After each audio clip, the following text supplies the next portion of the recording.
What is up, guys? Good morning. Good morning. Is today the day? Get the bells ringing. Let's do this. Let's check it out. What's going Yes, on? I hear. That's a great question. What, if anything, is 3 years? What How if long anything- till we hear not guilty? Let's see, everybody. This has got to end soon, right? Oh, yeah. You got to, right? Got to. No, are the vehicles there? Crowds building down at the corner. Crowds building down at the corner. Down on the corner. Wow, Good morning. 3,190 people. I don't think I've ever had this many. This is like booming. And Shelby's got the wheel. You guys, who are these people in Norfolk County? These dipshit jurors. I'm going to say it. I don't give a shit. You got to be one paid off mofo to not see the not guilty. I love the dog. Hey, Poach. Hi. Oh, he's a big boy. Yeah. Look at you. Hi. Are you pretty? Look at you. Hi. This is embarrassing. Hi. This is embarrassing because this is just allowing this to continue, to let these public officials / law enforcement get away with this. This is embarrassing, but we'll see. Lisa Lee says, I don't know about paid off, just live anywhere in this cursed area. Yeah, it's reminding me of the Cleveland curse back in the day. But this is just, I mean, this is pathetic. I can tell you this, you couldn't pay me money to live in Norfolk County, I'll tell you that. I refuse to live by idiots.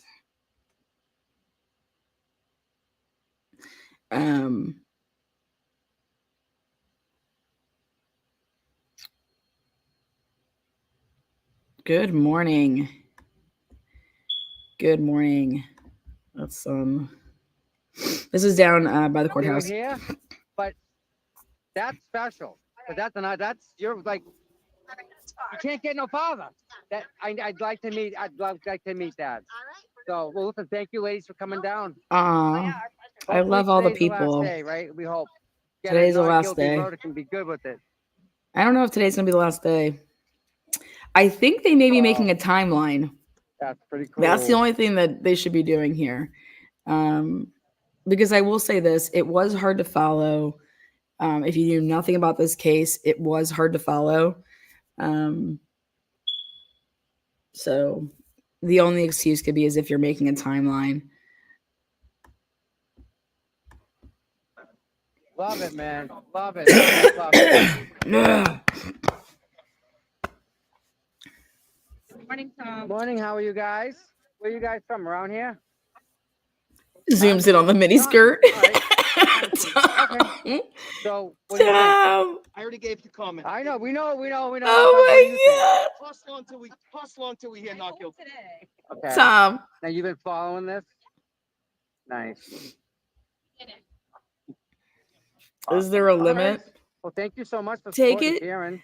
To the limit one more pleasure. time. You guys can just put comments in and I'll just sing a song that, pops up in my head. No,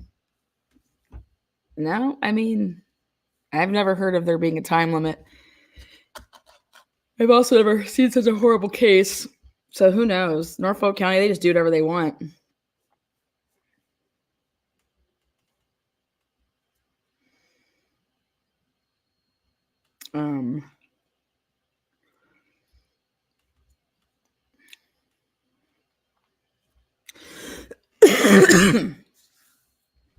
Yeah.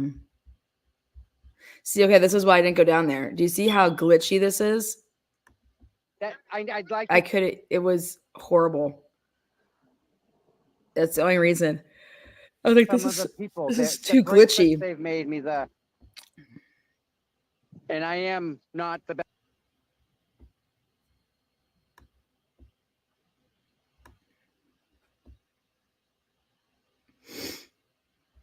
You know, look at that. I don't know. Maybe he's just pausing his stream, but I doubt it. Really glitchy down there. And if there was going to be tons of people, all the cell phones made it even worse. And then I thought, well, I looked around and saw if there was a library close by to rent like a room in the library, use the library's like Wi-Fi to like be able to go back and forth. It wasn't.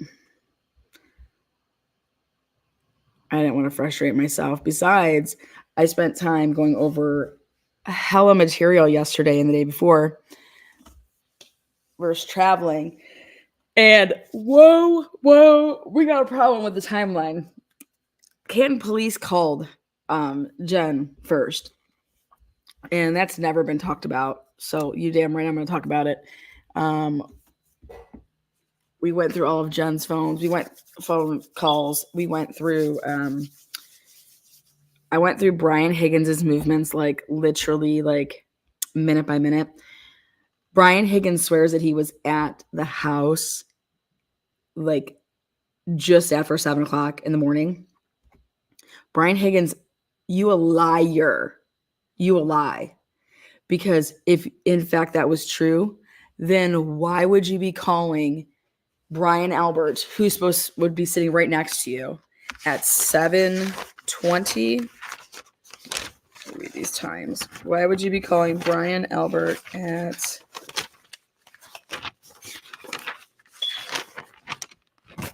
7:20, 7:30, and 7:56? The 7:56 call, 12 minutes and 33 seconds. The first call between Brian Albert and Brian Higgins was 7:20 in the morning. So Brian Higgins was on that stand saying he got a call from the chief at 6:30, and then just a little bit after, Brian Albert called him. Oh, you mean 7:20? That's when Brian Albert called you.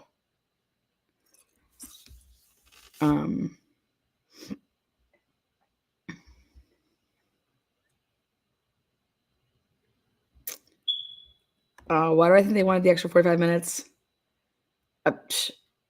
Somebody was taking a shit. Who knows? I could say that they were taking a poll, but like that doesn't make any sense. That doesn't take 45 minutes.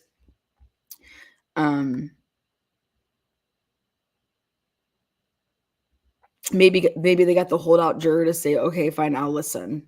Like I'll listen. DMC, aka Lady Dad 2. Lady Dad, try your other name, and I want to see if I got it so that you could type under that. Hey guys, I have a number 2. So if maybe we can just hold off and tell him that we just need 45 more minutes, because I don't think I'm gonna be able to be out there by 4 o'clock. So like, let's act like we're you guys, this is just wild. Good morning to 553 of you guys. Put your touch DNA on the thumbs up. Let's get more people. After talking with Bella, I think that Paul was affirming something with his gesture. Like it could also be like a sign of like, thanks in terms of just like that you guys are trying, not that he has to know somebody, but that like they're, they wanted to give up at noon, remember? Okay.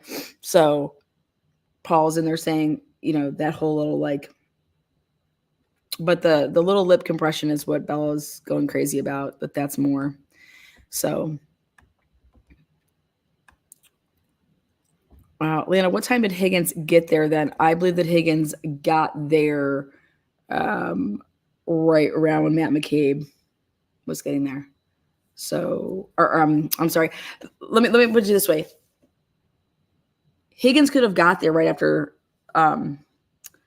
Higgins could have got to the time that he's saying, but then he would have left because then he's on the phone with Brian Albert at 7:20, at 7:30, at 7:56. And these are for, a minute and 56 seconds, 5 minutes and 30 seconds, and 12 minutes and 33 seconds. These weren't just like 20-second phone calls. So I think he could have potentially been in the car with somebody like a Matt McCabe, and they could have been driving somewhere talking, but I can assure you that the only way that Brian Higgins would have been there at, just after 7 was if he slept there. Okay? That's what I'm sure of. I mean, none of these people would have slept. None of these people would have slept.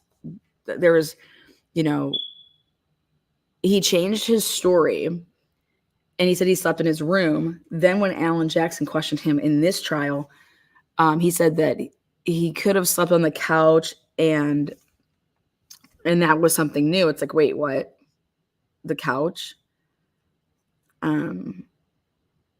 Dreamer, I love how you've mapped all this out. You have a brilliant mind. Thank you so much. Appreciate that. I just look at all this stuff and I'm like, did the defense run out of money? They didn't run out of time. Like, they could have kept going. Okay. Yes. Plus the 220. Yeah. 222. These calls that happen for 22 seconds. You guys are all lying. They are all lying. And guess what? They have every reason to lie. Okay. They have every reason to lie. Every reason to lie. And you lie until something happens to you. This is murder we're talking about. Okay. I've had people lie on the stand for stuff that has, like, them wanting to lie about their dog being poisoned. Okay. But this is murder. These people have every single reason to lie. And they did lie. Very interested in how, let's see. I did a quick video last night. If you guys didn't see it, I suggest that you see it. It's 23 minutes. I'll play that 911 call again. I'm very interested to know in the true way that Jennifer McCabe got Carrie Roberts' cell phone, because it never came out in trial, and it's a very important time frame that she starts calling her, and there's only a time span between 7:21 and 7:33 of which she could have gotten it, because she attempts to get it through Karen Reed, and Karen Reed didn't give it up to her. And then the Canton Police Department actually calls Jen McCabe first. And then Jen McCabe needs to call out to Lank's personal cell phone. So something happened at 8:39 and 49 seconds. And I am double checking right now actually to see when Good finished his police report. Let's see.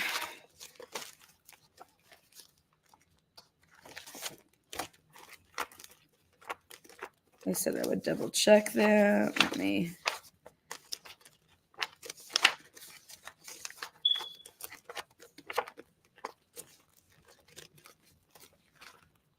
Good. Oh God, that's a bad picture.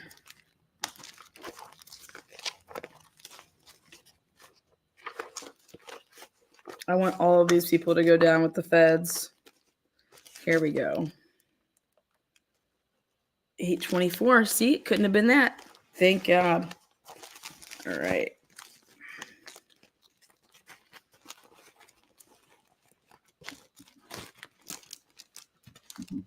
Let me show you guys what I mean by this. Again, good morning, everybody.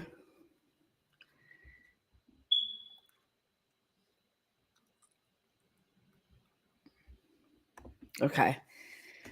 So I went and pulled out the report, and Good finished his report at 8:24.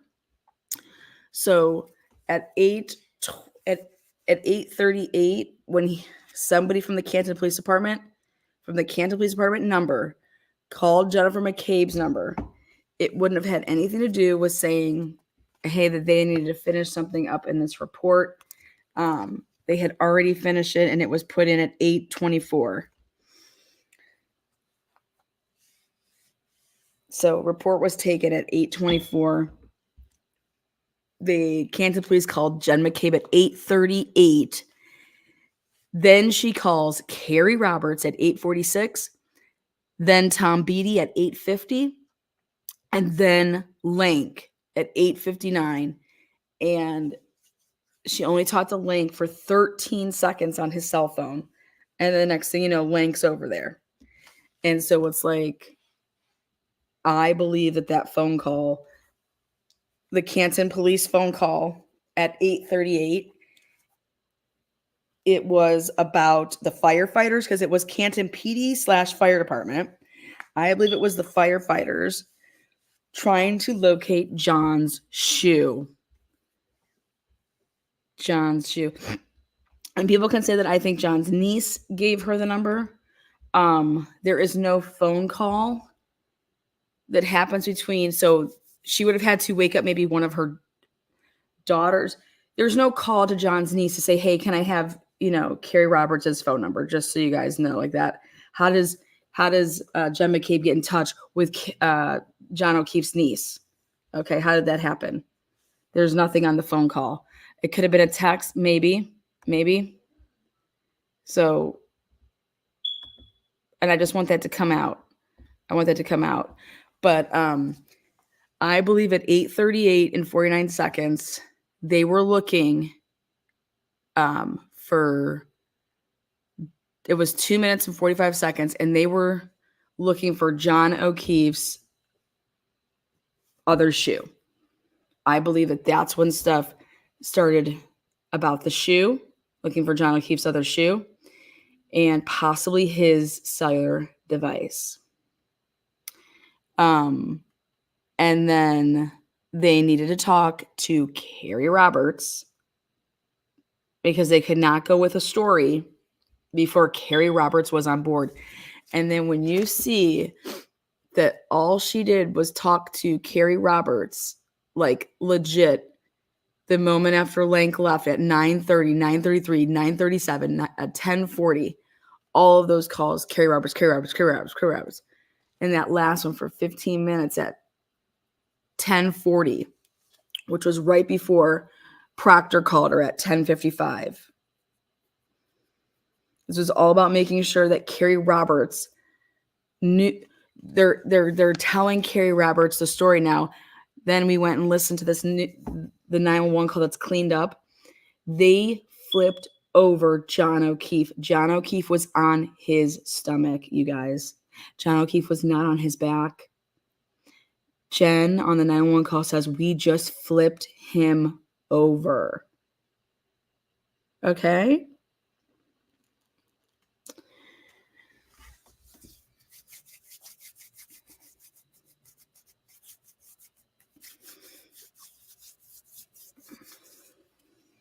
Carrie, get off of him. Carrie was the one that was, as well as Jen, that was trying to give like body warmth to John. And it was Carrie Roberts that wouldn't get off John, not Karen, as all of them testified to. Okay. Listen, I firmly believe, without a doubt, that there was not enough time that the defense had to defend this, in terms of, I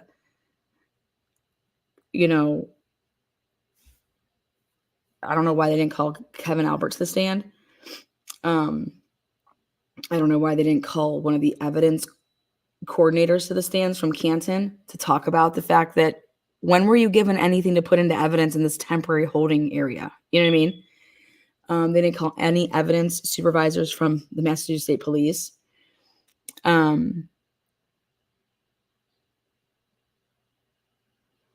Kevin Albert would have been a very, very, very big person to call. And then Flaherty, once you found out who gave this inverted video.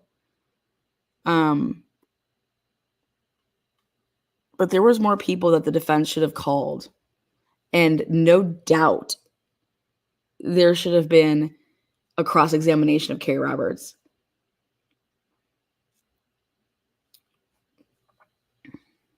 The defense's belief is that Carrie Roberts was spoon-fed everything. We need to get her on board. And I don't see it that way. You guys know that Carrie Roberts went over to Jen McCabe's house and they wrote a lineup. I mean, a timeline. You guys know that? Let's go check out court. Let's see if court's ready. You guys know that Carrie Roberts went over to Jen's house and they wrote up a timeline. A timeline. You got to be kidding me. You absolutely have to be kidding me. They did a timeline. Oh, here we go. It's ready.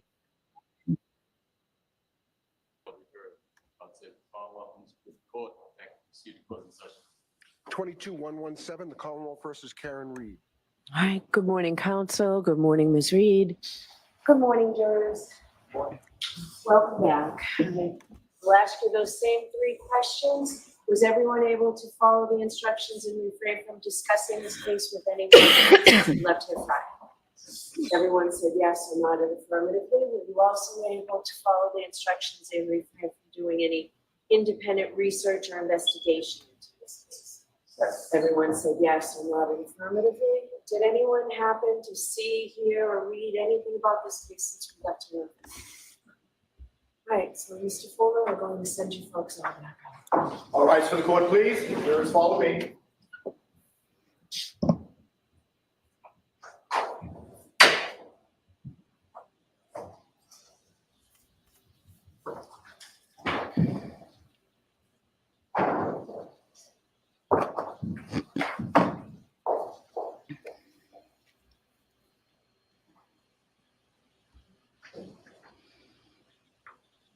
All right. Thank you, everybody. Stand to recess.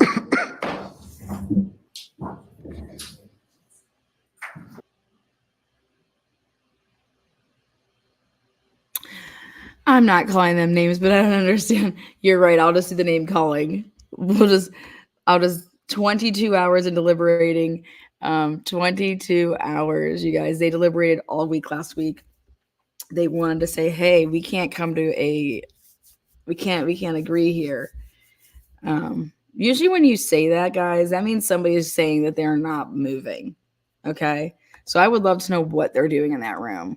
I would expect to see another letter written here by lunch. Okay. Or there's going to be a verdict by lunch, because you're not going to sit in a room and all stare at a wall. Okay. So, but LR says this is starting to get ridiculous at this point. Absolutely. There's only one decision left here to make, and that is, are we working towards something? Because if not, we're writing her again. Because I don't care what anybody says, those jurors would have asked or would have at least looked up, can they write another letter? But they have to be very careful on how they announce that inside the jury room. They can't say, well, I was at home and I was Googling, because that's a mistrial right there. Okay. But the first time ever that Bev has come out at 9:00 in the morning. That's the first time Bev has been on time in 35 days. I want her job. Bev is late every single day. First day she comes out today. So maybe today's the day. Bev feels it in her bones. Bev's like, come on, y'all. It is July 4th week. I got to get my drink on. Bev. God. Does Bev have a husband?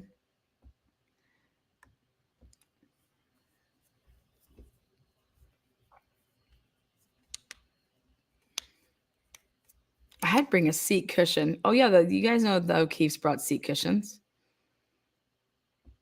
They've definitely brought seat cushions. Oh. I would lay on the floor in the jury rooms and say, listen, I asked you guys for my whiteboard space over here. I laid it on out for you. So anything I can think is if they're working together and they're saying, okay, let's put a timeline together. Can we all agree on that? And that to me is the only thing.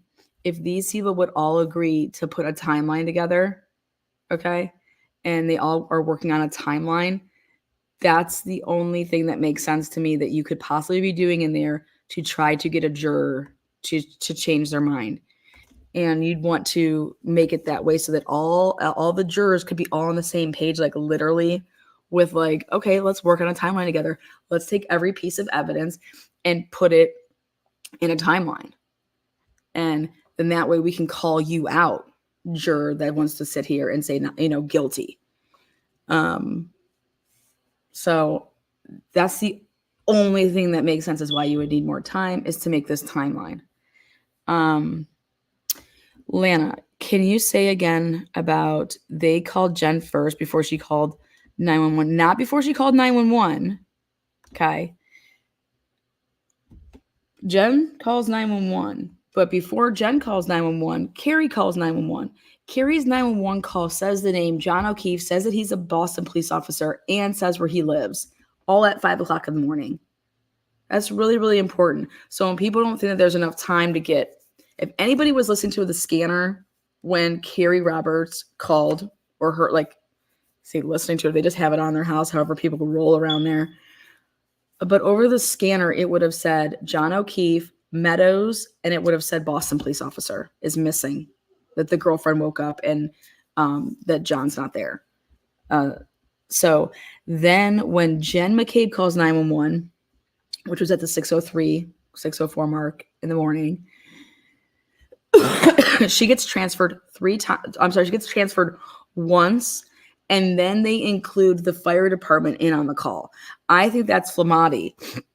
That monotone voice that you hear there, I think that's Flamati. But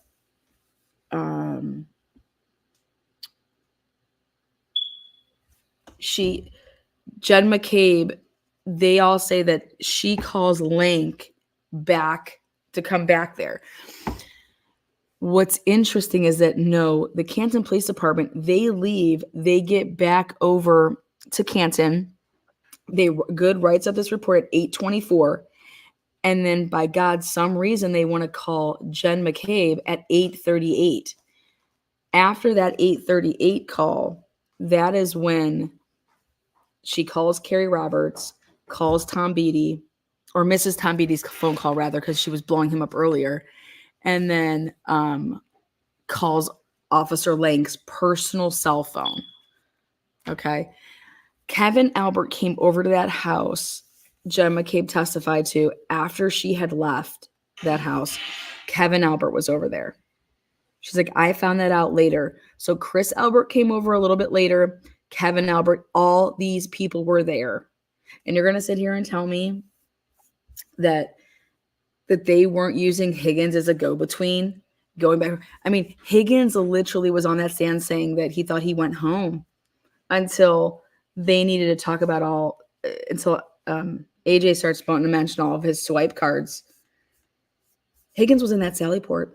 Then Higgins went to 34 Fairview. I mean, if you look at everything side by side, and if that's what they're doing in there, it'll be way more obvious than they could ever imagine. That's what I did this weekend, and I put the stuff side by side, and it's that obvious. They have no pieces of Karen's taillight, none. Those are some big ass pieces, okay? And then miraculously, the CERT team finds the shoe, the hat, and these bigger pieces. Did John have a wallet and keys? Yeah, they were on him. Lana, how old is Allie? 20? Or John's niece, Carrie's daughter, Lank, or were they in? Allie was senior in high school, but then Kaylee was going into 8th grade. Don't know Carrie Roberts' daughter or Lank.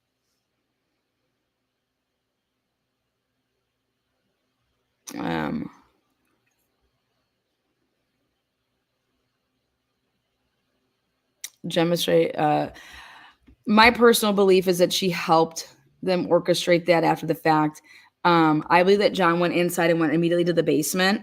Okay, so when so I went back and listened to Jen McCabe's. You guys want to see a little bit of Jen McCabe's stuff where I got this from.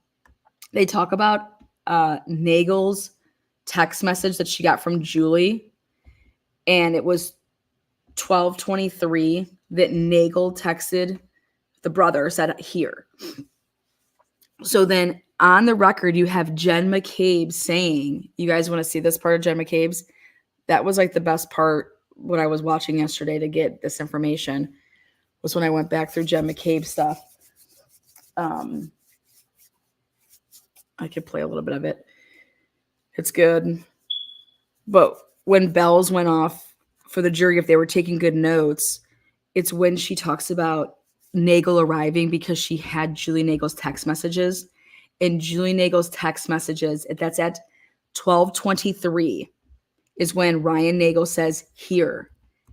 And the thing that's interesting is at 12:27 a.m., that is what Jen testifies to say, when I said here at 12:27, that's when I saw them pull up. And then that's when Alan Jackson gets her. And he's like, well, let's talk about Nagel's text message. Nagel texts us at 12:23, her sister, and says here, and you got those text messages, didn't you? And so if Karen Reed was already there, because Nagel has testified and everybody knows that Karen Reed's vehicle was already there. So when Nagel arrived at 12:23, you in fact didn't see right away when Karen arrived, because she was there 4 or 5 minutes before Nagel by just even the text messaging of it. 12:27 or 12:23, him saying here. That means that Karen has to be there before 12:23. Okay, because Nagel says at 12:23 a.m. he says here to his sister. Okay. And Karen arrived before Nagel. So when Jen was over there and Alan Jackson's just eating her ass, because at the 12:27 a.m. text message to John, Jen says here. And so he gets her. And it's like, are you, hello, are you jurors listening? That means, and remember that I proved to you guys that she has her watch on, and that hoe was in the same spot, meaning Jen McCabe, from 12:25 a.m. okay, until 12:35 a.m. Because whatever Jen was doing, in my opinion, okay, this is why her heart rate didn't change. In my opinion, when John came in, or when he was still outside and got into it with Higgins, and they went in and went immediately down the stairs, it's because when he went in, oh, hey, where's Higgins? Oh, they're downstairs. So, and that's what makes sense to me, is when Higgins texted him at 12:20 and said, are you coming here? Are you here? Like, where are you? Where are you? So when he comes in immediately, and Matt McCabe would have been standing there at the door, Mr. like, ooh. And Jen's in the kitchen / in the family room back in the back, okay, because Jen didn't go up or down any stairs that night based on her watch and stuff like that. So she wasn't like running down the stairs or anything like that, and then coming back up. So it's really, really important. But I don't believe that Jen McCabe was hawking and watching. I think Jen McCabe just started saying what her husband was telling her, or what her husband was doing, she mimicked. Her husband was saying these things, and then so she said these things. But John O'Keefe goes down immediately to the basement, and here Jen didn't know anything about it at first. That's what I believe. And so then when she gets off of her, so at 12:27, this is what's weird though. At 12:27, when she says here to him, ? She's not looking out the window or anything.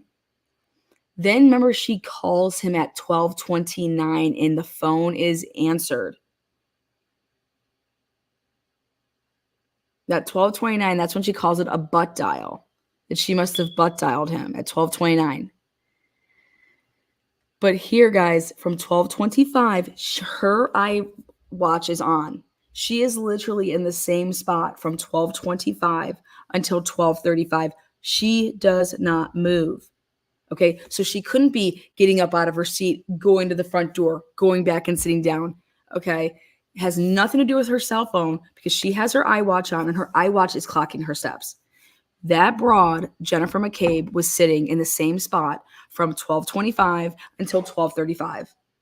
After 12:35 is when she starts making her movements. And then that but they have to remember this now. After 12:35, guess who's long gone? Karen Reed. Karen Reed is pinging on the Wi-Fi at 12:36. So everything that Jennifer McCabe said is all from none other than Matt McCabe. I am telling you guys. She took on Matt's version of events because Fat Matt, motherfucker, was standing at that door. Okay? He was at that door, and the things that he saw, Matt, in my opinion, saw a lot. Jen, little Lufa Jenna, remember, she was trying to get Karen Reed, right? She's trying to take Karen, you're coming with me, you're coming with me. Okay. So I'm going to play this part of the Jen McCabe portion because I think it's good. I'm going to speed it up. But this is what yesterday I did is I broke down this little hose shit one more time because I was trying to look for a couple different things, but I wanted the Nagel shit. I wanted those text messages. Okay. And then I redid Jen McCabe's text messages to John one more time for the time. I mean, I couldn't tell you how many times I did this, but I did this versus traveling. Bella knows. How many hours did I sit over here yesterday doing this? A lot of hours, yeah. And then I blew off awesome fireworks. But so I said, okay, if I do this instead, I think that, so I revamped my whole timeline, you guys. Like literally made a new timeline. Let me show you. I was determined, you guys. I was like, no, fuck this bitch. I think there's drugs involved. I do. Let's see. Take a look. Like, look at this new crazy in-depth timeline. Oopsies.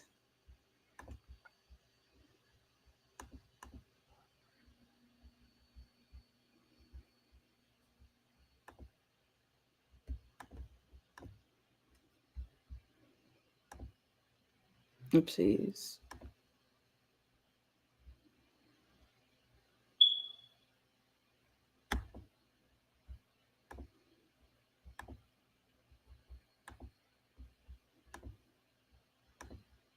Okay, like this is a master timeline. This is talking about at 12 o'clock noon that day.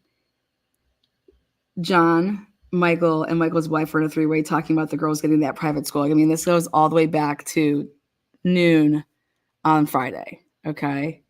So I go through, everything.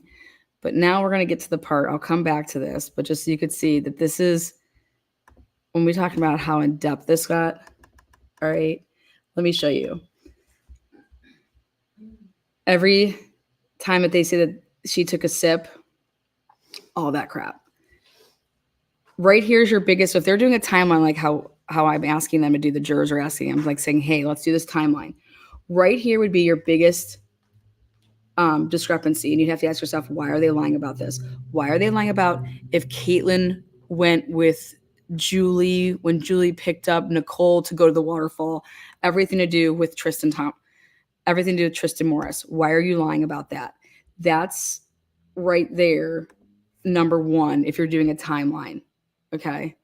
That's the first thing that y'all would be like, what the F?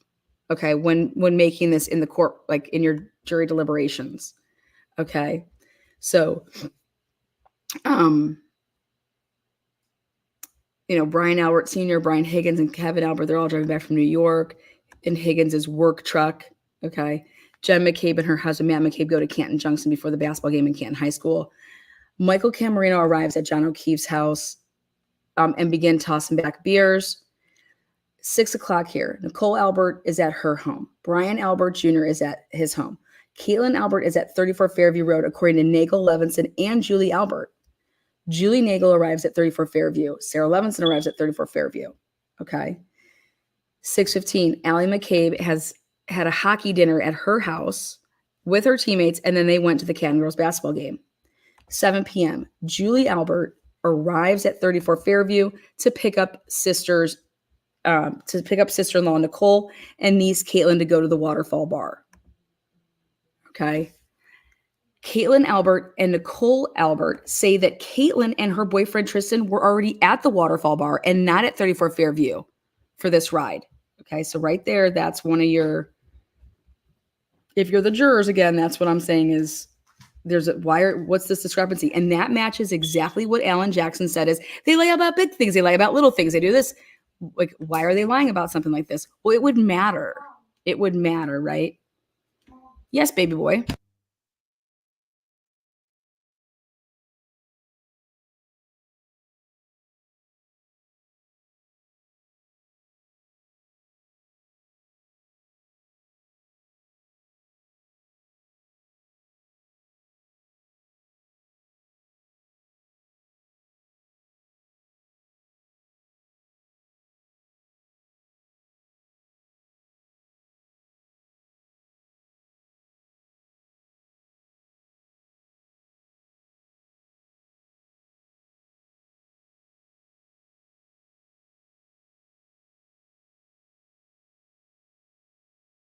Good morning and welcome to the jury deliberating room. I am your foreman, Miss Shipwrecks, okay? And all of you guys are junior shipwrecks. We're about to become the best shipwrecks. All right. So, next up, moving down. This would have been this is what they should be doing. Then 7:30, Julie Albert, Nicole Albert, Caitlin Albert, and Tristan Morris were all at the Waterfall bar eating dinner, but just depending on who you think got where, why, when, how. Now, 7:30, John O'Keefe rearranges his SUV, even though he does not know if Karen is coming to Canton or not. I think that's important because that means Mike Camarino testified that the reason that John moved his SUV was so Karen could park in the garage. This would be complete hearsay speculation because guess what? Karen didn't even know if she was going there at that point when John rearranged his SUV. Okay? So that's important to say. So we're going to go ahead and give it a little highlight. Next up, 7:37 p.m. is the time frame that the cameras have John O'Keefe and Michael Camarino arriving at McCarthy's.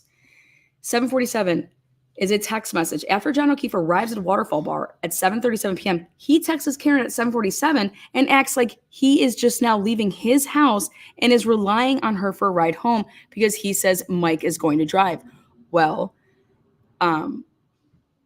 Lally couldn't have this, and so therefore they had to say that the McCarthy camera was off 10 minutes. Okay? Now, going back here. This could be where all the jurors would have got this stuff from is all the evidence that they're looking through. They have so much evidence there, guys. They have everybody's phone records. They have so much shit. So, next up. At 8 p.m., Karen lets John know that she is waiting for a plumber to arrive at her house to fix her hot water tank. John says good luck with that and is not happy. Mike C. calls Carrie Roberts' husband, Kurt Roberts, a pussy to get him to meet up with them at the McCarthy's for drinks. Both testified to this in court. At 8:58 on the camera, Karen would then arrive at McCarthy's. A guy by the name of Sully is at McCarthy's in the video, but Sully never testifies in court. 9:15, the McCabes arrive at the Waterfall bar, like while this is happening. The Colaquitas arrive at Waterfall bar, but remember, they arrive separately because the daughters get the mom to go back out. Now, McCarthy's will start their drink count. 9:20, McCarthy's counting drinks of John and Karen. 9:33, 9:57. 10 p.m., Chris Albert arrives at the Waterfall bar. Now, Chris Albert also testifies that he was done at D&E's at 9:30 okay, and that his wife brought him clothes to change into.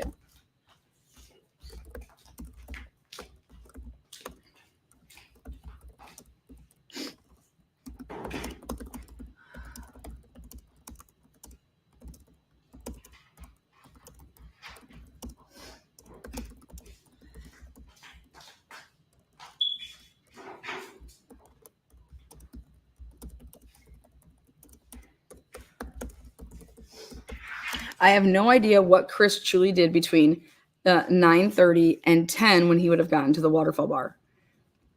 We'll go like this to make it pristine. Then McCarthy's 9:57, again counting drinks. 10, Chris Alvarez Waterfall bar. Again, McCarthy's counting drinks. At 10, there was a drink. Tristan Morris leaves Waterfall bar. Brian Albert and Brian Higgins arrive at the Waterfall bar. Now, at 9, we're going to put this in, that Brian Higgins and Brian Albert go to Hillside to drink, and Brian Higgins eats. And that was at 9.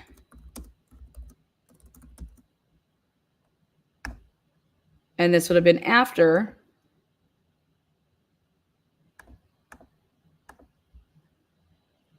insert Higgins drops everyone off individually at their cars.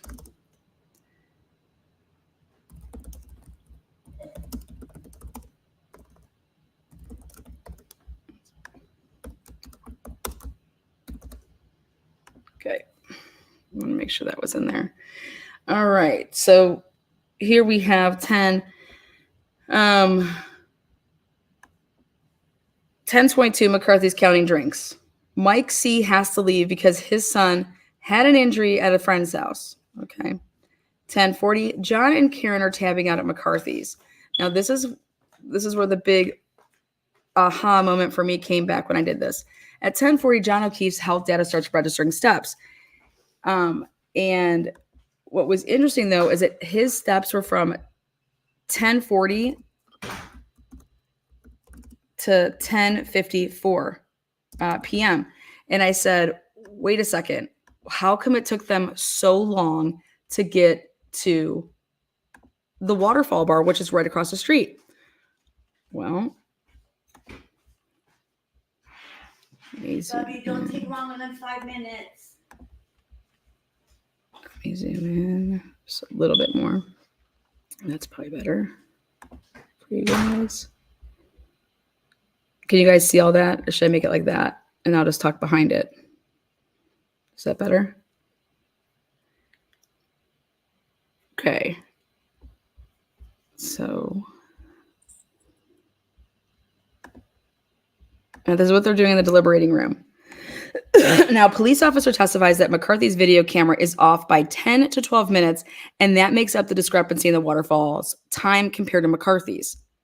All right, so then I went back and said, wait a second, if that's the fact and that this is actually slow, then you have to go all the way back here with when John actually arrived. Because at 7:37, if it's so this is why. So if it's slow, okay, then but it's actually, they testified that it was fast. Okay, and that's why everybody thought that it was on bar time, that it was fast. But in fact, if that is true and it was 10 minutes, then this would actually get bumped to 7:47 on the camera when John O'Keefe and Michael Cameron are arriving at McCarthy's. But anyway, you slice and dice it, John O'Keefe and Michael Cameron live right next to each other. And Karen was texting and saying, well, why can't Mike just drop you off? Why are you relying on a ride from me? Okay. And anybody out there that's been saying that Karen was all up in John's ass, John's playing that game, and then he really wants her to be there. Okay. And oh wait, I forgot to add one other thing in here. At right here. This is really important.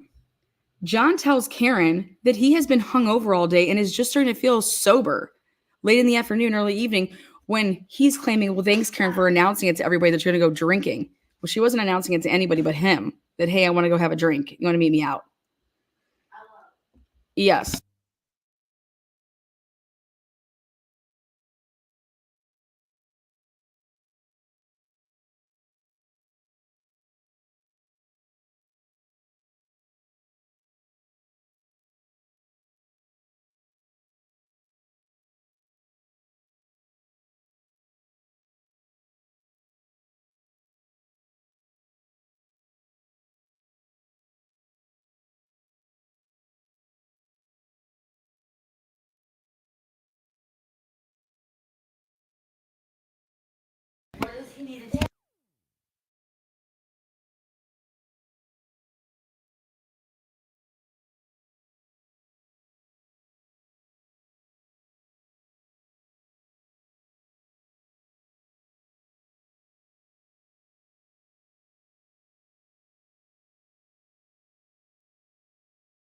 All right, back at it. I'm going to come back here like this.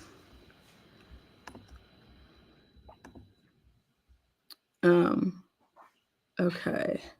I was muted there for a second. Hang on. Now, here we go. Jurors, let's get this on. All right, we got this, jurors. Ready? So then we're going to go back over here. And, oopsies. So here we are. Waterfall. Waterfall camera shows Karen and John arriving at 10:54. Waterfall camera shows the band and all parties hanging out at the skinny first high top table. And there was a two top table to the right of the high skinny two top table. Okay. That's where you could see the Kulakithises.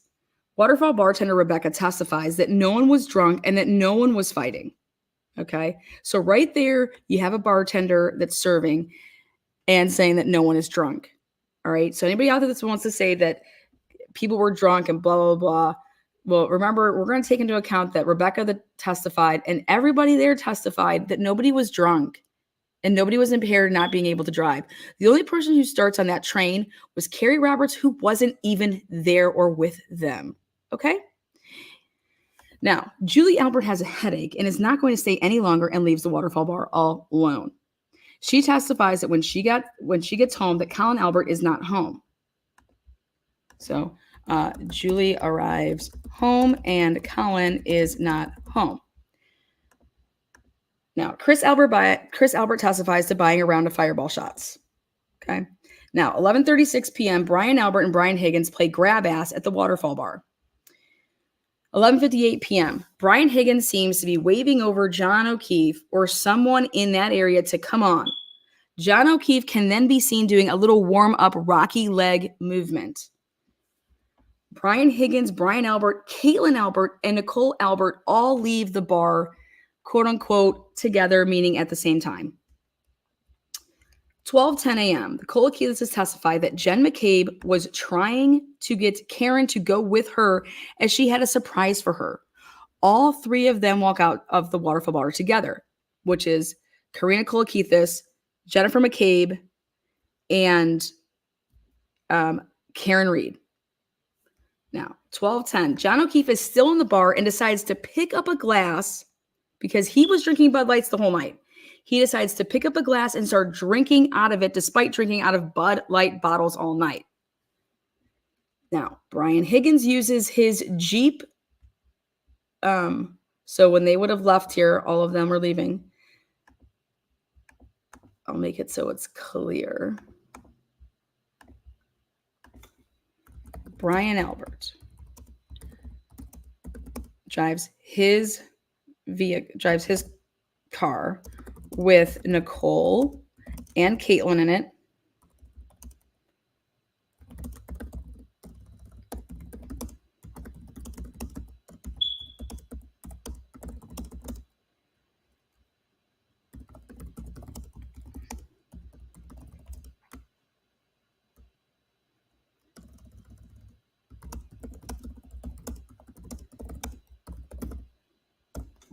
Okay.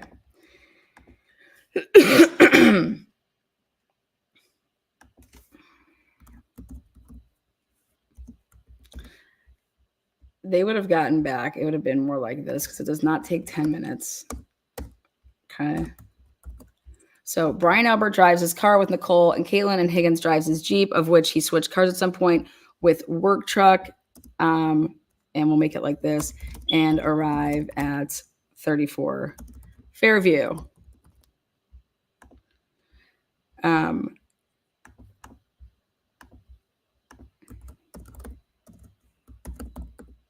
Higgins arrived first. Brian Higgins uses his Jeep plow to plow the driveway and beats the Alberts home. Now, at the same time, Allie McCabe arrives to pick up Colin Albert.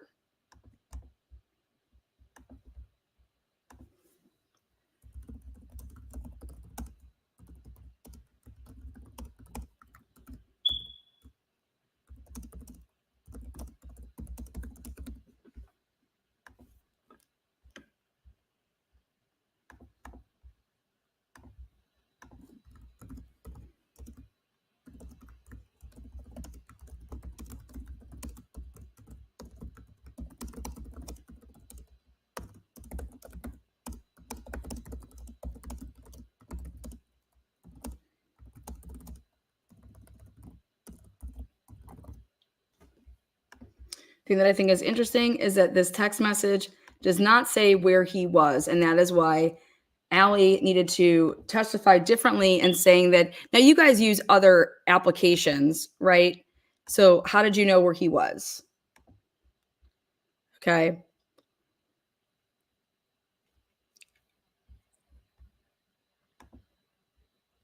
There you go. I'm just going to talk behind it. I think it's easier for people to see then.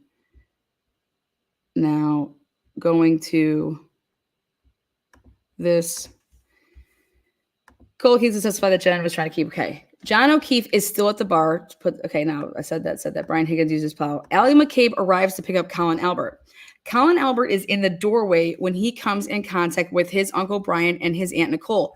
Now, the only thing that should be said is that Brian Albert goes inside door, though.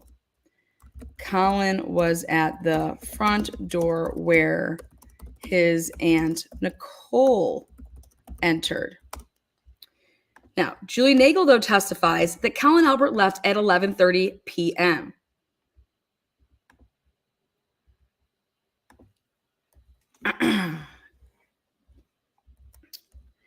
Allie testifies that she pulled in the driveway.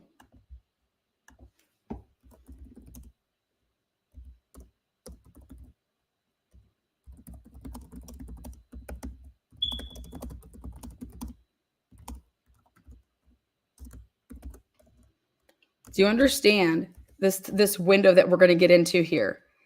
Because Jen's health data is recording steps from 12:10 to 12:19. That means that she just missed her mom.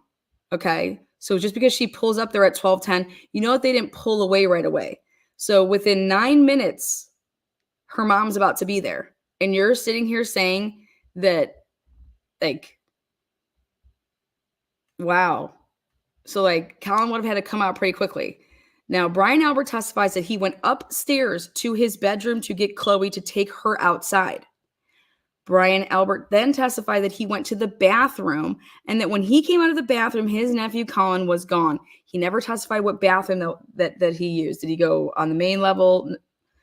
Higgins testified to the grand jury that someone came in the house that was tall with dark hair, and to this jury that he said that to the grand jury. So he testified at the grand jury that, and then he reaffirmed it to this jury that someone came in that house with tall with dark hair.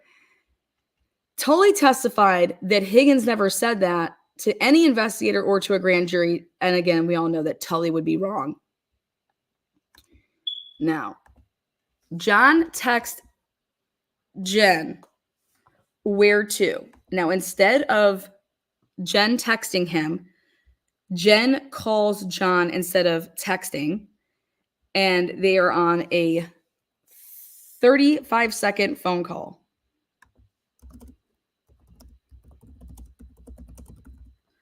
Now, Canton library camera has Karen Reed's SUV go straight at 12:15. Then she's on the Temple camera at 12:17. Karen Reed's SUV goes straight. Then Jen's Live 360 app arrives at 34 Fairview. John calls Jen and talks on the phone for 44 seconds. And it would be as soon as she gets off the phone call, then this text of 34 Fairview came through. Then John types in 34 Fairview into Waze. John was at 138 Dedham Street because it said, your current location. And then you type in where you're going and he put 34 Fairview. So his current location was 138 Dedham Street. Now, we went ahead and did that, and it is literally right there. It is a 2-minute drive. It's a half of a mile down the road. Okay. 138 Dedham Street is a 2-minute drive to 34 Fairview, which makes perfect aligns perfectly with this. At 12:20,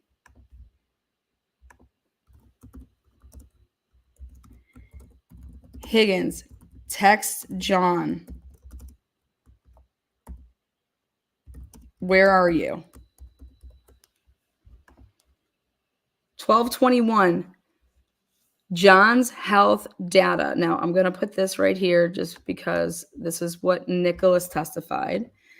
Nick testified that John typed in Waze at 12:23 a.m.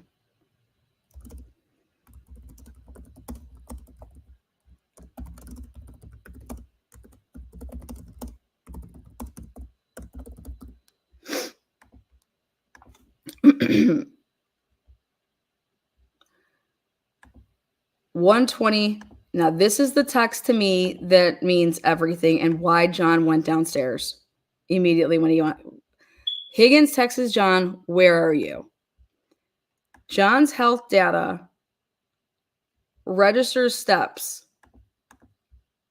So, Karen, SUV, coming from Cedar Crest, pulls up at 34 Fairview.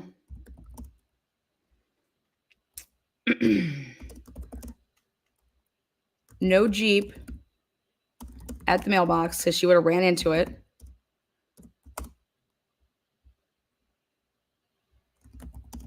And before Nagel/Richie arrive. Now,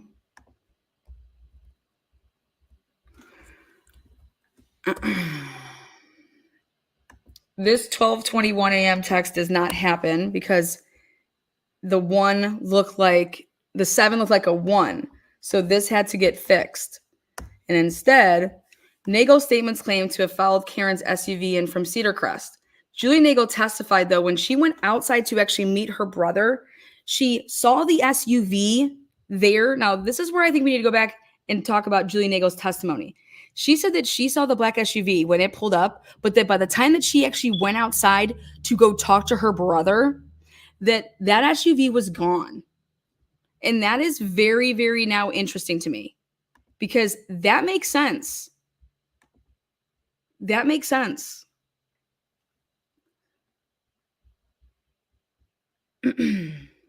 So check this out.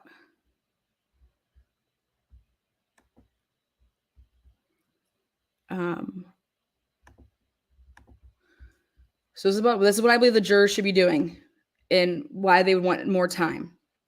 Jen's health. Okay. Nagel's statements claim to have followed Karen's SUV from Cedar Crest. Julie Nagel, though, testifies that when she went outside to meet her brother, the SUV was no longer there.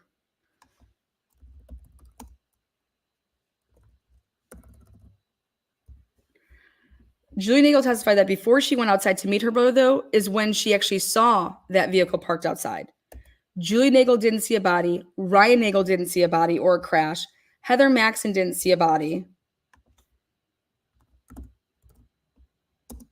And he testified that the 12:23 a.m. text, when he said here, that he sent that a little bit before they actually got there. Ryan Nagel and Richie testified that they saw no Jeep Wrangler with a plow when they were at the house because guess what? That's where they were parked. Okay. And now this is where I want to do this with you guys because now this is what's going to be interesting. So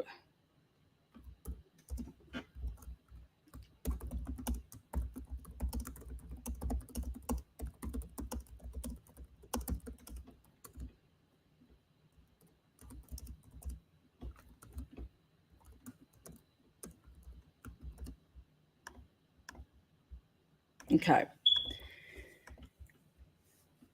So Jen's health data does not record any steps from 12:25 a.m. to 12:35 a.m. Now what I'm going to do is I'm going to play this part of, we're going to play now this section of Jen's testimony, which I think is amazing. But this is what the jurors should be doing with all the data that they have. They should be creating a timeline. Okay. And the lies that Jen McCabe tell are fucking insanity. The lies that Higgins tells is insanity. Because wait till you guys see this. But watch what we're going to build here. This is going to be off the hook. I think I want to put one more thing in here though. Now at 12:27 is when, yeah, that's why I wanted to put the 12:27 in. 12:27 is when Jen McCabe texts.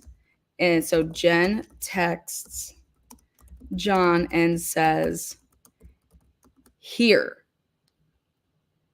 Then 12:29 a.m. Jen's phone calls John for 9 seconds. Now I just want to double check with one thing with that based on John's phone versus her phone, because John's phone has, okay.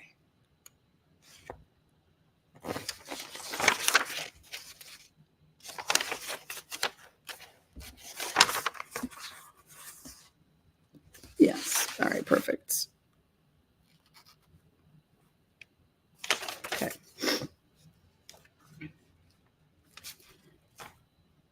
All right.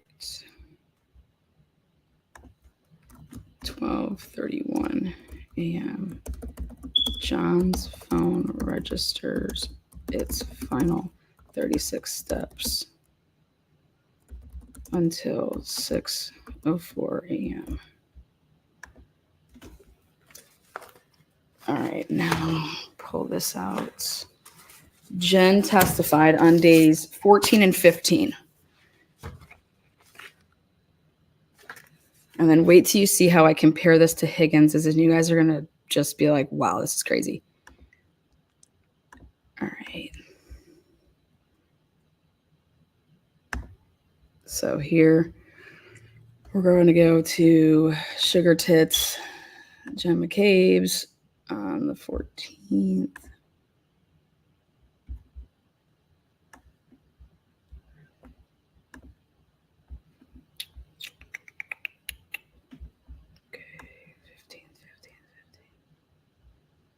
All right.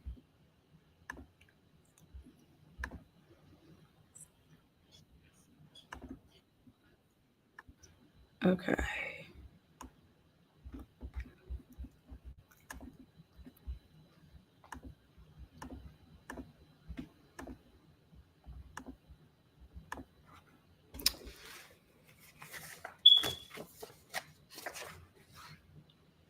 All right. So 116.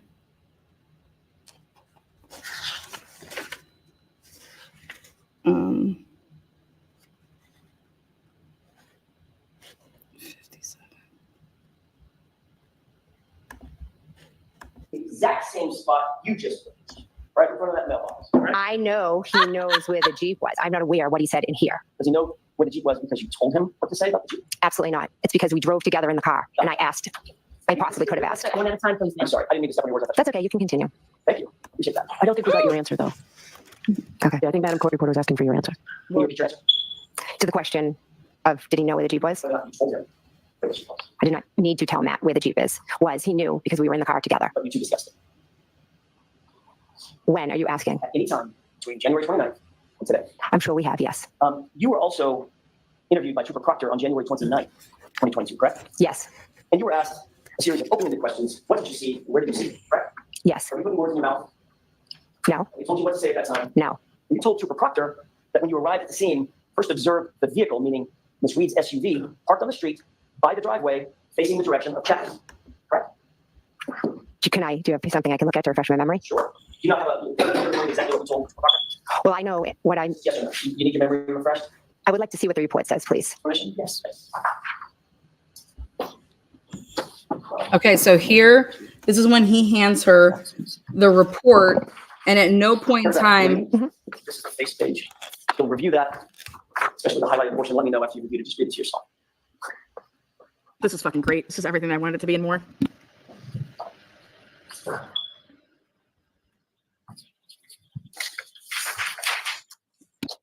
Do you have that? Does that refresh your recollection? Yes, I know I told I'm asking you. I'm so sorry to do this. I don't mean to be rude. I'm just asking you. Does that or does that not refresh your recollection? regarding. What you said to Trooper Proctor on the 29th. Well, I know what I said to Proctor Trooper on the 29th. Proctor Trooper? Does that help you with your recollection of what you told Trooper Proctor? I didn't tell Trooper. I told Trooper Proctor the car was outside when I looked at the front door and was straight outside. I can't quite get the answer I'm looking for. The court is going to require me to ask this question again. Does that refresh your recollection, yes or no, as to what you told Trooper Proctor? I did not say this to Trooper Proctor, no. It doesn't help. No. Okay. May I approach? Yes. Thank you. So you unexpectedly, correct? Yes. You walked upstairs unexpectedly, correct? Yes. It's still dark outside, right? Yes. You walked through their door and you said you burst into the door into a dark room where they were sleeping, correct? Yes. Mr. Albert said that you were somewhat hysterical. Would you agree with that? Yes. You were loud, right? I was trying to wake them up. You were somewhat chaotic. Yes. And you don't remember a 70-pound German Shepherd having any reaction. No. Arrived at the location and you indicated it was 12:23. You remember that? Do you have it? Oh, damn, 12. That was in Here we go. This is the part. April 26th, 2022. Mhm. Just- Okay. Okay. Does that sound about right? I don't expect you to Yes. provide that date. Yes. You were asked what time did you see Ryan Nagel's vehicle arrive at the location, and you indicated it was 12:23. Remember that? Do you have it? Oh, damn, 12:23. Shut the fuck. You guys, what is going on?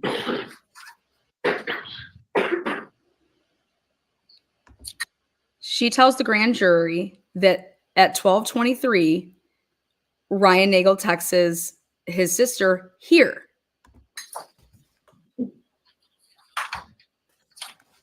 Take a look at lines 21 and on the highlighted portion. Okay. May I interrupt? Yes.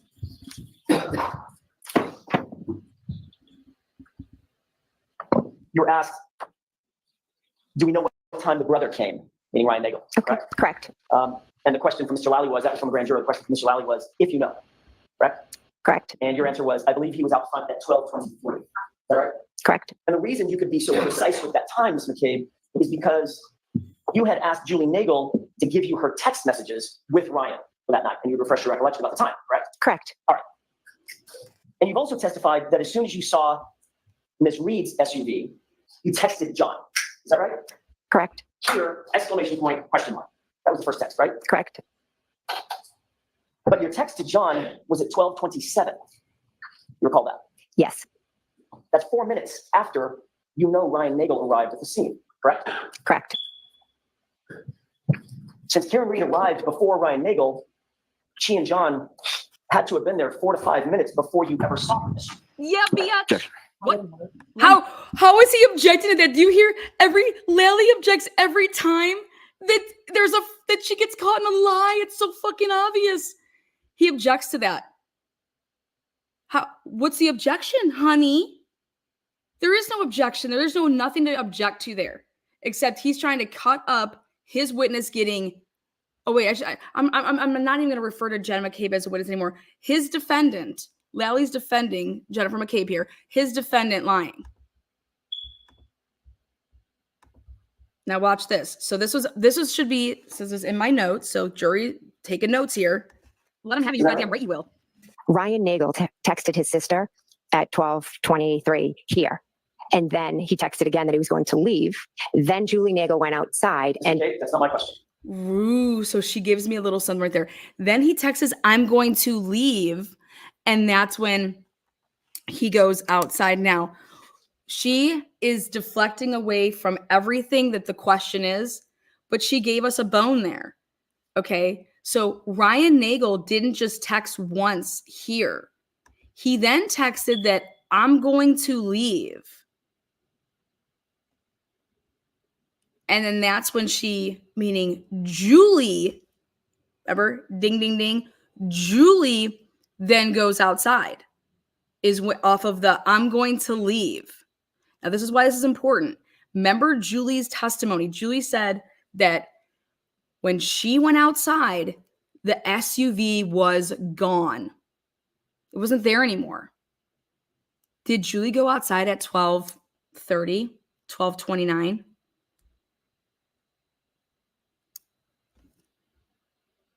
When Karen Reed would have been gone? Was he waiting out there for 5 minutes? Like, dude, I'm going to leave. Like, what are you doing?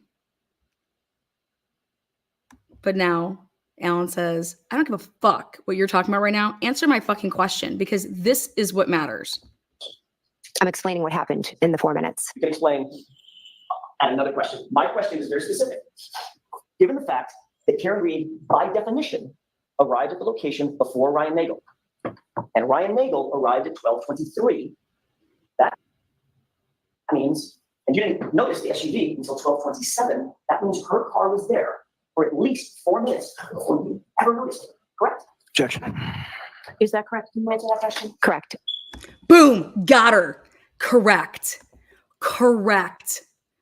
Now this matters. So here's my notes from the trial, okay? So this is exactly how my notes read. 12:23, Ryan Nagel arrives. Jennifer McCabe, though, texts here at 12:27 a.m., 4 minutes after you know that Ryan Nagel's already there. So that means at 12:23, this here, and then there was another text that happens at leave, but I put question mark as to what time I'm about to leave. So at 12:27 here, is that correct? She says yes. And so now I want us to all go back now to the spreadsheet. Remember, 12:25 to 12:35, this hoe does not move. How do you know that, Lana? Because she has her watch on. Fuck her cell phone. I don't care if it was charging. I don't care if her cell phone was up somebody's ass. I don't give a fuck what her cell phone was doing. She had her watch on. Her watch is what was clocking her steps.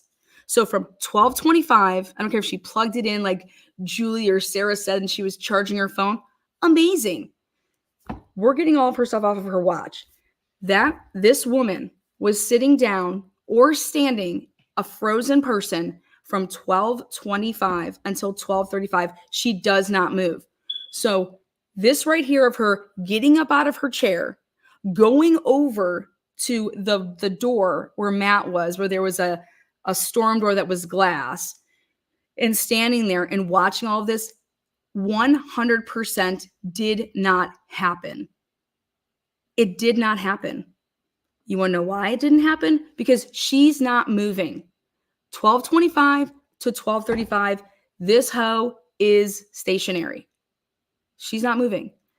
But now this testimony right here proves that not only, okay, was Karen Reed there, but she didn't see Karen Reed pull up and her inching and that she was like that she had changed spots over the time, because she didn't see her arrive.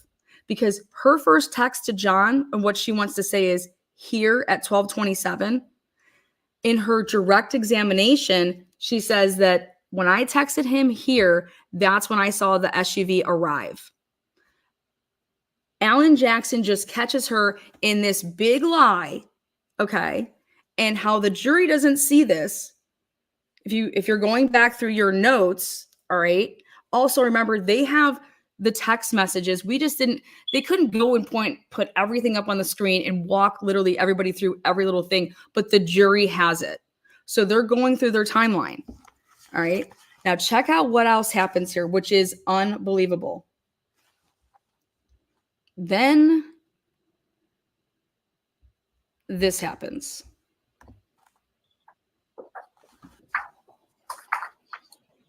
Holy shit. That changes. Snow condition. You've heard a lot about the snow condition. I'm not going to read that deadlines. But it's safe to say that you would agree with me that it was a light dusting of snow, correct? And I should be specific about the time. It was a light dusting of snow at or around 12 to 12:30, 12:45, something like that. It was starting to accumulate. Okay. And accumulate means stick to the ground, not just fall and melt, right? Yes. So it was starting to like a very thin blanket of white. Yes. You indicated on Friday that you saw some sort of tire tracks. Is that right? On Friday? I don't believe. I thought being asked about Karen Reed's SUV and Ryan Nagel's truck. To be honest, I've had a few grand juries, so if you could show me what you're talking about. But it should not change. Thank you so much for saying that. Are you fucking dumb bitch? You just fucked yourself. I've had a couple grand juries, so what, you changed your testimony? I mean, that could have gone any better for Alan Jackson right there. What a stupid fuck. What a stupid, dumb bitch. In case you guys didn't watch the trial with me, right there. This is how I felt about Jen McCabe. This bitch is getting toe tagged. This is how I felt about Jen McCabe. This is me real time catching her in these lies. Like, it was bad.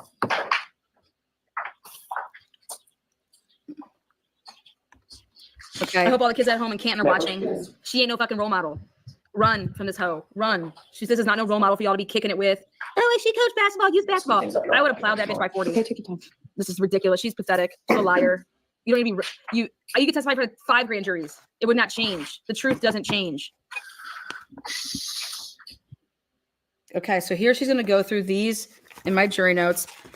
1227, 1231, 1236, 1241, and 1245. She's looking over her times.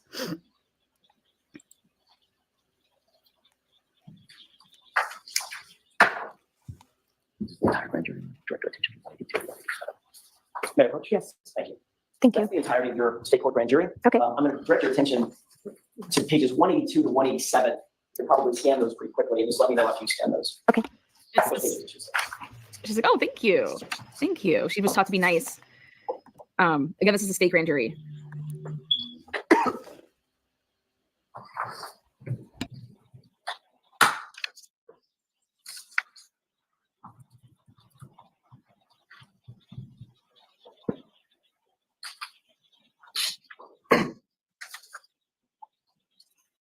Otherwise, get used to prison. I can imagine her. She's a loose hoe drunk. That's what I would imagine. She lays on her back when she's drunk. That's what I. If you want to show me. Well, I don't want to sit here. Did you review your I just read it all. I didn't see it. It's okay. You can't interrupt when I'm talking. Okay. I will do the same for you. As you review those pages, you were asked about the cars that you saw in front. Did you not? I was asked about Miss Reed's vehicle. Okay. And at no point did you mention a Jeep being behind Miss Reed's vehicle, as you testified today, correct? The questions were all about Miss Reed's vehicle. At no point. My question is this: yes or no? You did or you didn't? Did you mention ever in that grand jury that there was a Jeep behind Miss Reed's vehicle? Yes or no? I'm not sure. I'd have to read it all. What the fuck are you doing? I was asked about Miss Reed's vehicle, and those are the questions I answered. I can't. You need to keep your Okay. Sorry. Let's try this again. As you sit here, do you recall mentioning the Jeep? I would have to reread the transcript. You don't have to reread the transcript to answer that question. Do you recall mentioning the Jeep? If you don't, you don't. I may not have been asked about the Jeep, so I did not mention the Jeep. Fair enough. That's a defensive answer. Higgins, between then and now, between the date of the incident and now, have you ever had a conversation with Mr. Higgins about where his Jeep was parked? No, Have you ever had a conversation with Mr. Higgins about anything having to do with this case? I do not believe so. Did anyone, leaving Mr. Higgins aside, did anyone tell you anything about Mr. Higgins' Jeep and what he testified to? No. Were you ever asked by anybody to mention a Jeep being behind Ms. Reed's SUV in this trial? Can you repeat the question, please? You ever asked by anybody to make sure you mention a Jeep being parked behind Ms. Reed's SUV in this trial? Not that I recall, no. After you arrived and you noticed this SUV outside, you started paying somewhat close attention to it, did you not? I went to the front door and looked out the window at the vehicle. Yes. As a matter of fact, you texted as soon as you saw the vehicle, at 12:27 here, correct? Correct. And then a few minutes later, at 12:31, you texted, pull behind me to John. Is that right? Correct. And then at 12:40, you texted, hello, correct?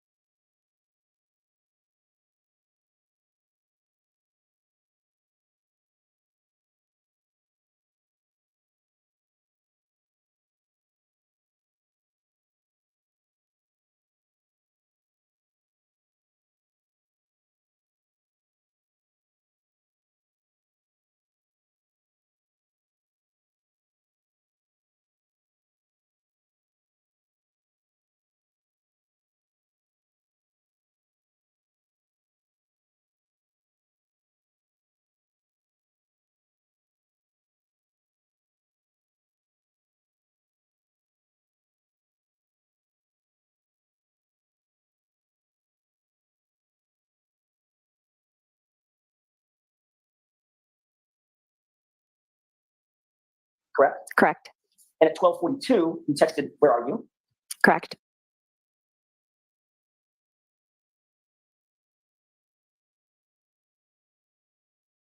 And then at 12:40, you texted, hello, correct? Correct. And at 12:42, you texted, where are you? Correct. Did anyone, leaving Mr. Higgins aside, did anyone tell you anything about Mr. Higgins' Jeep and what he testified to? Sorry, I was No. muted. Were you ever asked by anybody to mention a Jeep being behind Ms. Reed's SUV in this trial?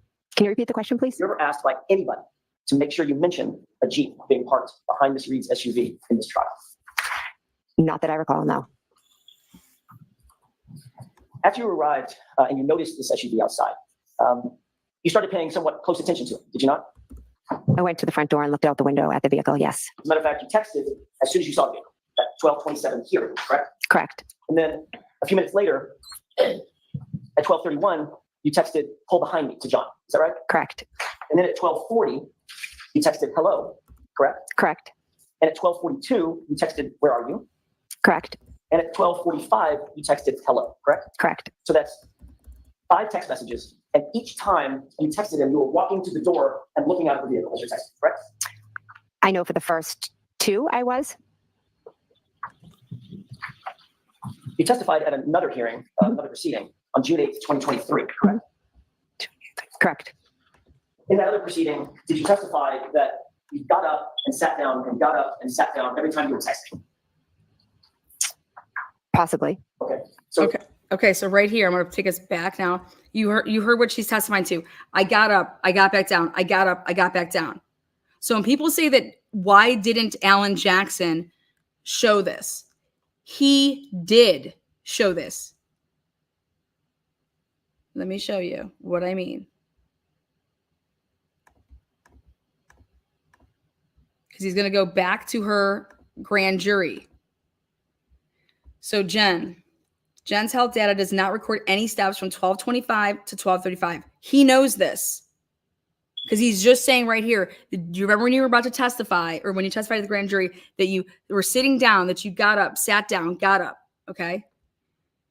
And right there she says, well, I know I did it for the first 2.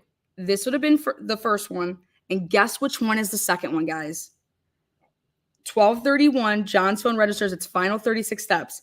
12:31, Jen texts to John, pull behind me. She's like, I know for the first 2, I saw the SUV. And now this is when he's going to go into her little lies. All right. Because guess what? She knows. She knows. So let me ask you guys a question. Is it at all possible that John attempted to walk actually out of there? He was all beat up and he attempted to walk up out of there, because now that I know that he was found face down Did he stumble up out of there attempting to try to walk where Karen was at and he went down trying to get to Karen's car and Karen didn't see him because she was waiting. And then did she miss him because she's driving away as he's trying to walk out to her? And then he face plants right there in the snow.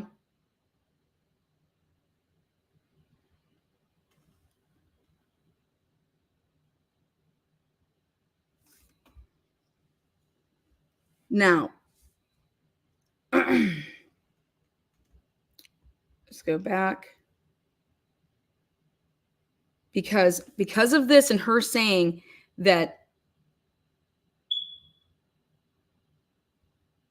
pull up behind me, like you're walking outside to go what? I'm just saying,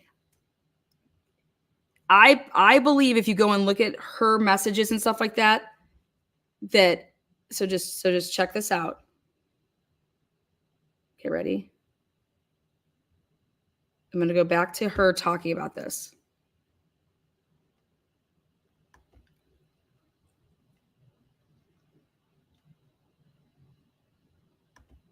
Ready?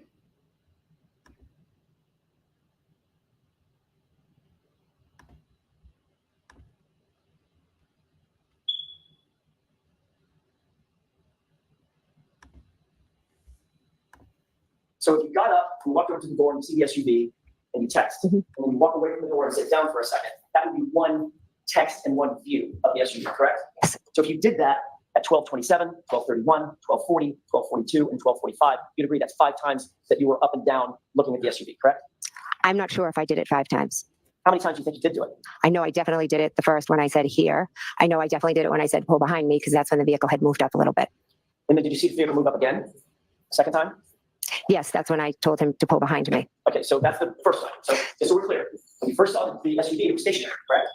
When I first saw the vehicle, it was straight ahead, out the front door, stationary. And you texted here. Correct. Then you walked back over to the window, or, I'm sorry, to the door, to the storm door, and you said, pull behind me, correct? At 12:31. Correct. All right, at that point.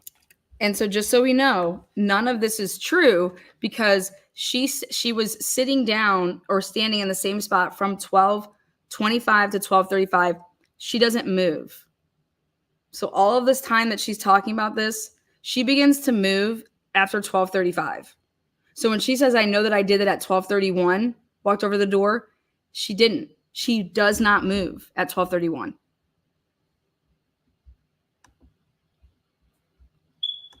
John wasn't moving for 5 straight minutes, which was 12:24, like 12:25 to 12:31. He doesn't move for roughly about 5 minutes, a little bit more than 5 minutes.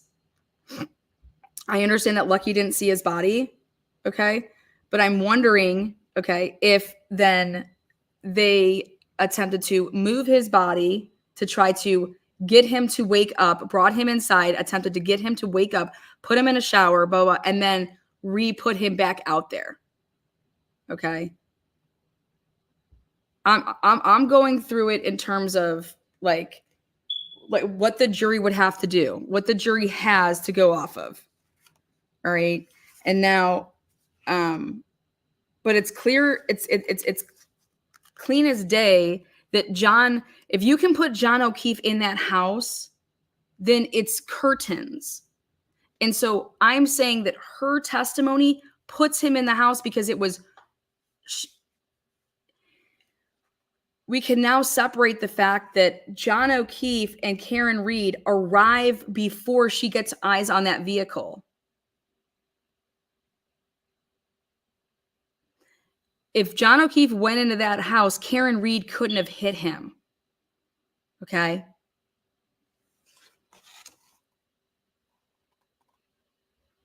So let's go back to this Excel spreadsheet. The jury is not allowed transcript readback. They don't, unbelievable. But if they're taking these type of notes just to know where to go get it, like I'm able to go because I put the timestamps of my videos so that I could go quickly to what I needed, right? So, but what the jury has, you guys, everything that I've been showing on Hector the projector, all of these reports, these printouts of all these phone records and shit like that, they're putting together these timestamps on the chronological order. So then check this part out. Now we're going to go to Higgins. Higgins's shit is wild. I thought that Higgins was just answering. I thought he was trying to be, I thought he got used. I thought blah, blah. Yeah, do I think Higgins texts John at 12:20 right before he starts moving. And then now there's all of this stuff about Higgins, and now he's in a Jeep versus his work truck, but a Jeep was never talked about. But fuck all of that. Listen to this testimony of what Higgins wants to say happened and what he did. So when you go to Higgins's, let me get my stuff on. Little Higgins.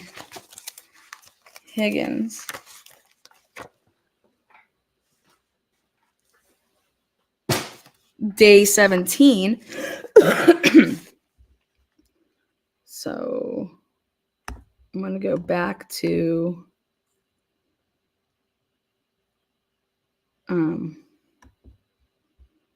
this timeline. Okay. So check this out. Remember Higgins said he only had like a drink, and because they're beer drinkers, they didn't have any liquor. So he thought that he left out of there.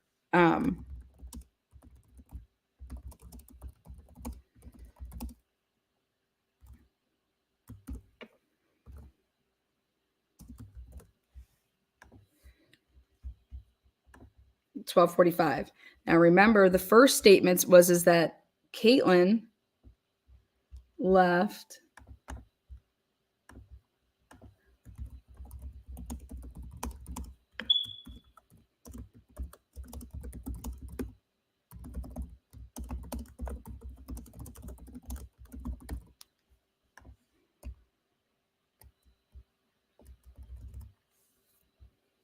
okay.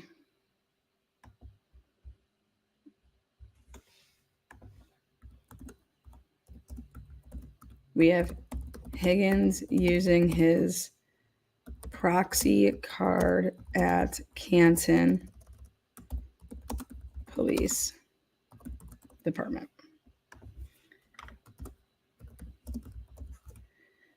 We have Jen McCabe's Life 360 app, leaving 34 Fairview.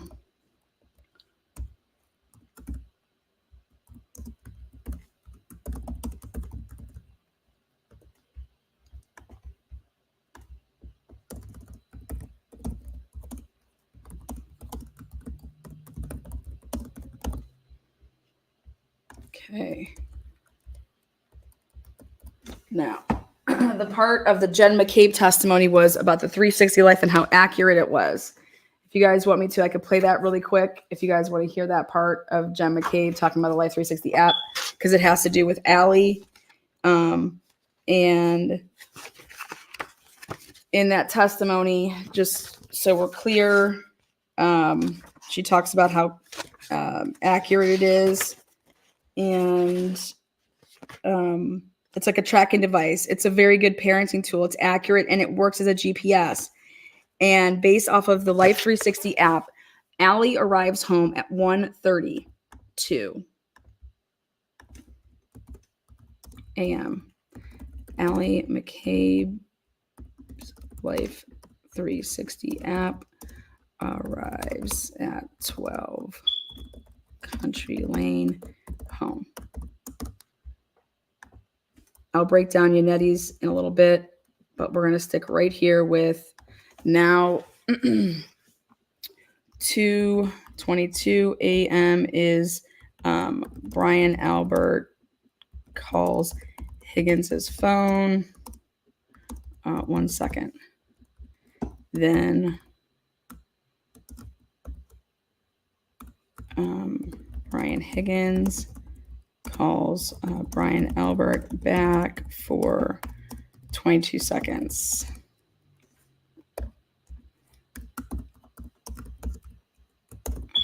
Jen McCabe is texting in a three-way.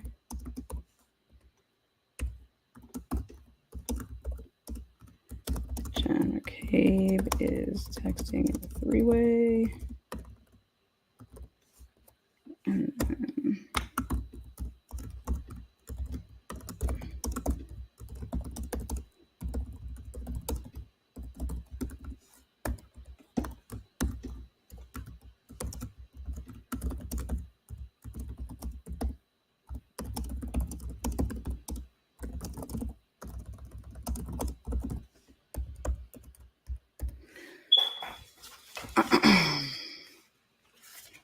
now, going off of Jen McCabe's other data, which is her steps.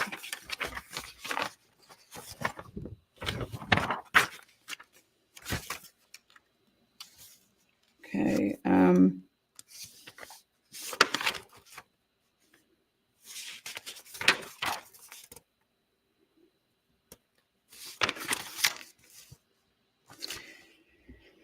All right. So at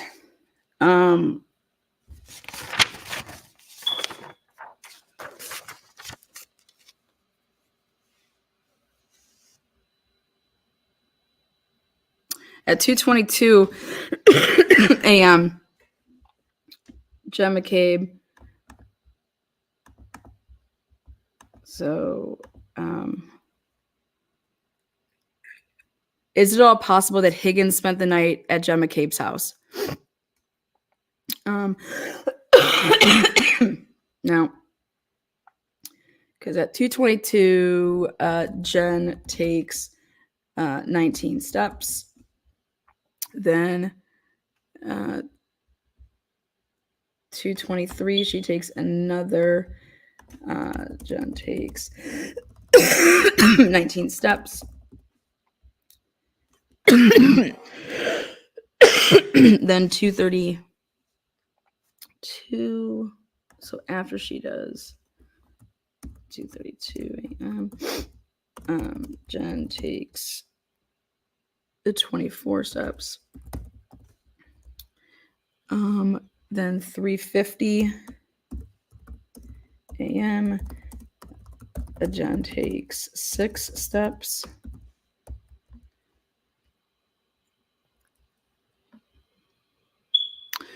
Then 4:55.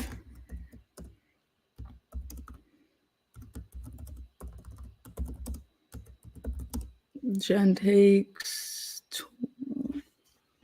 24 steps.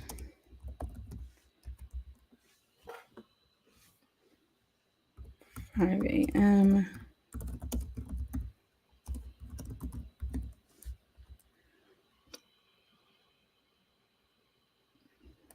Then 5:26 a.m. Jen takes 13. And then it's like 5:28, 5:28, 5:31.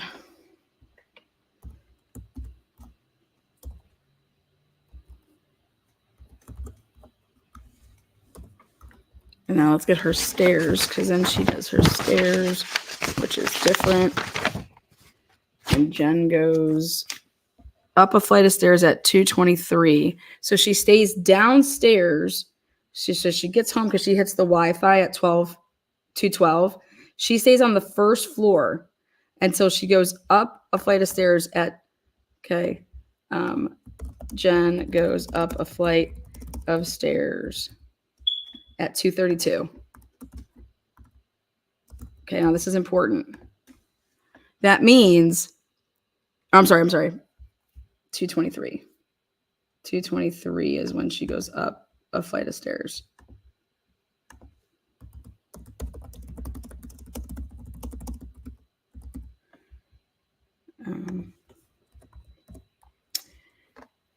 That means she would have stayed down the first level for 10 minutes. 10 minutes she stays on her first level. 10 minutes. So she goes upstairs to her bedroom.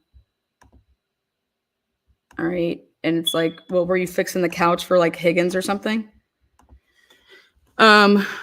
Now she takes her next flight of stairs at 5:32. And she does 5:32. She like runs downstairs. Then she runs back upstairs at 5:32. So think about this. Now let's go right here. Think about this. Oh my God. Oh my God. Oh my God. Oh my God. Karen's here. Higgins, hide. 5:32. So she takes step at 5:28. Whoopsies. 5:28 a.m. Jen takes steps, and then Jen takes steps, and then at 5:32, Jen runs downstairs. Jen runs downstairs, okay? Because then at 5:32, she comes running back upstairs. Jen runs back upstairs. And how do I know this? Because of the times. It was 5:32 and 16 seconds to 5:32 and 19 seconds. So she's down the stairs. Then at 5:32 and 18 seconds to 5:32 and 21 seconds, she's running back up the stairs. So she goes down and runs back up. Okay. Then she takes another flight of stairs. Okay. Remember, this is 5:32. So then at 6:35, her next flight of stairs is not till 6:35. And this is when she's at Jen.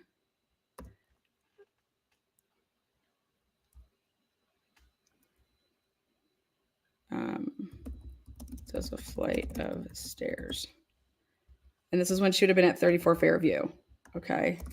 But this is what I can also prove. She says in her testimony that she goes upstairs at John O'Keefe's house to look for John and talk to Kaylee. She does not make any flights of stairs while she's at Jen testifies that she went upstairs at John's when looking for him between 5:52 a.m. and 5:56 a.m. when they drove over there. There's no stairs. However, Jen's phone/watch do not record any stairs. And so therefore she couldn't have seen their bed, couldn't have seen if it was made. And if she was to talk to Kaylee, remember when she cries in the stand, I promised Kaylee, I promised her that I would bring John back. Bitch, where'd that happen at? Because it definitely didn't happen upstairs in Kaylee's room, you fucking lying hoe. Okay? She didn't go upstairs. She did not go upstairs. Now, gonna zoom in. However, Jen's phone, I watched, did not record any stairs. So she couldn't have promised Kaylee that she was bringing John back in tears to jury on top floor. Okay. Next. Now I'm going to wait to actually put this in because we have a lot more to do. Now,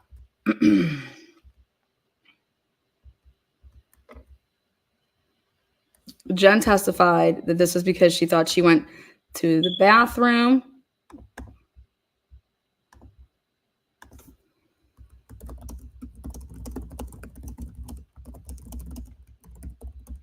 But my question is why did she run right here? She runs downstairs, runs back up.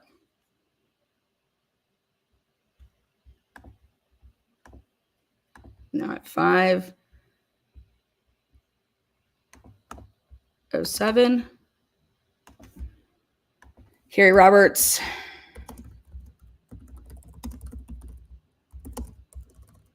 calls 911, says John O'Keefe says he is a Boston cop and that he didn't come home. Niece and Karen worried and says Meadows.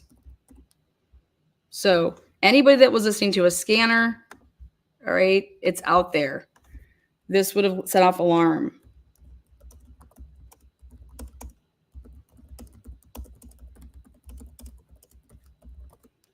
Okay. And this happened with Good. This was Good. So when did Gallagher get that call? Good took call. Good also called Gallagher. All right. So then at the same time, 5:07, Karen Reed is pulling out of her pulling out of driveway and hits John's SUV when backing up. Could have caused a crack in the taillight. This is what the jurors would have been doing or should be doing right now. Now, we don't have any of Karen's data. They're saying that it's not available. But we have Karen on, she is on the Canton library camera. And she's on the Temple camera, but I found something interesting with these two cameras. All right, they're very, very interesting. Now,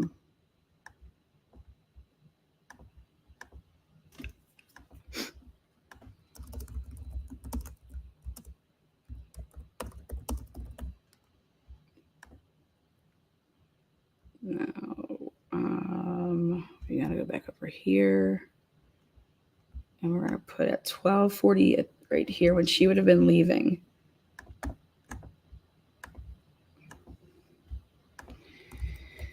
Canton.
Okay.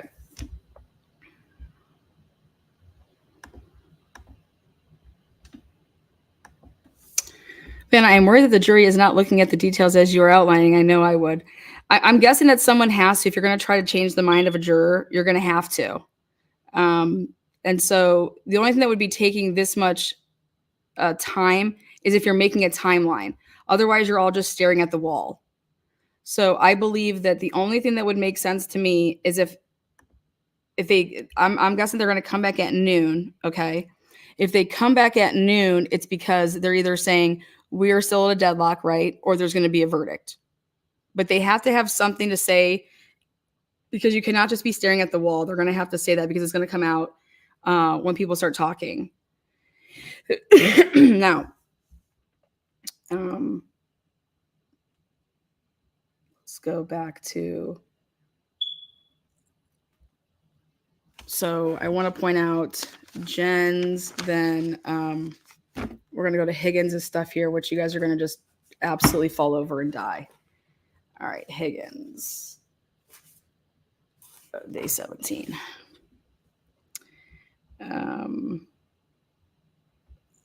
Again, make yourself known, hit the thumbs up. So going back to everybody's testimony, right?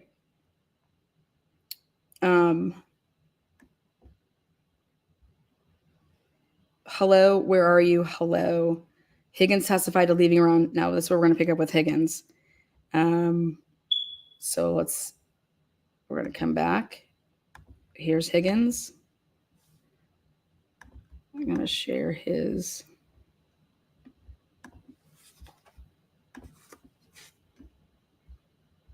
Higgins was day 17. He did hella testimony on the 17th. So I'm going to first pull up with Higgins is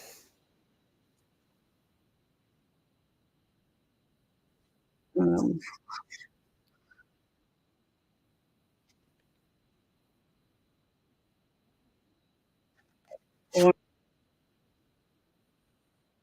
124.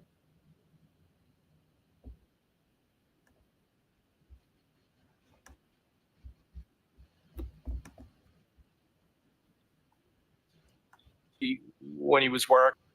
Okay, so here we go. No. And was that abnormal for the chief to be calling you at that time of day? No, he's an early riser, and typically when he was working, again, we also had a friendship. He would call in the morning, kind of like checking in with each other. So I just kind of was like, why are you calling me this early? Kind of just blew it off. But then when I saw Brian Albert calling me, like that kind of caused me some concern because I'm like, why is he calling me? He was out with me all day yesterday. We both had the same long day, and I was concerned at that point.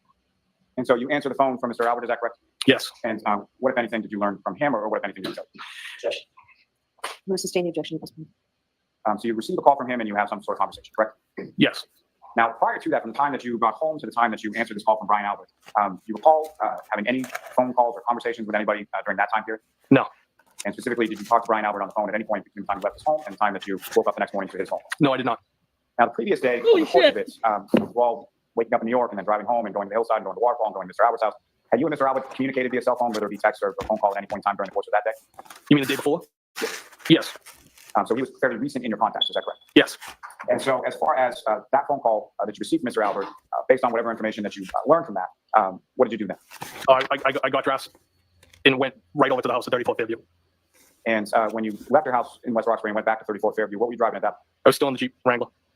And if you know about what time or so was it that you arrived back at 34 Fairview late that morning? Maybe a little after 7. And when you arrived there, what, if anything, did you see? I just went into the house. As far as outside of the house, when you arrived there, what, if anything, did you see outside? I don't recall. Maybe a police car. I don't remember. Okay, right there, a police car. So right here, Higgins is full of shit. He's arriving and he says that he maybe just saw a police car. If you're going to be arriving just after 7 a.m., just after 7 o'clock in the morning, there was 3 police cars that were marked, 2 unmarked, Gallagher's, Lanks, Mulvaney's, Seraph, and Good. So 5. Okay. Then you're still going to have one of the firefighters' vehicles on, plus a truck. So I don't remember. I think there was just like one cop car. Now listen.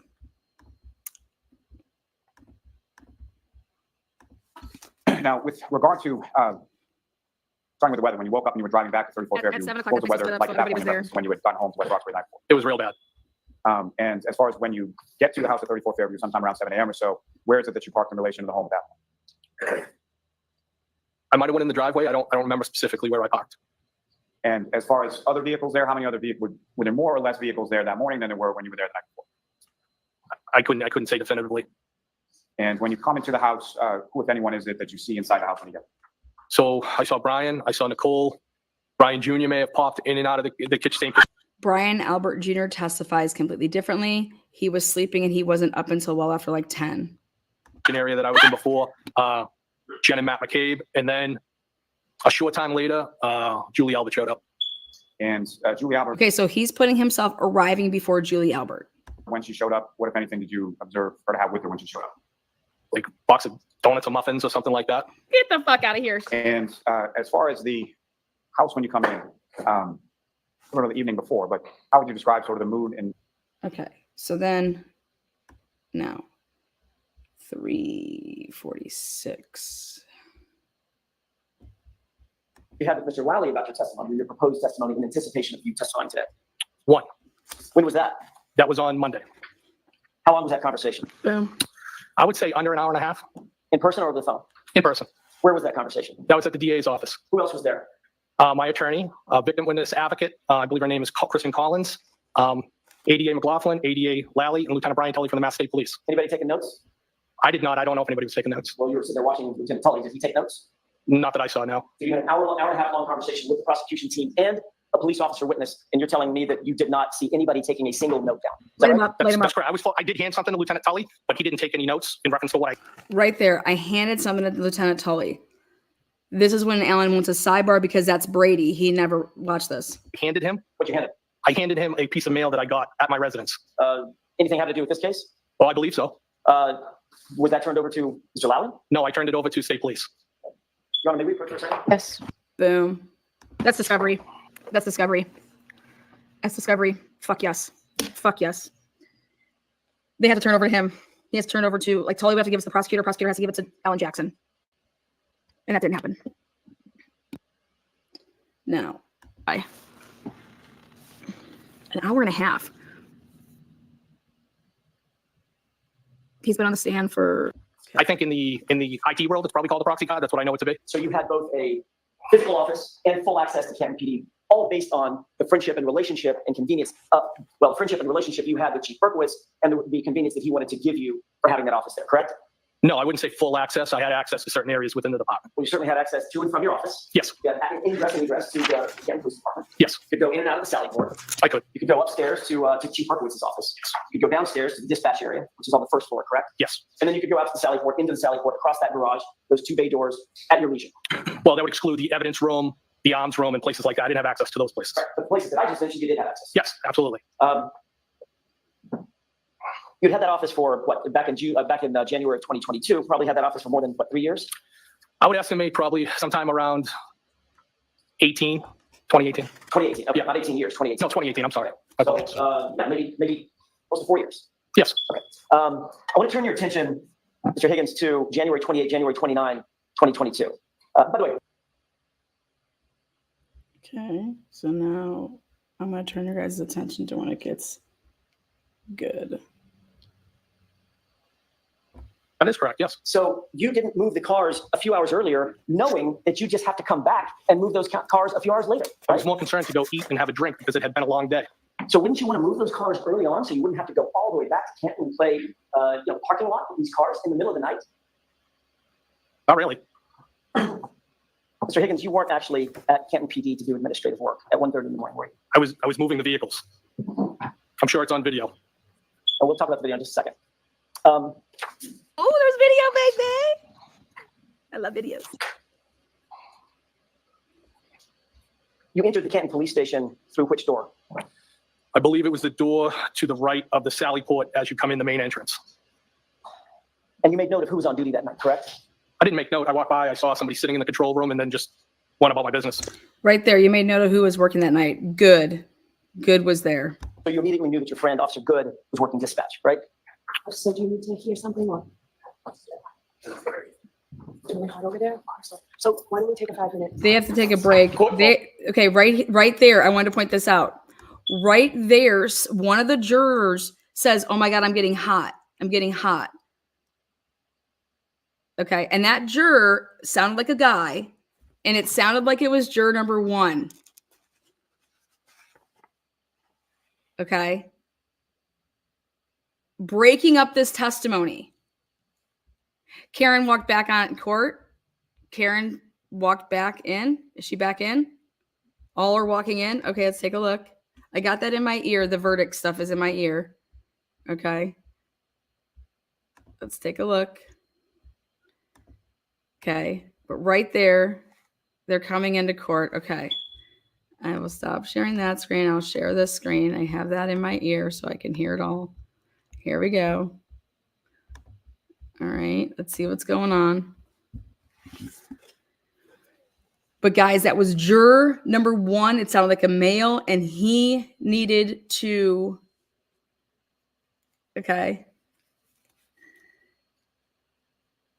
So I caught something there because this was at a very, very important part.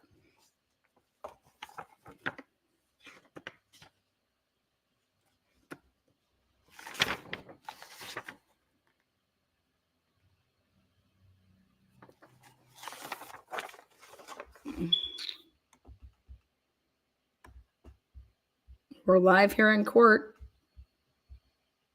Looking at this fan. She hasn't said anything yet.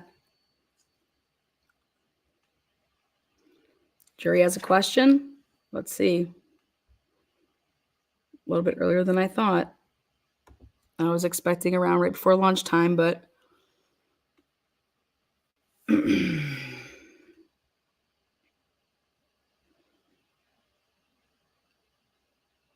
wait till I go to the screen of what I put together last night on my paper for Higgins.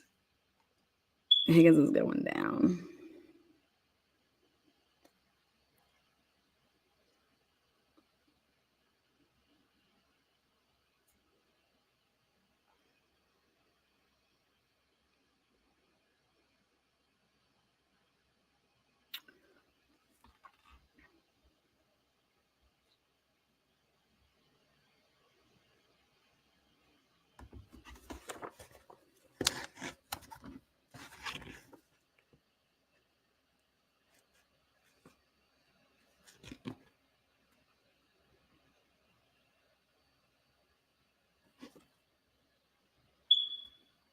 I want to know what,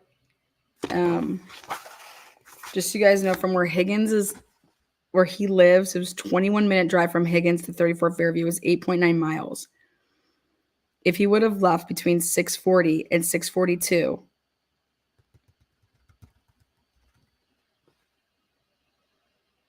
that's the only way that he could get there, just after 7. But guess what? Brian Albert doesn't call him for the first time until 7:20. So let's talk about this.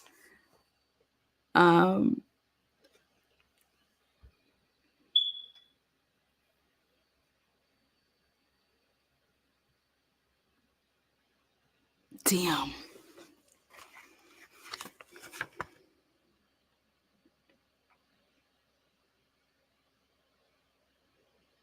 This gets so good. This is going to get so good.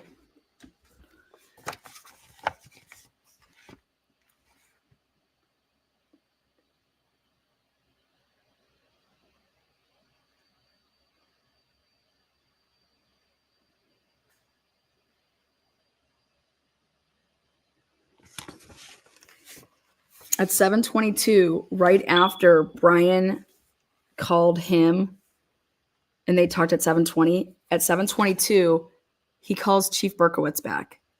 Did you request any info? What did he tell you?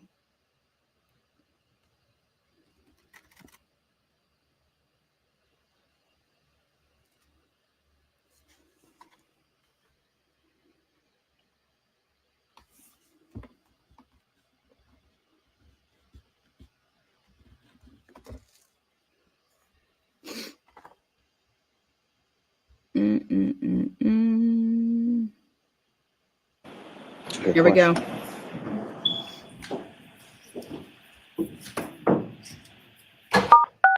You are unmuted. We're back on the record on the Karen Reed, Your Honor. We've got a question from the jury. All right. So, Mr. Lally, I'd like to hear from the Commonwealth first about doing thorough deliberations. I'm sorry, I didn't hear the last one. I'd like to hear from the Commonwealth first about your view on whether the jury has conducted due and thorough deliberations. Your Honor, while I understand that they have been at this for a while, I would submit that they have not, and I would ask the court not to make such a finding. Reasons for that, Your Honor, this jury heard, I believe, about 29 days or so of testimony, 657 different exhibits marked as evidence, 74 different witnesses who testified before them. And while I believe they've been out for somewhere in the vicinity of 22 or 23 hours, what I would submit to the court based on all of that, as well as the complexity of the issues presented to them, they really haven't even had 1 hour of deliberation equivalent to 1 day of testimony to each of the days of testimony that they've heard. So while they have been at it for a while, I would submit that based on the evidence and testimony and witnesses and the complexity of issues in this case, I would submit that they have not done a thorough deliberation up to this point. Ms. Giannetti? Our view is that it's time for Tui Rodriguez. They've come back now twice indicating essentially that they're hopelessly deadlocked. The content of this latest message is that they have been over all the evidence. Previous message said they did an exhaustive review. This time they said that they have fundamental disagreements about what the evidence means. And it's a matter of opinion. It's not a matter of lack of understanding. This court, when you sent the jury out, encouraged them not to take a straw vote, encouraged them to go over all the evidence in a very methodical manner. I think all indications are that they've done that. And this is what Tui Rodriguez is for. We asked the court to get it. Yeah. All right. I think this has been an extraordinary jury. I've never seen a note like this reporting to be at an impasse. Read the notes. I do find that they're now, with the additional time that they went out without coming back Friday saying that they were deadlocked, is due in thorough deliberation. So I'm going to give Tui Rodriguez. Yes! So Woo! are they ready to come in, Jody? After they hear the Tui Rodriguez, it's a not guilty, baby! Woo!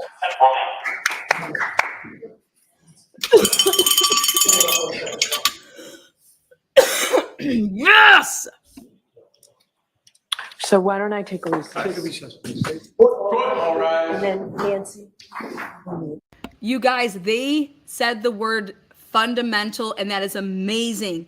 You know what that means? That means that the state Commonwealth fundamentally failed. What I mean by that is whenever you hear the words fundamental, think about sports. You have to know and learn your fundamentals, okay, in order to become really good at something. You have to be fundamentally sound. If there's foundational issues, that's fundamentals, foundational fundamentals, you're going to struggle as an athlete if you don't have fundamentals, okay? You're going to be inconsistent, horribly inconsistent. So fundamentals, they have never seen a jury note like this. You guys, what this means, in my opinion, the fundamental, they have fundamental issues in terms of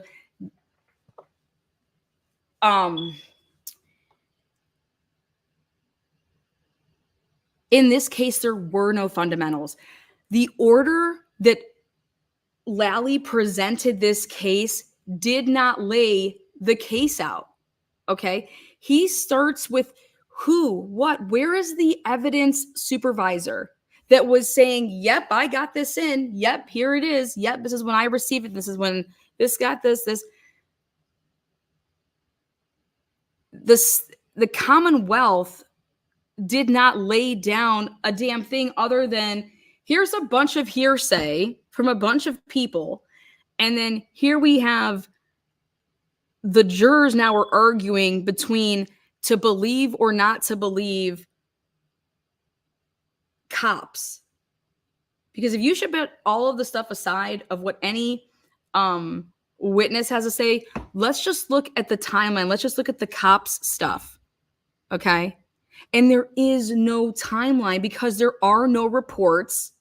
There is no chain of custody. There is nothing here. This stuff just winds up just like here. This case has no fundamental, like, where did this case start? Karen Reed was arrested very, very quickly. All right. The Commonwealth, through all of this stuff that, like, Lally was trying to get in front of things that he totally did not present a case against Karen Reed. It's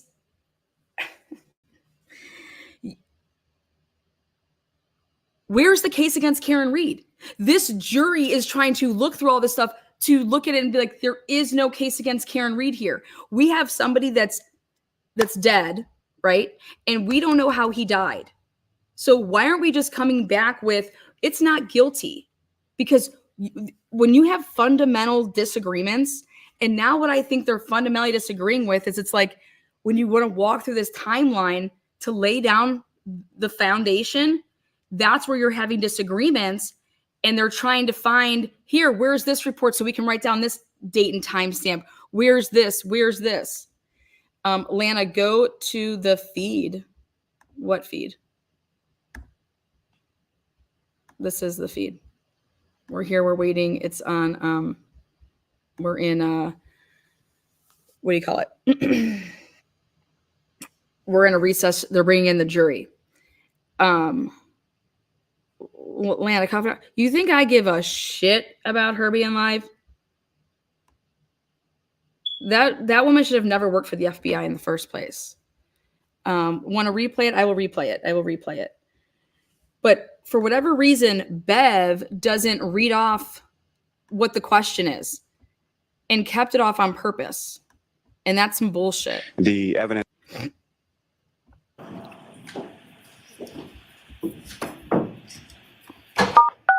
You are unmuted.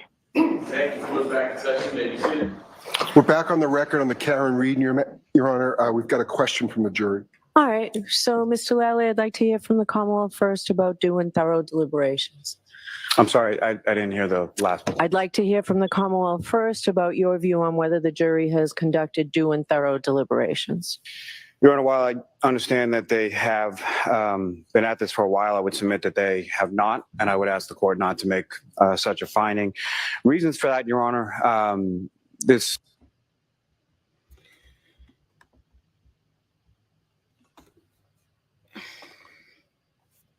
I want to see how she words it. Not 1 hour. Him.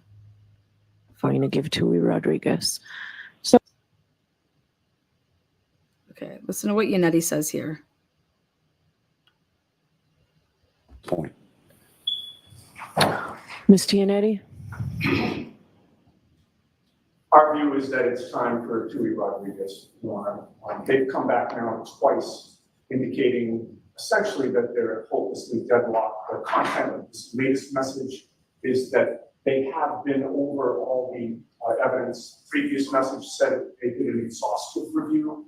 This time they said that they have fundamental disagreements about what the evidence means. And it's okay, so the first thing they said, that we've done exhaustive measures, okay? Exhaustive measures. Now this letter is saying we have a fundamental disagreement of what the evidence means. What the evidence means. Like, for example, Trooper Paul's evidence has no dates, no timestamps. He is working back on key cycles to say that this is what this is. This is during that time. No, the fuck it isn't. First of all, it isn't, because then what did they do on cross-examination? They said, hey, the car was moved when it was towed. It got up onto that tow truck. It got then taken off of that tow truck. Those are key cycles. So your little key cycles that go with your triggers, you're off, buddy. You're off, right? So they have a fundamental disagreement on what the different evidence means. The only person, I believe, that was presenting any evidence was freaking the defense.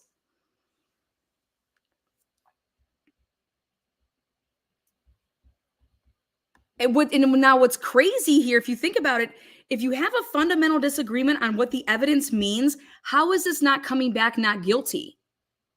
Because that means that they didn't present their case. That means that they didn't meet the burden. And the Tui Rodriguez is going to read exactly that. The Tui Rodriguez is going to be awesome for the defense because what it reads now, what the Tui Rodriguez is it's an instruction. And it reminds the jurors, like, this is what you have to do. And what you're reminded of, hold on, I want to make sure we're not missing any of it. What you're reminded of is, ta-da, the key word is you cannot shift the burden. The burden cannot shift here, okay? Tui Rodriguez is a case. That's what they're referring to. We want you to read this, and so you cannot shift the burden. The burden is on the Commonwealth. The Commonwealth did not make their case, so why are you making one for them? That is what you are not allowed to do as a juror, okay? You are not allowed to go into that into that deliberating room and make a case that the Commonwealth did not make. You can't do that. Just so you know, when you're deliberating, you cannot go into a deliberating room and say, well, if Lally would have said this. No. Okay, that's not how it works.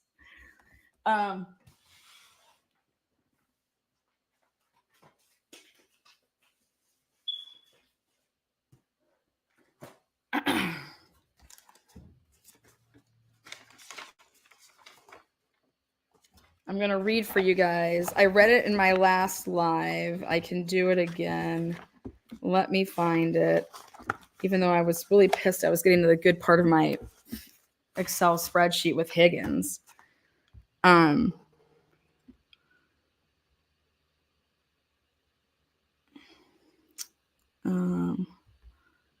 Let's see.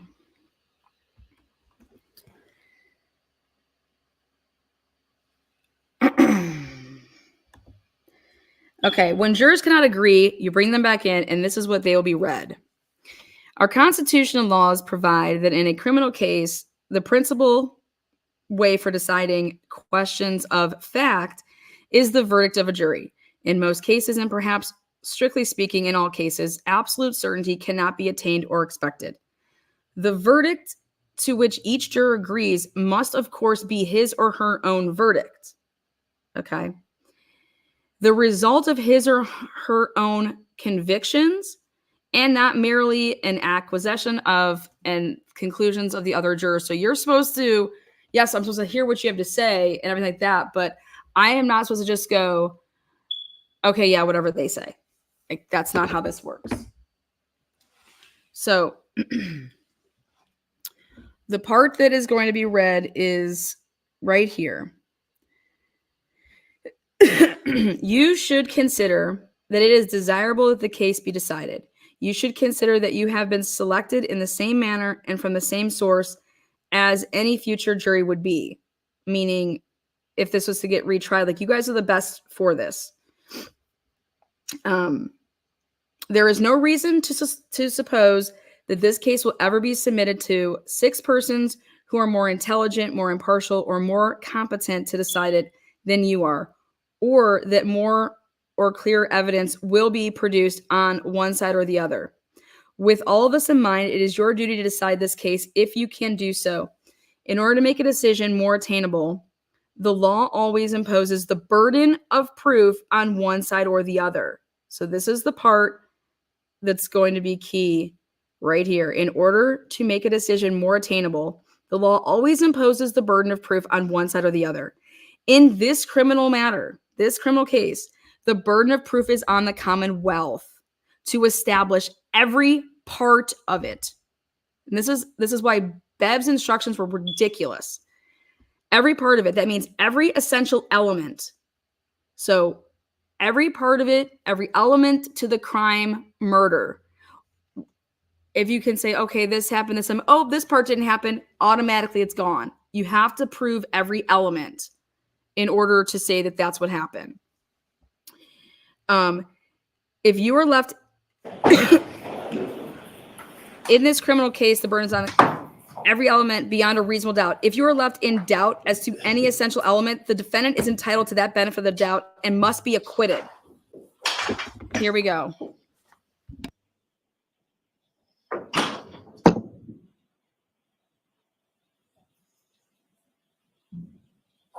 Court is in session. Please be seated.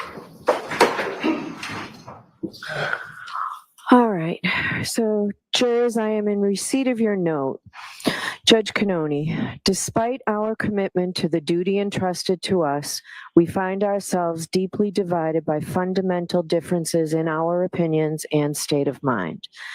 The divergence in our views are not rooted in a lack of understanding or effort, but deeply held convictions that each of us carry, ultimately leading to a point where consensus is unattainable.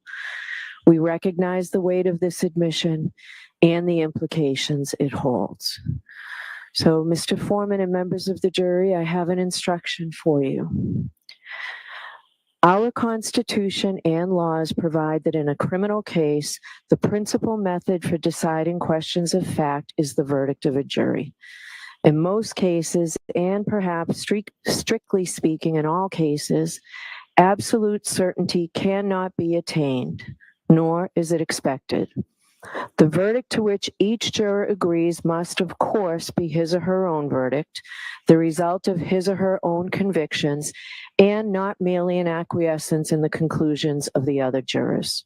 Still, in order to bring 12 minds to a unanimous result, you must examine the issues you have to decide with candor and with a proper regard and respect for each other's opinions. You should consider that it is desirable that this case be decided. You have been selected in the same manner and from the same source as any future jury would be selected. There is no reason to suppose that this case will ever be submitted to 12 persons who are more intelligent, more impartial, or more competent to decide it than you are, or that more or clearer evidence will be produced at another trial. With all this in mind, it is your duty to decide this case if you can do so conscientiously. In order to make a decision more attainable, the law always imposes the burden of proof on the Commonwealth to establish every essential element of each indictment beyond a reasonable doubt. If you are left with a reasonable doubt as to any essential element of any indictment, then the defendant is entitled to the benefit of that doubt and must be found not guilty on that indictment. In conferring together, you ought to give proper respect to each other's opinions and listen with an open mind to each other's arguments. Where there is disagreement, those jurors who would find the defendant not guilty should consider whether the doubt in their own minds is a reasonable one. If it makes no impression upon the minds of the other jurors, who are equally honest and equally intelligent, who have heard the same evidence with the same attention, who have an equal desire to arrive at the truth, and who have taken the same oath as jurors. At the same time, those jurors who would find the defendant guilty ought seriously to ask themselves whether they may not reasonably doubt the correctness of their judgment if it is not shared by other members of the jury. They should ask themselves whether they should distrust the weight or sufficiency of the evidence if it has failed to convince the minds of their fellow jurors beyond a reasonable doubt. I will now ask you, Mr. Foreman, and members of the jury to return to your deliberations with these instructions in mind. And as with my final instructions and the supplemental instructions I sent in, I will send in a copy of this charge as well. All right, so may that be marked, Madam Court Reporter, please. All right, so thank you. We'll send you folks back out to deliberate. All rise for the court, please. Jurors, follow me.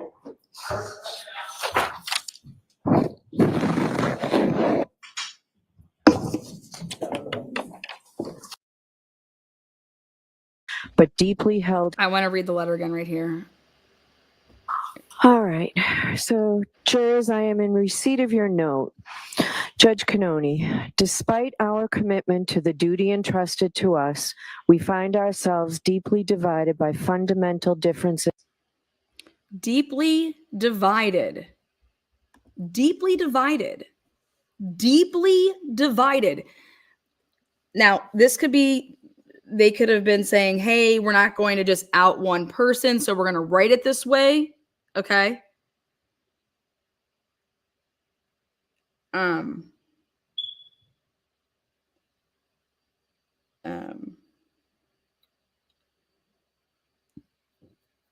Okay, so hold on one second.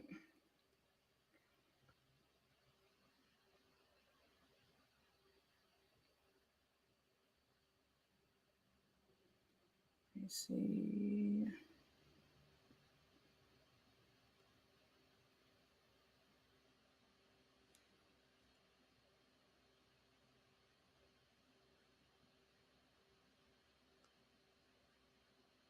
Okay.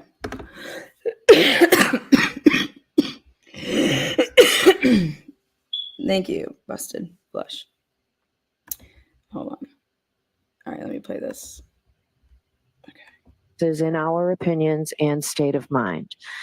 The divergence in our views are not rooted in a lack of understanding or effort, but deeply held convictions that each of us carry, ultimately leading to a point where consensus is unattainable. That means somebody, they're not willing to change. They're not willing to change. But what are your deep convictions of what? This sounds like a personal letter that was written. Your deep convictions of what? What did you see here that could deeply that could, oh my God, what? Are you kidding me? After Tui Rodriguez is read, if they come back and say that they still can't do it, it's automatic mistrial. It's automatic. I mean, it's automatic hung juror. It's hung. I mean, listen to this letter. Listen to this. We recognize the weight of this admission and the implications it holds. This letter tells me that every day when she was asking you questions, okay, you didn't just get to this profound feeling. Like, what in the world? Dude, these jurors, when they talk, this is going to be amazing. Okay. So, Mr. Foreman and members of the jury, I have an instruction for you. Okay, one more time.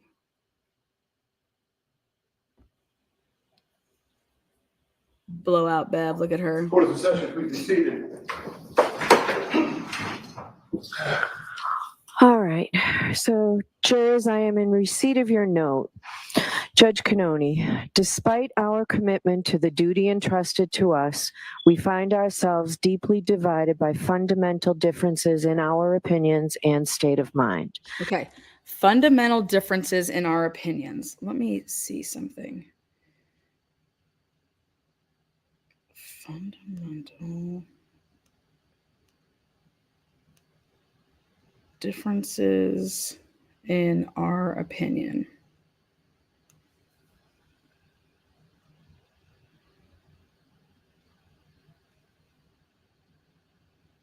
Okay.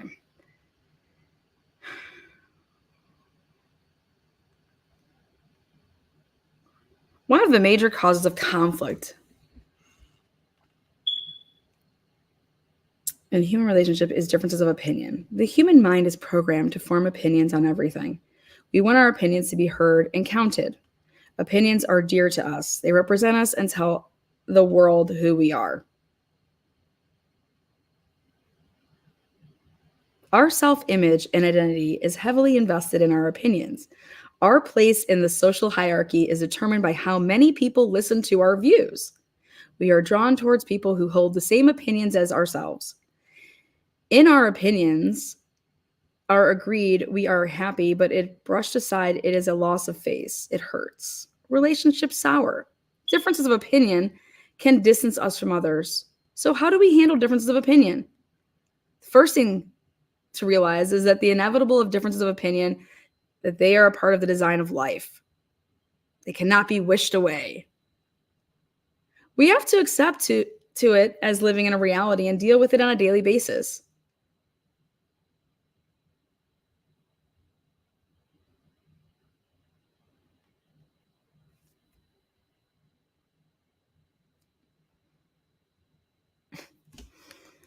I don't care about your opinion. I care about the facts of the case. The divergence in our views are not rooted in a lack of understanding or effort, but deeply held convictions that each of us carry, ultimately leading to a point where consensus is unattainable. We recognize the weight of this admission and the implications it holds. So, Mr. This is unbelievable. Unbelievable.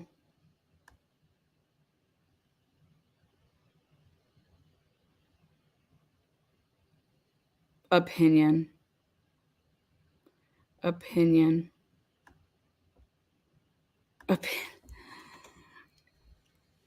Your opinion of what? This is not, you don't convict people if you think that they're bad people. I believe that my opinion of Proctor, my opinion of Karen Reed, I don't give a fuck about your opinion. I don't care about your opinion. So why are they writing the word opinion in this fucking letter? Our opinion. It's fuck your opinion. I mean, is this, what? Who the fuck picked these?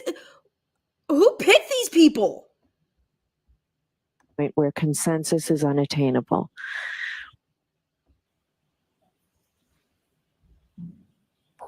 Court is in session, please be seated.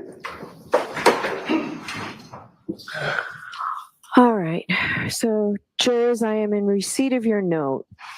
Judge Cannoni, despite our commitment to the duty entrusted to us, we find ourselves deeply divided by fundamental differences in our opinions and state of mind. State of mind. So someone in there's a cuckoo.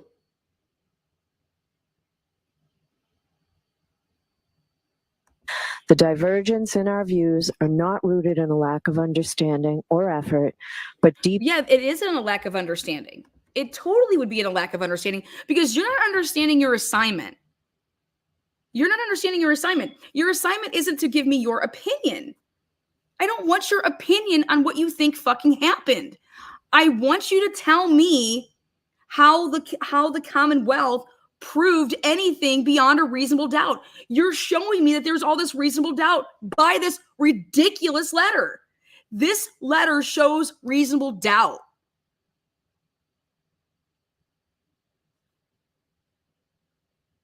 And if you have reasonable doubt, if you have doubt, my one strong conviction on she is guilty means absolutely nothing. Because I'm basing my convictions, my strong convictions, on my opinion. So I could see something like, did the car cause the death of John O'Keefe? And we don't know. It wasn't. We have experts saying that it didn't. We have no expert said that it did. How about that? Oh, who? Trooper fucking Paul? Okay, so you have both sides. So then there's reasonable doubt. So then, like, we don't know. We are not the professionals. You gave it to us. What you guys presented to us shows that there is nothing conclusive here. What the fuck is going on? I don't care about someone's opinion on a case. This is unbelievable. And I blame Bev. Bev, you suck. You didn't give these jurors, listen, you guys, they have to prove their case. This, adding all these here, this, fuck you. Okay, drinking and driving, sorry, she wasn't, that's not, Jesus. You can't go and give somebody DUIs after the fact. That letter tells me that we are dealing with literally a cuckoo person. Who would ever write that letter? The foreman wrote the letter. I would look at everybody in there. I'd be like, I'm not writing this shit and turning this in. But this cop, whoever the foreman is, wrote the letter and turned it in. Like, what a pussy. I'm starting to wonder, is Massachusetts a red state or a blue state?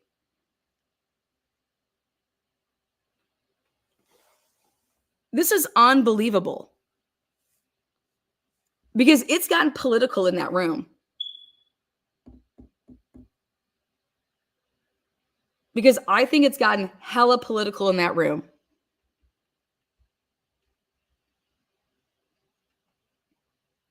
This is a case-by-case situation. In this case, okay? In this case, you're seriously looking around and you say, oh my God, she totally did it. You can think that all you want, you stupid bitch, or you dumb dick. You guys can think Karen Reed did it. I don't give a shit. But the Commonwealth didn't prove that Karen Reed did it. In fact, what the Commonwealth proved is that there's all this reasonable doubt.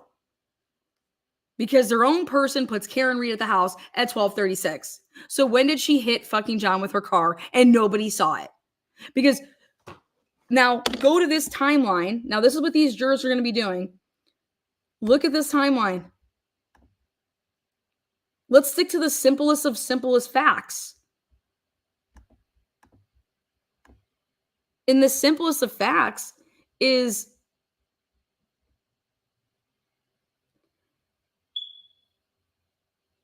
then the physical evidence.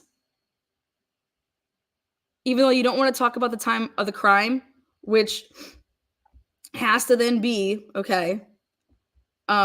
John is taking steps at 12:21, guys. John's taking steps at 12:21. But you want to believe, because some people in that room are going to say that, oh, it was the hill, guys. It was the hill. Okay. So how about this then, guys? How about this? Then let me break it on down for you. Okay. If you think that Nicholas Guerrero and this up and down the stairs thing, okay, great. Well, guess what? John O'Keefe at some point had to get out of that car because he had to get hit, right? One way or another, he got hit by a hand, he got hit by a car, he got mauled by a dog, right? One way or another, John O'Keefe did not sustain those injuries inside that vehicle. Can we all agree on that? Raise your hand if we can agree that John O'Keefe did not sustain those injuries in that vehicle. Raise your hand. Okay, great. We all agree John O'Keefe did not sustain the injuries inside the vehicle. Perfect. Awesome. Now, John O'Keefe would have had to gotten out of the vehicle, right? We all agree on that, right? Okay. So when did he get out of the vehicle? Well, according to, here we go. John O'Keefe, these are the only options of John O'Keefe's phone data saying that he took steps. 12:21 a.m., okay? And half of us think that he's still riding in a vehicle, and half of us think that he's outside of the vehicle, right? And then you have Ryan Nagel, the text message that we have here, physically see here, it's a screenshot, 12:23, he's saying that he's here, all right? And so when he was there, and his testimony is that they've just followed the Reeds in, and we're right there. So he didn't see, so you guys think that John O'Keefe, was he hiding in the vehicle?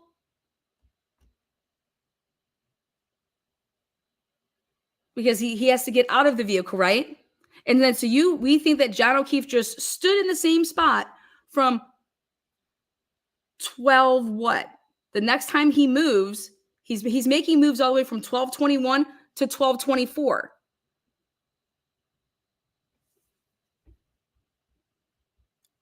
But now, hey, but Richie's testimony, guys, Richie says that he didn't wave on some car and then he followed up like that. So based off of Richie's testimony, when they arrived there, the SUV's already there.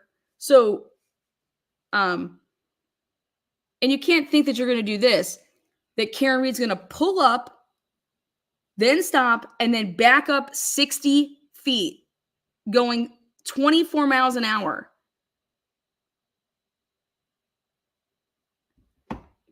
So the next time that John O'Keefe is taking steps is at 12:31. Okay? 36 steps.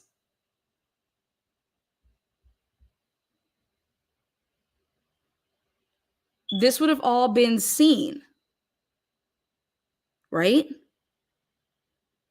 Because if you're saying that, okay, yeah, those steps, the 1231 steps, that's when Karen hit him. And then Karen drives off and she's able to be back on at the house at 1236.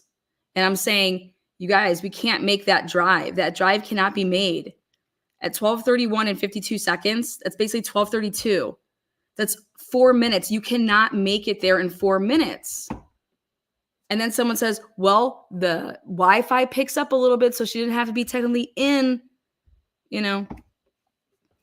And so then wouldn't we just say when we would be at this point right here, okay, to say then, okay, now this all so it's reasonable, guys, for us to then say it's reasonable that she didn't do it, right?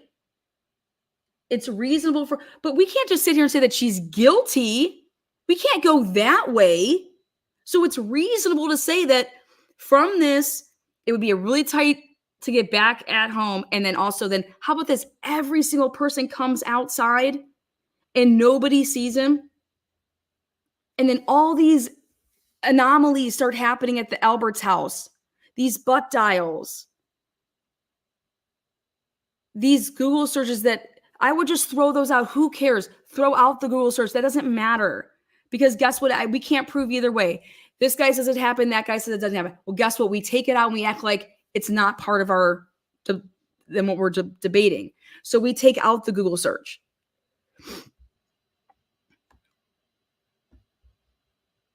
And then I could say, hey, listen, I could lie too. I don't want my kid to be caught up in some bullshit. All right. So I just said that they weren't here because I didn't want to drag them into it. All right. Could parents do that and just, hey, same thing with Colin, sure. Okay. We're not going to drag all these people into it. They have nothing to do with it. We're just going to leave their names out of it. Okay. So I can give you that. But what I cannot give you is Allie McCabe's Life 360 that has her driving around until 1:32 in the morning when she said that she picked up Colin at 12:10, dropped him off, and then went home for the night and she was home. Are we just going to sit here and say that none of this data is accurate? Then nobody is going to be in jail ever. So going back to this is then, okay, now let's talk about what, when they got there in the morning. Okay. Then again, we have phone calls at 6:07, 6:08, 6:23. Then Jen McCabe goes inside.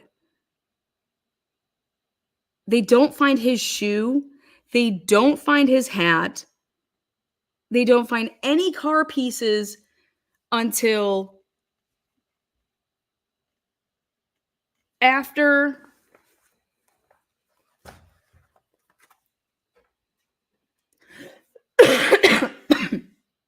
they decide to tow the vehicle. Do they start, the CERT team finds pieces? And we don't know. We don't know if they're planted. We don't know if they're not planted. We don't know if the car hit him. We don't know if the car didn't hit him. So how does this not just come back to say, you guys, we don't know. Do you know what happened? Were you there? No, I wasn't there. So the people that are saying that she's innocent need to say this. Listen, I wasn't there. I don't know if she's innocent or guilty, but I just know that they didn't prove their case. Can we all just agree that they didn't prove their case? Don't want to sit here and say the cops are crooked. I don't want to sit here and say this because, guys, that's not on us. It's they didn't prove their case. How anybody can have a strong conviction. So are these people not able to, like I said, I wouldn't be able to convict Jennifer McCabe, Brian Albert. Nobody off of the case that was presented to us and that we all watched for 31 days, 30, however many days it was, nobody could be convicted. So where are these strong convictions coming from? Where are these strong opinions coming from? This is ridiculous. You guys want to talk about egos? Lawyers have huge egos. All of these jurors, who the fuck do you think you are? You know, maybe Ellen Jackson and the defense and maybe they went all too crazy with picking these jurors. Like, but we need people with common sense. How about we need people that can read directions? We need people that, like, I would have been asking questions like, do you have a problem standing up for saying, like, if the Commonwealth doesn't prove their case, that's how you would go about debating it? This is just, you guys, I don't care if you think Karen Reed did it. If you think that they didn't prove it. Just like they didn't prove that she didn't do it, but it's not on anybody to prove that Karen Reed didn't do it.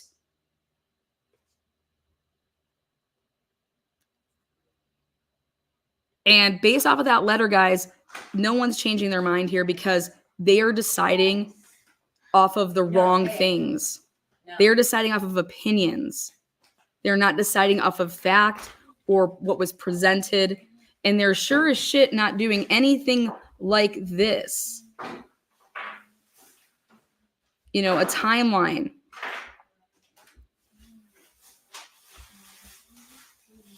Karen, and I hope that it comes back that it's this whole, like, we've already decided it's not guilty on this, not guilty on this. We're just deadlocked in now. Now we want to talk about the charges. And then maybe that's where this opinion is that, okay, Karen Reed drove him there and dropped him off. Is she negligent in that? Did she know that he was walking into a trap? Is this what some people are now, like, we all agree that it wasn't this, but now we want to get to this whole, what is Karen Reed negligent of? Okay. And is she negligent of knowing that Higgins has all this built up tension and that he then could, you know, get in a fight with him and then whatever. So did Karen Reed cause that? Should she have never dropped him off there knowing what he was walking into? Is that something that they are talking about? Because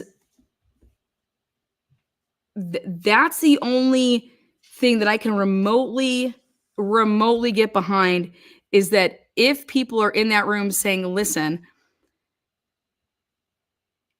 Karen didn't go inside for a reason. She dropped him off. I don't think she hit him, but I'm over here saying that she's not guilty of this stuff. But did she go there, drop him off, knowing what he could be potentially subjected to, which is a hostile environment due to, but guess what? They didn't show that. And nor did the Commonwealth say that that's what happened. The Commonwealth didn't say that Karen Reed went over there to drop him off so that he would get his ass kicked. Okay. So that's where I get to this whole fact of is you guys just can't start making things up in your head. None of this was presented. You could think that, but that's not what was presented. Okay. So, and maybe that's where all the confusion lies, is it's like, well, when it's all these other lesser charges. That's where this is at. But the prosecution, the Commonwealth didn't prove their case. And if this is about the car hitting John, because that's what they call the murder weapon, in Lally's closing arguments, Karen Reed went back, picked up the murder weapon basically by going back and picking up her car and taking it to her dad's house during a blizzard, that they were trying to conceal the murder weapon. Okay. That means that the Commonwealth is telling you that that's the murder weapon, so you need to go with that. And if John's car or Karen's car did not hit John, or you cannot prove that, or we can't get to that, then it's not guilty because of everything that comes down on those lessers has to do with the car. But that letter is OMG. I don't care about your opinion. I don't give a shit about your opinion. Well, it's my opinion based off of the facts.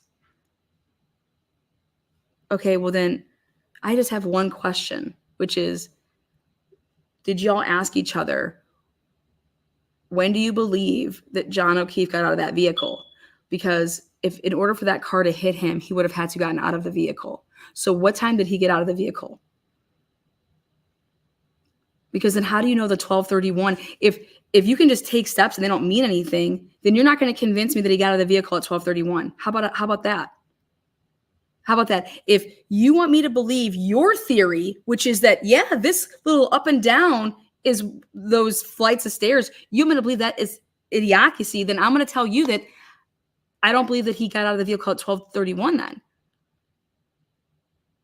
For all I know, his phone stayed in Karen Reed's car all night.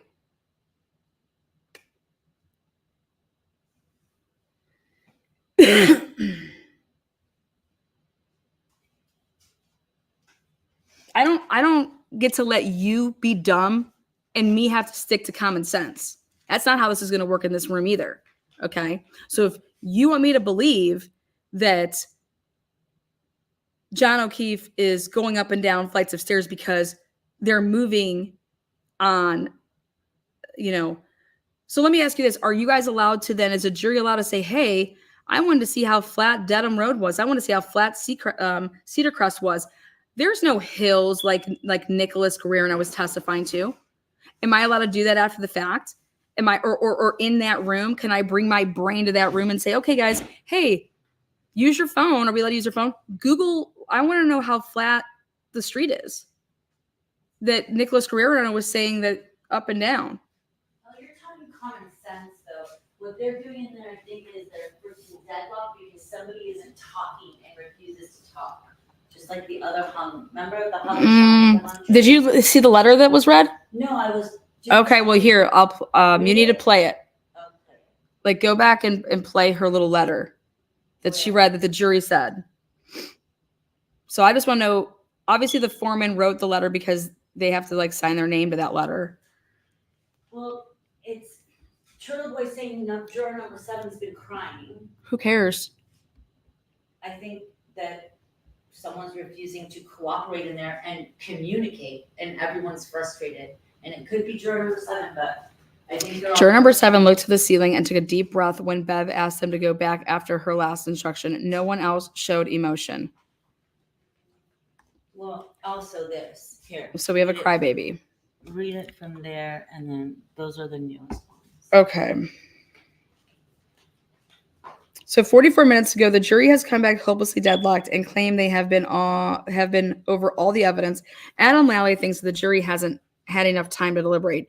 Yannetti says they have fundamental differences and can't come to a verdict. Then for Auntie Bev announces she will be instructing the jury with the Tui Rodriguez. So then juror number 7 appears to be crying. All 11 other jurors look frustrated. Juror number 7 took a deep breath and looked up to the ceiling when Judge Canone instructed them to go back into the deliberating room. Either she's really frustrated with one or more of the other jurors who is holding out with guilty, or she is the lone guilty vote. She is acting noticeably different. Mm-hmm. So and she wants it known, because when you start acting like that, you want it known. But in this letter that they read, they have deeply held convictions. You need to. That's bias. That's what I just. Bias. This is how could you have deep? That's bias. You cannot walk Okay. in there with bias. So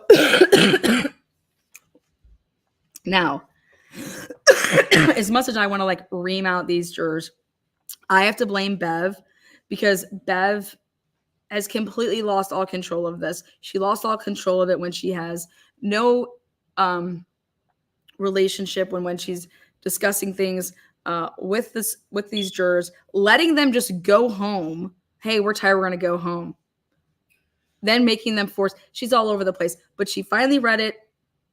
And the question is I would just ask everybody, can we all agree that in order for John O'Keefe to have died, he would have had to have gotten out of that car? Otherwise, you're saying he sustained those injuries inside the vehicle, right? And I think you're going to get everybody to raise their hand that, yes, John O'Keefe would have had to get out of the car. Perfect. Now we're going to ask everybody, what time on this health data that we have here, what time do you think is his first movements outside of the vehicle? Beautiful, Anna. That's how you should do it. Absolutely. Yeah. Yeah. Simple. Yeah. And then and these are your options you have. You have the first, which is 12:21 and 24 seconds. Okay.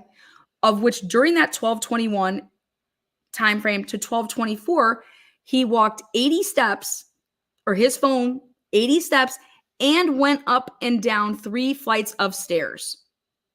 Okay? That's option 1.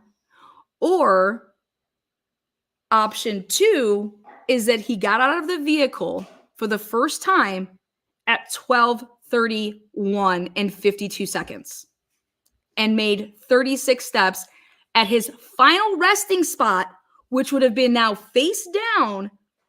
How did he sustain the back blow to his head with nothing around him to have hit? Okay, because he's not laying like this.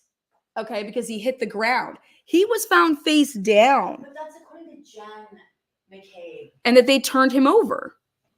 That's according to the 911 call. Okay. McCabe is a liar. But at the end of the day, the question is do you believe, and then when you're in this deliberating room, you either think that he made his first movements at 12:21, okay, but think about this. That would mean that every single person, if you're going to say that he got out for the first time at 12:31 and 52 seconds, think about this. So you think that, remember everybody's testimony says that they saw her inch up, then sit there. She was out there for like 15 minutes. 15 minutes. So then that can't be his first movements at 12:31 to get out of the car. Then she just sat there for 15 minutes, would put her at 12:45 and not peeing on the Wi-Fi by 12:36. Come the fuck on. How is anybody going at it this way? And I don't believe that they are, because if you were, you'd win. I think they are, but somebody is a holdout and will not communicate. And that's the problem. And I think the defense, it's very telling when the defense is like, okay, we're going to. You need to go back and listen. Go back so you can listen outside. Go back and listen to the letter that they wrote. That's not, you need to listen to it because that's not the truth. You have to listen to it because then you're going to hear what's going on in the courtroom. So why is she saying that? Just go listen to it, and then I'll come back. Yeah, go listen to the letter that she read. Go listen to what she read. Thank you. Yeah, after you have to read it first, and then you have to send them back after the Tui Rodriguez. That's what happened. So they wouldn't be writing in a letter that we're at a fundamental disagreement and that it's our deep convictions that means you wouldn't be writing that. You'd be writing, people aren't talking, people aren't communicating. That's how the letter would be written. The letter's not written like that. The letter's written with bias, complete fucking biased. So here we are, 12 jurors. We have to decide what time John got out of the vehicle. And then once you decide that, then you're going to all be able to realize that you can't say that he got out of the vehicle for the first time at 12:31, okay? Unless you want to ignore every single eyewitness, which would be Jen McCabe, Matt McCabe, Nagel, Brian Jr., Sarah Livingston, Richie, and Heather Maxson. Because this has nothing to do with, unfortunately, people don't think the way I'm thinking. No, this is just a simple question to say, okay, guys, raise your hand. When do you think John got out of the car? Do you think that John got, because that was the big point of contention here, is that the Commonwealth is saying that John got out of the vehicle at 12:31 and would have been hit right away and then somehow teleported onto Wi-Fi, right? How long ago? While I was driving. Oh.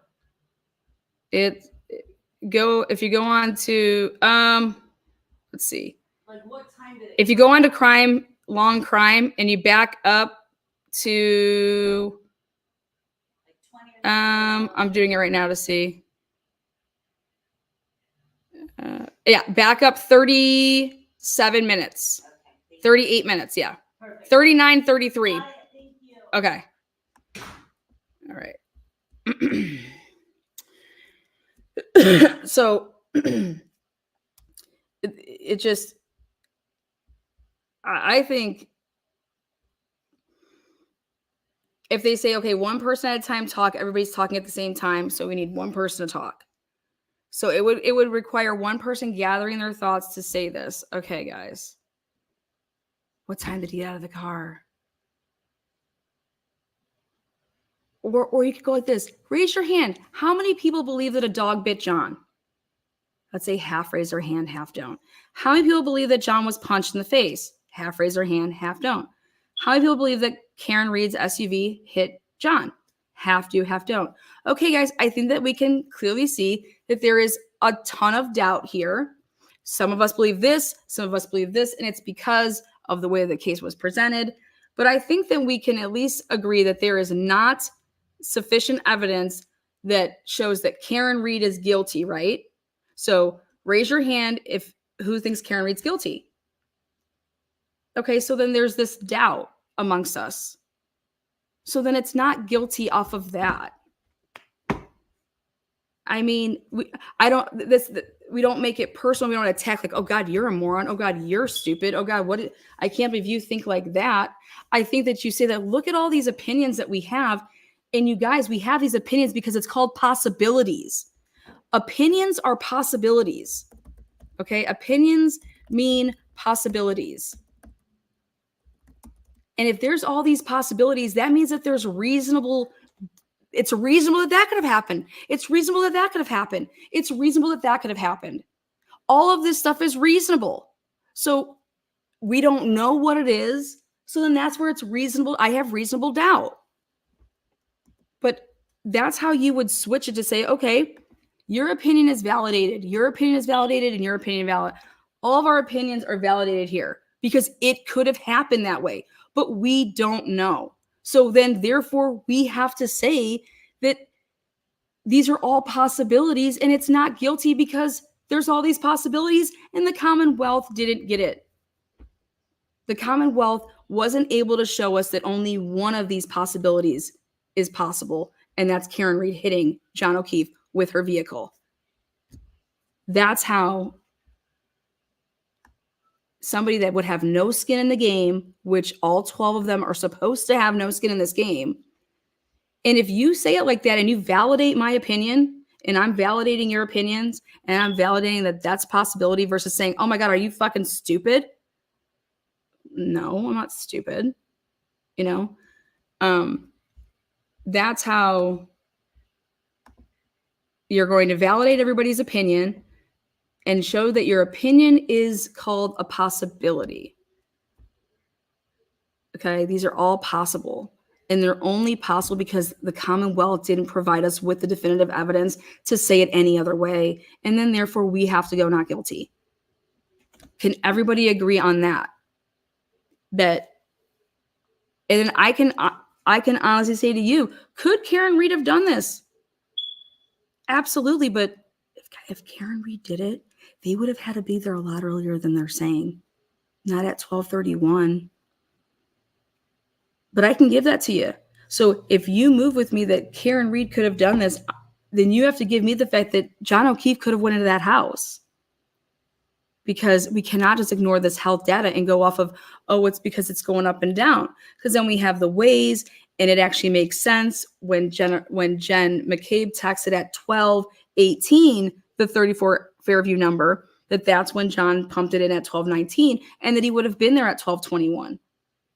So then you have to account for all of that movement from 12:21 up and until 12:31. And that's 10 minutes.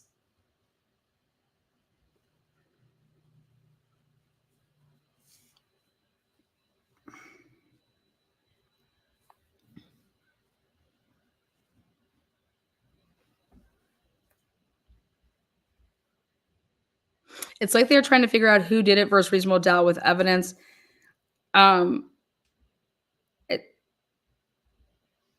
think they're trying to do it more. This has become egotistical. This has become they are attacking versus saying, okay, that could have happened. Okay, that could have happened. Okay, that could have happened.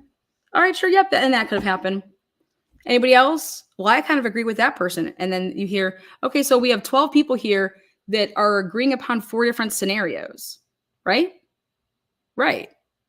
So that tells me that if there's multiple possibilities that we don't know, and so we have to vote not guilty based off of reasonable doubt, because I think that your possibility is reasonable, which is that the cops planted it after the fact, and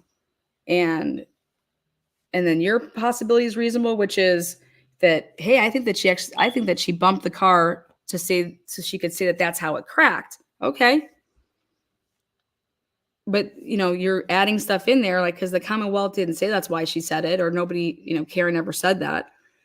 But you just validate all these fucking opinions. And once you validate everybody's opinion, then you could say, okay, look at this. This is amazing. Look at all these opinions we have. That means we have all these possibilities. And you know what? I don't know. I don't know which one's right. But I could tell you, I think a lot of people lied in there. And if they say, oh, Leno, what do you think? Well, I think a lot of people lied in there. I think that there's definitely we're hearing grand juries. There was multiple grand juries, but that doesn't make any sense. I think a lot of people lied about things. I don't think data lies. I think data can be manipulated. I think that you could take data out of context, but I don't think that at the end of the day, I just think that all of you guys make great points. And that point is that there's reasonable doubt, because that's possible, and that's possible. And that I would, because secretly what I would be wanting to do in my mind is that this woman has to be found not guilty, right? And I have to make it. So how I make that happen, I validate all of your guys' opinions. I validate all of you guys and I say, yeah, I see what you're saying. And hey, you could believe that this person's credible or that person. But I think at the end of the day, this is showing us that we don't know and that they didn't prove it, because I think that if they would have proved something to us, then we wouldn't be able to say the things that we're saying. And so I think it's our job is to follow the rules, which is reasonable doubt is there, and that goes with the defendant, and we have to find her not guilty. Now, how this got to the point of that we're going to be at a hung jury versus that means in somebody that, okay, so then this is what would have happened. After you would have given a spiel like that, one of the people that had their 4 opinions out there, right? When we would say like we have to go, like that's what the rules say, then somebody decided to go against the rules. And I want to know who that person was that stood up and said, well, no, this isn't just an opinion of mine. Okay. I have these opinions because like, I don't think that she's like, I'm not okay with going not guilty. Somebody would have had to stand up and say that, wait a second, no. Like somebody would have had to go against that fundamental. Well, I just got an answer for something. That fundamental concept, which is reasonable doubt is not guilty. Exactly. Somebody stood up after I just validated everybody's opinions and said, okay, these could all be possibilities. And with that said, how do we not go not guilty? Because we all have this reason. It could be reasonable this way. It could be reasonable that way. And that means that somebody would have stood up and said that they're not going to follow the rules. Somebody stood up and said, okay, well, I'm not going to validate anybody's opinions here, or I'm not going to validate the rules. And I'm going to say, no, I'm going to try to get you guys, and I'm going to try to all persuade you guys to say what, guilty or not guilty, right? Because that's how where we're at, versus everybody just agreeing to say, based off of the rules, she should be found not guilty. So do you think that that's going to come from somebody that's already thinking that that's okay to say not guilty, or do you think that's going to come from somebody that's no way she's guilty? Look at what that is. That's amazing right there. For those of you asking about a deadline to retry Karen Reed if a mistrial is declared, Massachusetts Criminal Procedure Rule 36 sets a default time limit of 1 year from the time the mistrial is declared. So in case anybody was wondering So that. that's amazing. And that's why now I get the whole thing with Yannetti. Because it doesn't hang over her head. Right. And my whole thing was like, this is going to hang over her head. The Commonwealth is not going to retry her. So a hung jury is horrible. But Massachusetts law, which is awesome. Andrea Burkhart said, and thank God for this, is they only have a year to bring the case back. And if they don't, bye-bye. Sorry. And then she could proceed with civil. Because explain to everybody again, if people don't know about the case, so like the more case about, if you have a pending criminal case, it is not okay and unconstitutional to have a civil case prior. Like think about O.J. Simpson, okay? When the Goldmans went after him civilly, they waited till the criminal case was done and then they went after him civilly. Even after he was found not guilty, okay? Because you're in a civil lower. Yeah, in a civil case, the burden's always lower. But see, if I was Karen Reed, I would come out with my civil suits immediately because, listen to why, because I would attempt to get way more discovery through the criminal or through the civil proceedings because the bar is so much lower. You're able to get your hands on so much more shit that Bev over here couldn't deny me to get phone records, couldn't deny me to get the depots. The depots. I could depot whoever the fuck I want. I could goddamn depot the freaking prosecutor.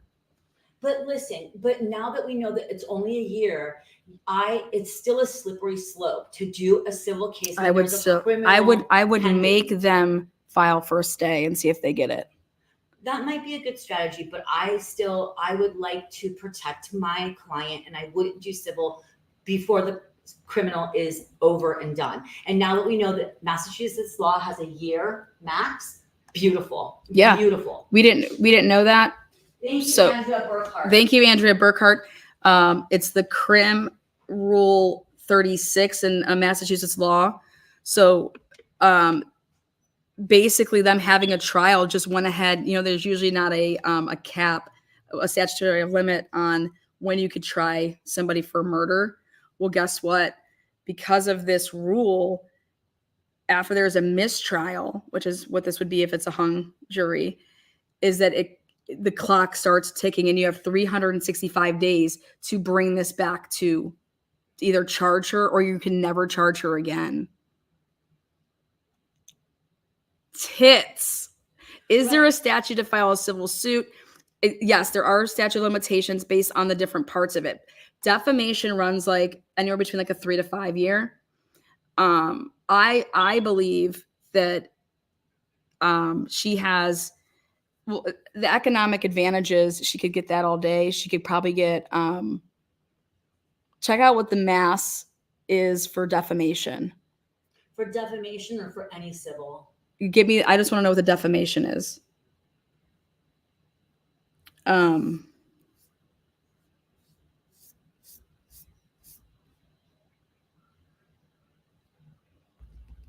She has Proctor on defamation.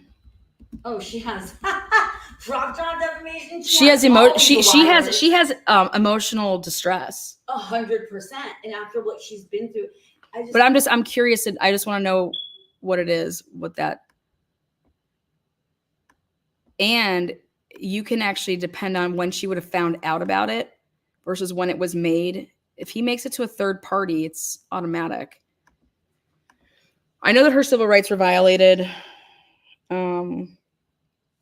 I think that statute of limitations for defamation in Massachusetts is 3 years. Fuck yeah. Starting on the date the damage occurred. Which is awesome. 2022.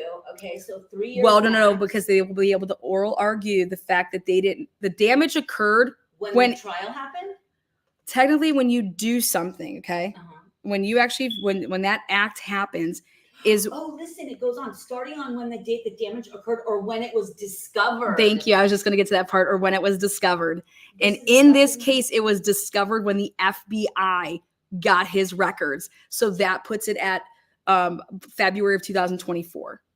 So she would have 3 years from that, in my opinion, on how you would win that argument. And that goes to what I was saying is that wait for the criminal charges to have run their course, and then it's dismissed because it's an obligation if they don't bring it into a year. it is now dismissed. The charges will be dismissed against her. But I believe that they probably already have it all. She probably already has a civil attorney. They already have stuff already written up that way. hope so. They're just going to file. I mean, Alan Jackson does do a lot of civil, but we've discovered this too, LO, is that there's a conflict of interest sometimes. There'd be a conflict of interest for him to do this case, in my opinion. But I mean, when you have a lawyer like Also, that, you're going to subject yourself. If she goes the route of defamation, she has to take the stand. well, yes. 100% she has to take the stand. Unless Otherwise, there's a she will not be able to prove her damages, Unless there's a criminal. which she would. It wouldn't come. She wants to just put it in that way. There's no issues with, because then she's going to have all that time to do discovery. The only time I'd be filing. This is interesting. I would start depoting. This is interesting, you guys. So you know how we have all the amendments in America that protect us, from everything. One of them is our Fifth Amendment, which is we don't have to self-incriminate ourselves. Well, apparently in civil court, you are not entitled to your Fifth Amendment privileges. You are, but it could be inferred negatively. The only time, no, you are not. The only time you are is if there is a pending parallel criminal investigation. And I felt that was kind of interesting because I thought our amendments protect You us can no matter always what. plead the Fifth, Shab. Not in criminal, always. not in civil. You can always plead the Fifth in any case. You can always plead the Fifth. It can then be they cannot give the jury the instructions. This is what the jury can. If you plead the Fifth in a civil case, the jury can take negative inference from that. Okay. But that's only if you have a pending criminal. I'm telling you right now. No, if you have a pending criminal, they can't take negative. I'll look it up. Okay, look it up. This is what blew my mind. Either way you slice and dice it, somebody decided in this jury that they weren't okay with a logical person saying, okay, we have a room divided, your opinion counts, and you get to this point where somebody would stand up and say, no, I have a problem with Karen Reed being found not guilty. Period. And that's what I can't wait for. The reason that I'm talking about the whole civil point about it is because you could get more information out of the civil case that you could use in the criminal case if she was to be retried again. And people out there can say that the only reason you can ever take the Fifth is if it messes you up with privilege. You can take the Fifth whenever you want it. Look at that. That's right there for you. Yes, the privilege against self-incrimination protects your client from answering specific allegations in a complaint or petition if the answers would violate her rights under the privilege. But a proper way to invoke your Fifth Amendment privilege does not excuse your client from the requirement to file a responsive pleading. You still have to give your responsive pleading. The only way you can do it is if it Your client must answer those allegations that can be answered and make a claim of privilege as to the rest. It So has to be privileged. thank you. You can And that means- plead privilege on certain questions if you believe that could in any way, shape, or form self-incriminate you. Yes, but you have to have a pending criminal.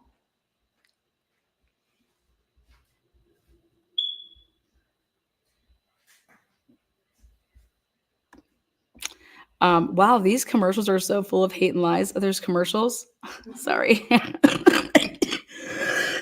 Now, I have to go back to this Higgins thing because you guys have to see it for yourselves.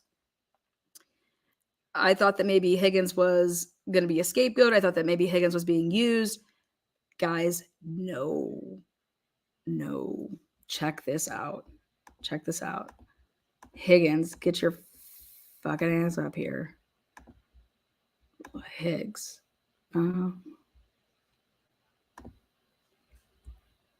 What is going on?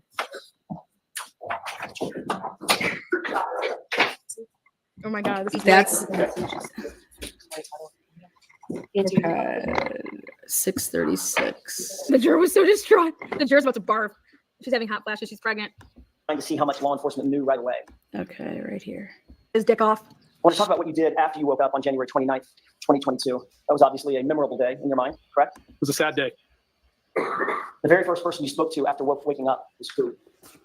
Well, I believe I said I got the call from Chief Berkowitz. That's my question. Say that again? Who's the first person you spoke to on the phone that morning when you woke up? Brian Albert. Whose idea? Brian Albert. He's the first person he spoke to on the phone. You guys, that would be at 7:20 a.m. 7:20 a.m. according to the phone records. Was it for you to drive to Brian Albert's house that morning? It was my idea. Was it important to you to speak with Brian Albert in person rather than over text or phone call? No, it was important to support the people that were there. So of course you drove over to his house, you had an opportunity to speak to him in person without any law enforcement presence, correct? I was there with everybody, not just Brian Albert. And Brian Albert was in the house and you were in the house, right? That's correct. So you had access to him and others without any law enforcement there, is that right? That's correct. Okay. As soon as you got off the phone with Brian Albert. Okay. So he says that he got to be there and talk to everybody before any law enforcement got there. You guys, this can't be. I mean, it can. No, let me get that right. It can be, but you would have to be in that house before 6:47, right? That's when Lank goes in. Or is he not counting Lank? The 6:47 Lank one. Okay. Because Brian Higgins and Brian Alberts don't talk till 7:20. But he tells everybody that he was inside Brian Higgins or Brian Alberts' house just after 7 a.m. Just after 7 a.m. That morning, who did you call? At 7:22 a.m. If you were. I think I might have called Chief Berkowitz back. So as soon as you got off the phone with Brian Albert, first thing in the morning, the next call you made was to Chief Berkowitz. Is that right? Yes, because he had called me first. Yes, I called him back. Did you request at 7:22 from Chief Berkowitz any information that he may have had concerning the investigation surrounding John O'Keefe being found at 34 Fairview that morning? No. Were you trying to see how much law enforcement knew right away? Absolutely. I didn't even know what happened. Were you trying to gather information about what happened so that you would know what happened? Objection. I'll allow it. No. What we're trying to do. No, Your Honor. What did Chief Berkowitz tell you about his knowledge of John O'Keefe's body being found just after 6 a.m.? Objection. Sustained. Did you tell Chief Berkowitz that you had been with John O'Keefe and you were at the crime scene the night before? Objection. Sustained. You can ask that differently. Did you inform Chief Berkowitz that you had been with John O'Keefe the night before? Objection. I'll allow it. I believe I may have told him at some point that I saw John at the Waterfall. Did you tell Chief Berkowitz that you'd been at 34 Fairview? I believe I did. Did you tell him that your vehicle was parked just feet away from where John's body was discovered? No, because I didn't know where he was discovered. Did you tell Chief Berkowitz that you and Brian Albert had a call at 2:22 in the morning? Objection. Sustained. Did you tell Chief Berkowitz that you had been flirting with John O'Keefe's girlfriend in the weeks prior to his death? No. Did you ever tell Chief Berkowitz about the nature of your interest in Miss Reed? No, I don't believe so. Did you tell Chief Berkowitz that you had seen Mr. O'Keefe and Miss Reed the night before and that Miss Reed had ignored you? Objection. You can break that down, Mr. Jackson. Thank you, Your Honor. Let me have just a moment. You indicated just a second ago that when I asked, did you tell Chief Berkowitz that your Jeep was parked just feet away from where John O'Keefe's body was found, you said, I have no idea where John O'Keefe's body was found, correct? That's correct. You just spoken with Brian Albert, right? He said in front of the house. All he said was, John O'Keefe was found in front of the house. He didn't say right outside on my front lawn. I believe he said he was found out in front of his house, unresponsive. Okay. If he was out in front of... Okay, that call lasted at 7:20. Okay. I have to back it up. Okay. That call lasted at 7:20. 1 minute and 56 seconds at 7:20. Then at 7:22, he calls Chief Berkowitz at 7:22. Then at 7:30 a.m., Brian Albert and Brian Higgins are on the phone for 5 minutes and 30 seconds. Then at 7:56 a.m. for 12 minutes and 33 seconds. Okay. So what common sense tells me is that at 7:20, 7:30, and at 7:56, all the way during that time frame, Brian Higgins and Brian Albert would not be in the same room sitting next to each other if they are on the phone for 1 minute, 56 seconds, 5 minutes and 30 seconds, and 12 minutes and 33 seconds. of his house, then you would know, because your Jeep was also parked out in front of his house, your Jeep would just be feet away from him, correct? Objection. Did you tell Chief Berkowitz that you had texted John O'Keefe to have him come over to 34 Fairview To lure him. hours before he was discovered? there. No. Did you think any of that was important when talking to the Chief of Police of the Canton Police Department? I'll let him have it. No, I didn't. There was no reason to tell him. There was no reason to tell anybody that you had texted John O'Keefe at 12:20 and 26 seconds, literally 1 minute before he starts making movements with his, at 12:21.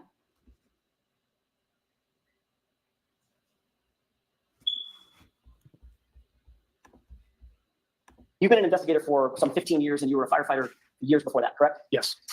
You're very familiar with some of the tools that are used in conducting modern investigations, correct? Yes. You'd agree that searching electronic devices and phones is an incredibly important investigative tool that modern investigators use, correct? Objection. In that form, I'll sustain it. Are you aware that searching electronic devices is an important part of investigations? Objection. Are you aware of that, sir? Do you agree with that? I've utilized phone data during the course of my investigations at times, yes. So another way to put that is obviously phone data. Wouldn't describe it that way, no. Did each of you discuss your own perspectives about what had...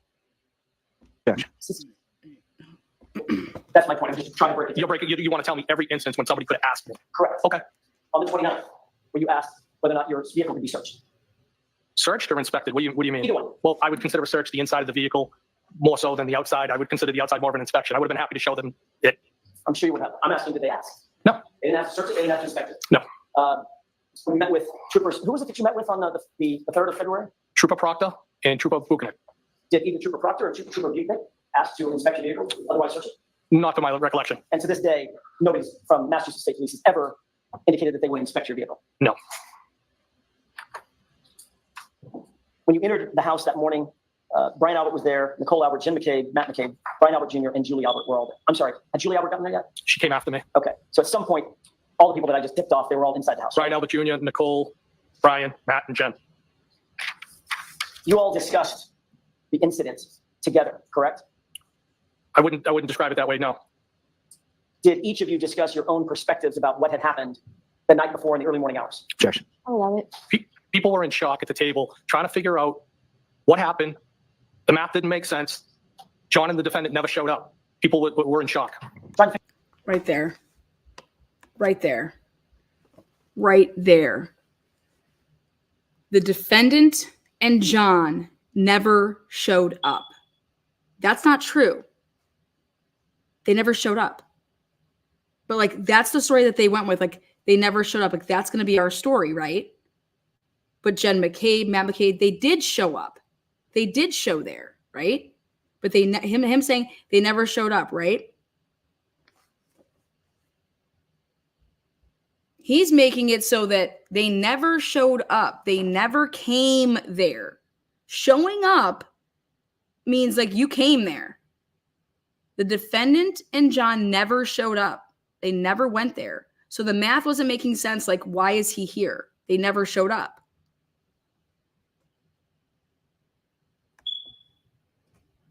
Now, you have the option to either believe one of two things here. Either John showed up and Higgins never saw him, right? Because he goes in the house and goes immediately downstairs in the basement, and Higgins never went down there, okay? And it was Colin Albert down there and Brian Albert down there, okay? And then he's upstairs not knowing what's going on, and then he leaves. Or this was their story to say is that just say that they never showed up, okay? Figure out what to say, right? No. And you were all talking within earshot of each other, right? We were all there in the kitchen talking together. At this meeting, and these were friends and family, correct? Excuse me? These were friends and family amongst themselves, and you being a friend, these are friends and family inside that house discussing this incident, correct? Yes. So at this meeting, you actually instructed Jeffrey McCabe to call Canton PD and ask someone to come back. Objection. Sustained as to that form. You can ask it differently. At some point, did an officer come back to re-interview? Okay, right there. This is where I was wait a second. Alan got it wrong. He just said, you told Jen McCabe to call Canton police. You guys, I went back and looked at the phone records. Jen McCabe.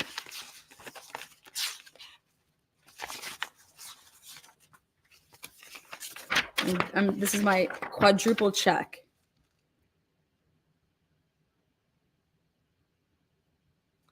At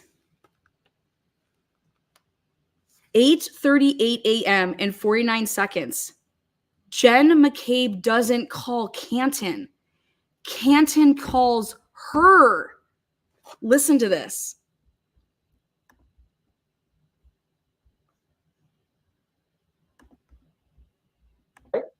We were all there in the kitchen talking together. At this meeting, and these were friends and family, correct? Excuse me? These were friends and family amongst themselves, and you being a friend, these are friends and family inside that house discussing this incident, correct? Yes. So at this meeting, you actually instructed Jennifer McCabe to call Canton PD and ask someone to come back. Objection. Sustained as to that point, can I ask you, at some point, did an officer come back to re-interview Jen McCabe? Yes. Jen McCabe had told you that she had information about something that Ms. Reed had said, correct? Objection. I'll allow it. Did she tell you that morning? She didn't specifically tell me any. This is the part this is where Alan Jackson and the defense team missed it. Okay.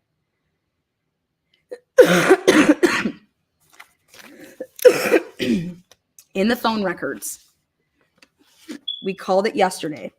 There's a number. It's 781-821-5090. It's an incoming call that was answered by Jen McCabe at 8:38 and 49 seconds. This was deleted. It lasted for 2 minutes and 45 seconds. This was Canton PD call. So whoever was at Canton PD who called at 8:38 and 49 seconds. It was not Higgins. Higgins does not use his swipe card until 9:23. Okay. And then this is where, now my belief is that they called Jen McCabe because the firefighters would have come back from the hospital. They're writing up their report. Good just finished his report and they're all talking. Okay. And they realize that John O'Keefe was missing a shoe. Hey, where's John O'Keefe's cell phone? His shoe. Okay. So Canton would have had Jen McCabe's number because she's the one that called 911. Who made the call at 8:38 to call Jen McCabe? They talked for 2 minutes and 45 seconds. Okay. To let them know, hey, they're starting to look for the shoe.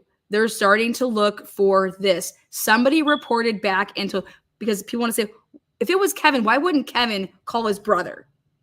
Okay. It was not Kevin, in my opinion. Kevin would have called his brother.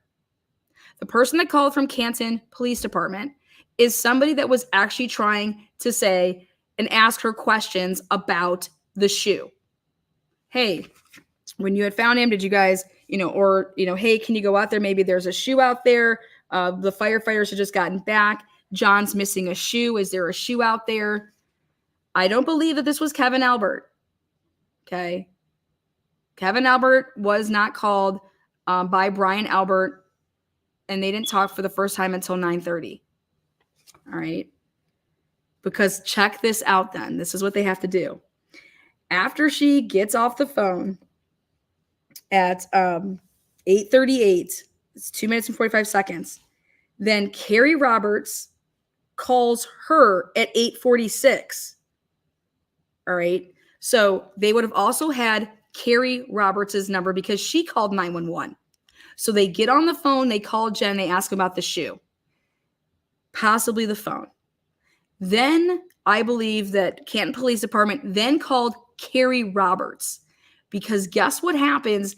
So after she's done, Jen McCabe is done, then at 8:46, which would have been Canton hanging up, calling Carrie Roberts, talking to Carrie Roberts for a couple minutes. Then Carrie Roberts at 8:46 and 6 seconds calls Jen McCabe. And I believe she says, Canton police just called me. Looking for John's shoe. Asking us about John. Did you see John's shoe? Whatever. They talk for 4 minutes and 15 seconds. Okay. Then during that phone call, Tom Beatty is trying to beep on through finally because she had called him. Jen McCabe called this Tom Beatty guy super early in the morning, but she doesn't answer the Tom Beatty call because she's still on the phone with Carrie Roberts. Then gets off the phone so it's 8:46 in 6 seconds. Carrie Roberts calls. They have a call for 4 minutes and 15 seconds. Immediately after she gets off the phone, which would have been at 8:50 and 21 seconds, 8:50 and 21 seconds, or I'm sorry, it would have been 8:50 and 21 seconds. They get off the phone. Then they're all sitting in this room from 8:51 until 8:59, and they say to themselves, this is where Julie Albert testifies. It's Julie Albert that coughs up Lank's personal cell phone. Okay. And it's like, we need to get somebody back over here. Okay. They're looking for the shoe. Then they call Lank's. So think about this. If she wanted to fill them in, if Jen McCabe wanted to fill in Canton Police Department with, oh my God, this just dawned on me. We have to call and we have to tell them what she said, what Karen said to me. Okay. When Canton Police called you at 8:38 and 49 seconds, why didn't you, Jennifer McCabe, tell them what Karen had said to you?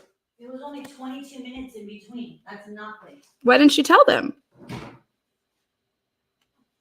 Right? Or better yet, why didn't you just call Canton Police Department back to tell them at 8:59 and 34 seconds what, oh my God, I have to, hey, so-and-so. No, instead, they call Lank's cell phone and tell him, because they only talk to Lank for 13 seconds. What can you say in 13 seconds? Who was truly on that call? Was it Brian Albert? Here, you call him on your phone, okay? Because I'm the homeowner. They may come and get who knows? But for 13 seconds to say to Lank, hey, you need to get back over here. Why would you call Officer Lank and say, you would have to talk for way more than 13 seconds to say this. Hi, Officer Lank. It's Jen McCabe. Sorry, I got your phone number from Julie Albert. She's here now. We were all just sitting around here talking, and I don't know if this got put on the record. I don't know, but I was explaining what had happened out there, and, Karen was saying stuff like, I hit him, and I don't know if that was, all they talked for was 13 seconds. So time yourself on a phone call to Lank to try to get him to come back. You would have to say, hey, we need you to come back. They're like, we need a favor. Hey, you need to come back here. They wanted anybody but other people. They needed people that they knew to come back. So, hey, Lank, they're trying to send somebody out over here to look for John's shoe. Can you be the one that comes out here? I think it was. Do you guys understand that? Like when, and here, I'll put it up on the screen to show you guys this timeline. It's misconstrued because Canton actually calls Jen at 8:38 and talks for 2 minutes and 45 seconds. Then Carrie Roberts calls her because I believe Carrie Roberts said, hey, they called me as well. And then at 8:59, they call Lank's cell phone number and only talk for 13 seconds. And the next thing you know, Lank's back over there, leaving Canton Police Department and arriving just within minutes after 9 o'clock. Guess who also shows up guess who's at Canton Police Department at 9:15? Bukaki. But Proctor says that he doesn't get there till 10. And this is how corruption works. It was all about that shoe. It was all about them starting to look for that shoe. John only had one shoe on. They're going to come back out there and look for this other shoe. And they were told, how did they stop this? Because Good had already wrote up his report. His report was already written up by 8:24. But it's the firefighters. The firefighters knew that John was missing a shoe. Okay, so let's go back to here's the Higgins. So now check this out. This is that part where Alan almost gets it. Anything. She made a statement at the table to the group of people and she clearly seemed like she was in shock. She was upset. And she made a statement, something to the effect that Karen had opined that she had hit John. What she actually said was, I hope I didn't hit him, correct? Objection. It's not what I heard. No. Who did you ever tell this to? I've reported that. That she said, I hit him? Yes, I've reported it. What you reported was, Karen said, I hope I didn't hit him. And you said, oh, you need to tell Canton PD that. Is that right? No, I don't think that's what I said. No. You're sure about that as you are about that 222 call, right? Objection. So Higgins, what time did you leave Brian Albert's house? It would have been, I believe, when Sergeant Lank arrived, and I think Lieutenant Gallagher might have been with him. You weren't scheduled to work that Saturday, correct? No. Matter of fact, you weren't on duty at all. No, I wasn't. Okay, he says, I think I left when Lank and Gallagher show up. Okay? Lank and Gallagher showed up. Well, this is where it gets good. Listen to how he's going to keep his testimony that he thinks he went home. Listen to this. But you didn't go home and get some sleep or run errands. You went directly to Canton PD from 34th Fairview yet again, didn't you? Who could sleep after somebody just was discovered like that? Did you go home? Or did you? I don't believe I did, no. I believe there might have been a stop at Canton PD before I went home. As a matter of fact, you didn't just stop at Canton PD. You spent the entire day at Canton PD on the 29th, didn't you? I don't know that I spent the entire day there, no. Well, you've got a key card, right? I do have a key card. And that key card logs swipes. That's correct. So it logs where you go, access to, and access inside the Yes. Canton PD, correct? Yes. When you got to Canton PD, and you're telling this jury, you don't know how long you spent there. I don't know how long I spent there. I don't know if I left and I came back. I don't recall. So if the records indicate that you were there from 9 a.m.-ish, after 5. I don't know how the records would indicate that. I'll show you in a second. Okay. And they do indicate it. So now I'm going to go and show you guys my sweet ass Excel spreadsheet. Oh, and guess what? MFC, I'm going to show you something on why Proctor said that he spoke to Flamati. Wait till you see in the 911 call when it gets transferred that third time. I believe that she talked to Norwood Police. Jen McCabe talked to Norwood Police. Then she talked to Good. And then on the line was none other than Flamati from the firefighting station. Wait till you see when I show this. So let me go back here. Let me put up this. Okay. Here we go. Oopsies, wrong one.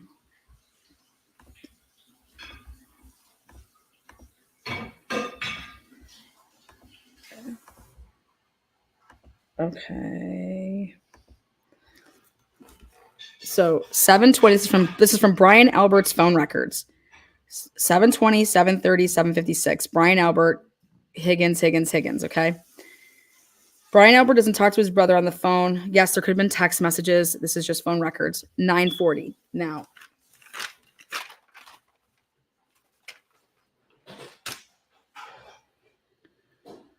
$9:39 or 9:23 and 39 seconds. Higgins swipes into the Sally port. Okay. 9:23 and 50 seconds. Higgins the booking, Sally port to booking. 9:28. Canton swipes.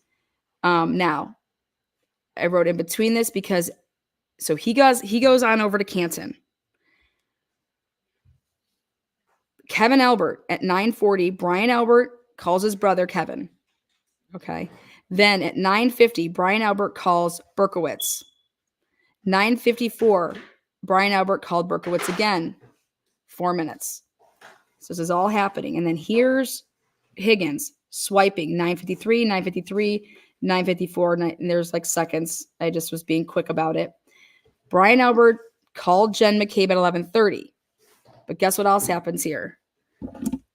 At 10:55, Proctor calls Jen McCabe. Okay. Then at 11:40, at the same time that Proctor goes over to Jen McCabe's house, Brian Albert calls on his way, right when he's arriving, to Jen McCabe to say, hey, I'm here. Okay. And then after when he leaves Jen McCabe's house at 12:20, he calls Jen McCabe and they talk for 7 minutes. While that's happening, you have Higgins is at the Canton Police Department, swiping around, being around all there while that's happening. 11:44, 11:45, 11:47, 11:51, 11:52. Then there's a gap. From 11:52, there's no swipage until 2:05. But at 2:01, Kevin and Brian Albert talk on the phone.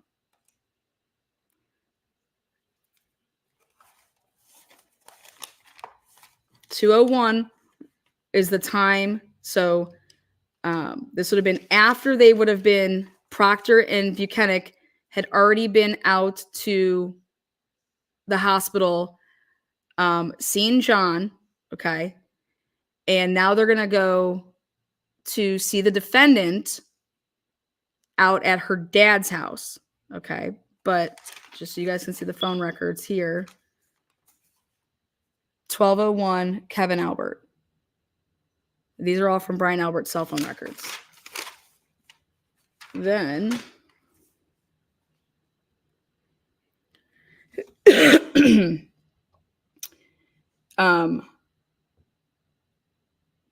3:10, which would have been right after. So Proctor and Buchanan, they decide that they're going to tow Karen's car. And they make this, that they're going to do this around 3:00. Okay. So the word has gotten out there that they're going to tow her car. Then check out what happens. At 3:10, Kevin Albert, and they have a 12-minute phone call. So Brian, this is Brian Albert calls Higgins at 3:24. But before that, at 3:10, Kevin Albert and Brian Higgins talk. Before that, Brian Albert and at 3:10, Brian Albert and his brother talk. And they talk for 12 minutes. If you take 12 minutes away from 3:10, it goes to 3:22. Guess what happens at 3:22? 2 minutes later, at 3:24, Brian Albert calls Higgins. So after he talks to his brother, then Brian Albert calls Higgins at 3:24. They're passing the word around. Karen's car is about to be towed. They're talking to each other. They're letting Kevin Albert was filling his brother in on what Trooper Proctor was doing. Okay. Then at 3:20, now Chief Berkowitz calls, and there's from 3:24 to 3:57. There are 3 calls with Chief Berkowitz, and Chief Berkowitz is swiping in at Canton Police Department. Now, 3:57. Keep this in mind. There's a card swipe. This is Higgins is in the booking in the Sally Port. Okay. 3:58 card swipe. 4:07. This will be just 6 minutes, not even, before Karen Reed's vehicle at 4:12 is put onto a tow truck. Okay. At 4:07, card swipe, booking to Sally Port. No exit. He never exits the Sally Port. He is in the Sally Port from 4:07 and 57 seconds. Booking to Sally Port. He never exits. So, Brian Higgins is in the Sally Port from 4:07 p.m. until there's no exit. This would be 90 minutes before Reed's SUV is in the Sally Port. All right. But at 4:15, Chief Berkowitz is in the Sally Port. 4:30, 4:32, 4:50, Tully met over at the Canton PD at 5:00. Remember this now. But here's Chief Berkowitz doing a bunch of running back and forth, and he is swiping into the Sally Port at 4:15 or 4:14, 4:30, 4:32, 4:50, and 5:36 and 17 seconds is when Karen's SUV is in the Sally Port. So Higgins is in the Sally Port. Chief Berkowitz is doing back and forth in the Sally Port, swiping back and forth all through Canton. But from 4:07 p.m. Now, think about this, though. If the Sally Port garage door is open, you don't need to swipe in and out, okay? If the Sally Port garage door is open. If the Sally Port garage door is closed, you have to make swipes to get in and out. All right? Then there was a call at 5:42 shutting the doors to the Sally Port. So just want everybody to see this. Now, looking at the phone calls.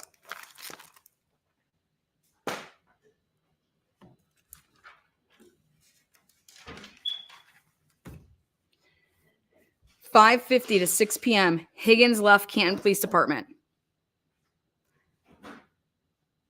At 5:36, that was a Sally Port video missing, and then all of a sudden, miraculously, this inverted video shows up. But during Higgins's testimony, Alan Jackson says, "Well, that's amazing that we would be missing this video." Okay. Then at 6:12, Brian Higgins and Brian Albert, there's a phone call for 1 minute and 7 seconds. Now, what we're going to start talking about is the CERT team entering in what they did. The CERT team.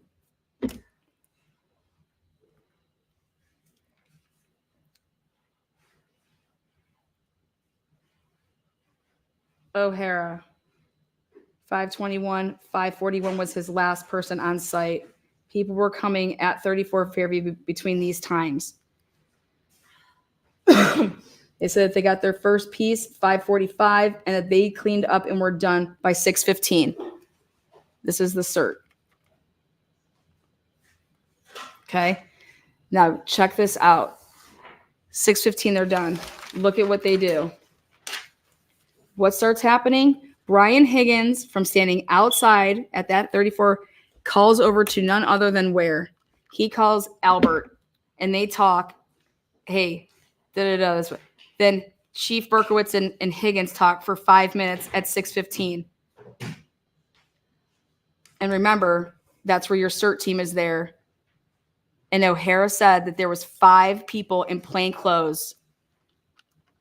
So you want to talk about a cover-up? You want to talk about who was all working with who, what was going on, and how they're getting information back and forth? This is disgusting, okay? And if I was in that juror room, I would show them all of this, but I would say at the end of the day, but hey, we're not here to solve this, okay? But if you don't think that this is absolutely 100% like reasonable doubt, or what are they doing? What are they doing? Canton Police is supposed to be off of this. You're telling me that you find a hat, a shoe, okay, and little trumped up pieces, and it takes an hour and 18 minutes to get back to the Sally Port when it should have only taken 43 minutes? Where did that car go? Where did that tow truck, did the tow truck go by 34 Fairview?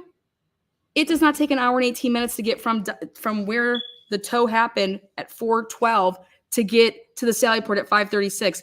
And then they pass up how many Sally Ports? Because they have other barracks that they could take this vehicle to. But they just, in a blizzard, drive all the way to Canton. Why? What were they doing in the Sally Port? What were they doing in there?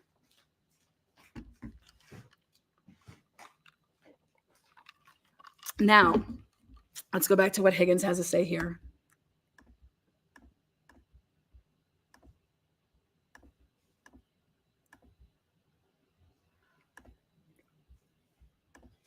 While you were at Canton PD, did you speak again to Brian Albert? I don't remember. While you were at Canton PD, did you speak again to Chief Berkowitz? Most likely. While you were at Canton PD, did you speak with Brian Albert's brother?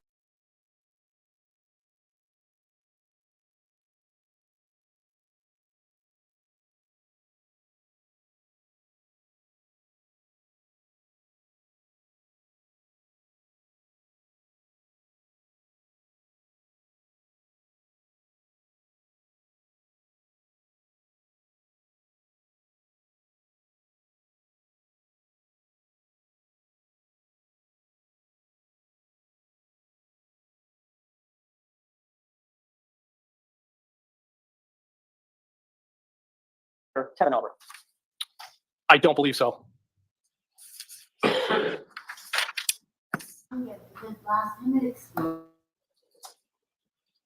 He's about to go through everything I just went through. You guys just see it.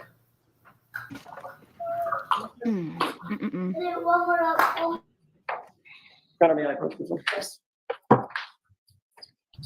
Oh, I do want to. Ooh, this is the Canton PD swipes. May I approach? Yes. Thank you. It's a 167-page document. Just a glance through. Obviously, don't read the whole thing. Just glance through it and tell me if you recognize what that is.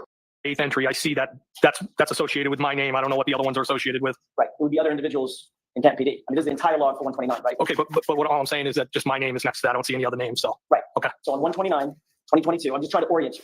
At 127 and 52 seconds. I see it. Access granted, Brian Higgins, rear entry to secure corridor, rear entry to secure corridor, correct? Yes. All right, so that appears to be what the log entry or the key swipe entry looks like when it's logged, correct?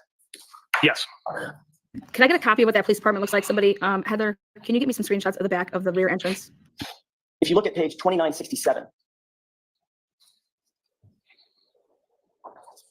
You're I'm on, sorry, bro. I said it backwards, 2976.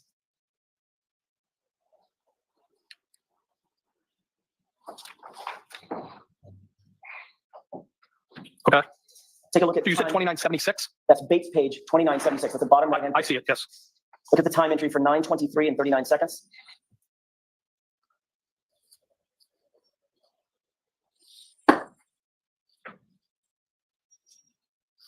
$923 and what? 39. And that's on 2976? Should be. Okay. Do you recall that 2 minutes after you cleared the call with Kevin Albert, you then called Brian Albert? It's possible. So I think the question was, do you remember? Do you remember that? Your Honor, there was a lot of phone calls made that day. It was an upsetting day. I spoke to multiple people at multiple times. I don't have a recollection. I'm sorry.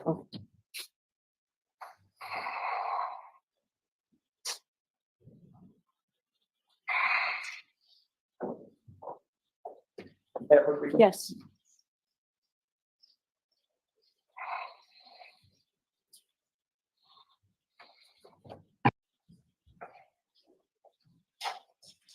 Thank you. 2885 and 2886. Once you have the pages, I'll give you the times once again. 2885? 2885 and 2886. We'll start with 2886 and then work backward. Okay. First entry is at 3:57 and 54 seconds.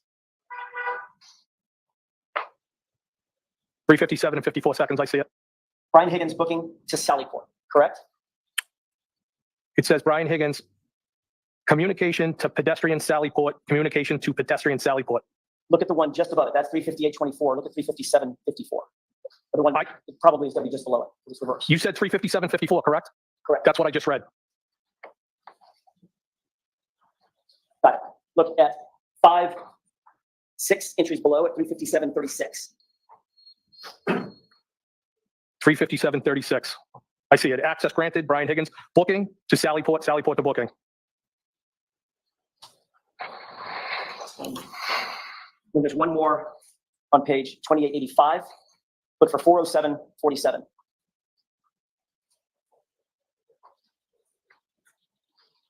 407:47? Correct. I have it. Access granted, Brian Higgins, booking to Sallyport, booking to Sallyport. And there's no record in that document of you exiting, correct? That's just booking to Sallyport. Yes. I don't, yeah, there's no record. I don't know if it records you going up. That's fine. There's no record of it, correct? Not that I can see here now. This is about to get so good. I'm sorry. And you're aware that that's about 90 minutes before Karen Reed's SUV was delivered to that Sallyport, correct? No, I'm not aware of that. You're aware that her car ended up in that Sallyport where you were at 5:36.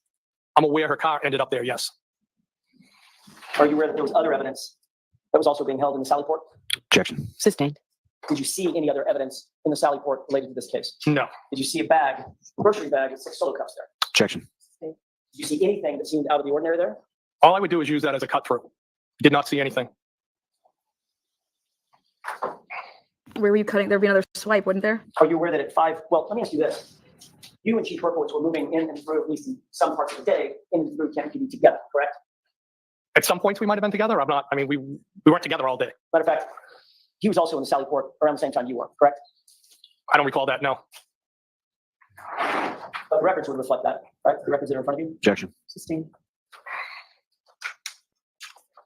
You were in the Sally Port the last time you're logged into the Sally Port. It's 4:07. Do you remember seeing Chief Berkowitz at Sally Port at 4:14? No, and if that says that I'm logged, that could be me cutting through. That's all I'm asking you. I'm not asking what you did. I'm asking where you were. I don't know where I was at that specific time. Well, you walked into the Sally Port. You know that. If I walked in, I correct? Cutting through, yes. Right.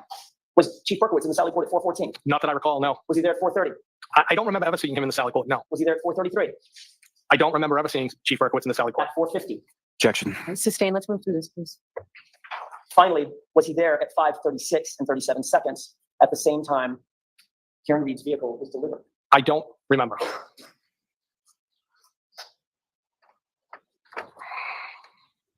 Do you remember Chief Berkowitz, or were you with Chief Berkowitz when he made a call to the front desk? No, I don't remember anything like that, no. Do you remember Chief Berkowitz calling the front desk at 5:42 and saying, shut the barracks? Objection. Sustained. Do you remember any kind of call shutting the barracks, meaning shutting the Sally Port? Objection. Do you remember that? I don't remember anything like that, Your Honor. Okay, next question. Boom. Chief Berkowitz was the voice that went over saying to shut the Sally Port doors at 5:42. Okay. He doesn't remember anything like that. It's 3-minute drive to get from Fairfield or Fairview 34 Fairview to the police station. It's right there. They didn't do a test to test if was the glass punched in or punched out, right? When it broke. Were the pieces broken which way? This way or that way? That was never tested. Just so you guys know that. There was no test done like that. If you're trying to like pull off or like bust up more pieces. Now,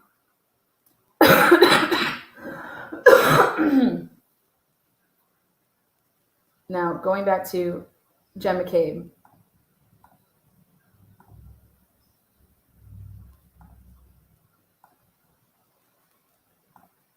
You saw that he moved up a little bit, is that right?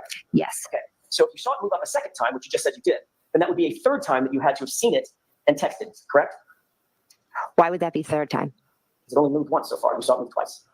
So the first time I saw it, it was here, and I said here, and then the next time I said pull behind me. So that was one time, two times. Keep going. You said you saw it pull up again, second time. So you saw it move twice. From one place to the flagpole to further up. Right. So that's 3 times that you up to the door. Okay. Which one is that? Yes. I'm telling you, my memory is twice to the door. Okay, it's not a trick question. You just testified. You saw the car move twice. By definition, that has to be, you looked at it 3 times. Stationary, move once, move twice. Maybe I used the wrong wording. Maybe. You dumbass! Yeah! Fucking TKO this. Oh. Maybe I used the wrong wording. Maybe. Like, period blood? What a fucking pisser. So, when you testified in front of this other proceeding, didn't you testify that you walked up and sat back down 5 different times, watching that car and texting every single time? Would you be able to show me that? It's gonna take a minute. Yes, this is what Liza's so good at. Yeah, you're not in a moment. She needs to be, everything needs to be like, woo. Maybe this is a good time to take a break. Yeah, right, it's 10:15. God, what a dumb pisser. Such a fucking. Look at Liza. Look at Liza. Everything. Look at a good viewer, right? Correct. Then you notice at least double that, right? Correct. Okay, so I do give a mean blowjob though. Maybe yards are easier, right? 10 yards, 15 yards? Again, I'm not good with measurements. Okay. Just right How outside. big a man you got there? Straight outside, yes. Well, straight outside until it To moved. the front door. The front door is where it was. Okay, straight outside until it moved, according to you, correct? Yes, and then it moved. Correct. And then moved the second time. Correct? Correct. It moved to the flagpole, and then it moved up again. Okay. Wait, past the You flagpole? indicated that you had an absolutely clear view of the SUV. You were asked those questions, correct? If I had a clear view, Clear view. I could see the car out front. Yes. You were asked, you were looking out the front door of the house. Your answer was, uh-huh. You were asked, and there's a window in that door, right? Answer, It was opened. Yeah. Question. So you had a clear view outside. Answer. A clear view outside. Yes. Remember that? Yes. Okay. And is that your memory? You had a clear view? I had a clear view of Karen's vehicle outside, correct? And then you reiterated that with the following exchange. Question. Was the amount of snow coming down sufficient? So let's hear the question. Was the amount of snow coming down sufficient to obstruct your view of the vehicle, or did you have a clear view of it? Answer. I had a good view of it. Objection. The objection is as to the form of the question, the reading. Oh, that's okay. I'm going around the question. Yes. So not only did you have a clear view, you indicated in your words you had a good view, right? Correct. Then you noticed that the SUV was gone after the 12:45 text, right? Correct. So you're looking at that SUV over the course of between the beginning text and the end text, about 19 minutes, right? 12:27 or so to 12:45, 18, 19 minutes, something like that, correct? Correct. You may add a minute because you got back up and didn't text, the SUV was gone, right? Correct. So you agree, we just do some basic math. You're looking at that SUV on average about every 3.5 minutes. I guess I'm, if you want to pull out the times, then you can look at them. Well, we talked about the times, and you agreed that you were texting between 12:27 and 12:45. Correct. Right? So if you were just to divide that by 5 times, good enough and looking, I don't know, I was doing the math in my head, maybe it's every 3 minutes or so. Correct. At no time did you hear any noise or sound outside that was unusual? No. You didn't hear any squealing of tires or squealing of brakes? No. You didn't hear any screaming or yelling? No. You didn't hear any loud voices or foul language or door slam? No. You didn't hear any verbal argument or the revving of an engine, anything like that? No. Matter of fact, you didn't hear any collision or crash, did you? No. Matter of fact, the entire time that you looked out at that vehicle with that clear and that good view, you didn't see anything out of the ordinary, did you? No. And you would agree with me, as you looked at the SUV, you're looking over the lawn to the SUV out of the street, correct? Correct. There was no obstruction between you and the SUV. You've already testified to that. Is that right? Correct. And you could see everything in your field of view. Correct. And then you saw the SUV gone. It had driven away after 12:45. Correct. So I have a question, Ms. McCabe. Mm-hmm. Where was the body? I have no idea. Where was the what? Where was the body? I'm assuming the body was on the front lawn. The problem with that is you were looking at the front lawn. I was looking at the vehicle and where it had moved. You know what? The jurors, and this is why I can say it, the jurors did not watch the same trial that we watched, or they didn't take notes at all. At all. Okay? Because not only did Bev allow you to take notes, but she allowed you to take them in the fucking deliberating room. Are you kidding me? You sick fucks.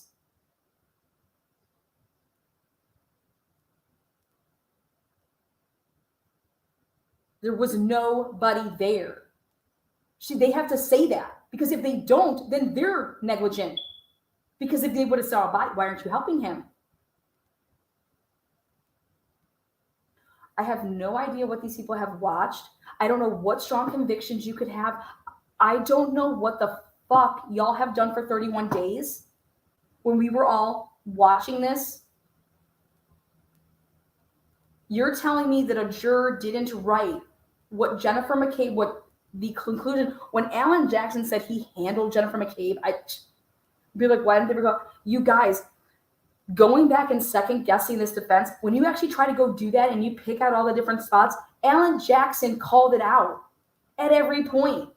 They know exactly what happened. They have the timeline down. Okay? The thing that I wanted somebody to, on the defense, to come out and testify to this complete timeline. I wanted an investigator to testify to the timeline. I wanted the defense to have their own investigator who they have testify that we put all of this together based off of all of the statements made to the grand jury, based off all the statements that were made, in the police reports. Just use the stuff that the jury is going to have when they're deliberating. This is the timeline. And that's exactly what the timelines that I've made are. And It's right here. The defense did not fail. The defense blew up the Commonwealth's case with every single witness. Every single witness. There's not a witness that they got over on the defense. Every single lab witness, there is no chain of custody. Every single police officer, you're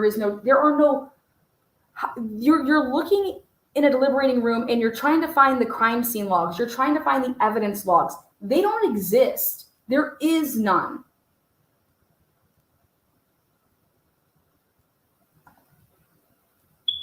The field of view is.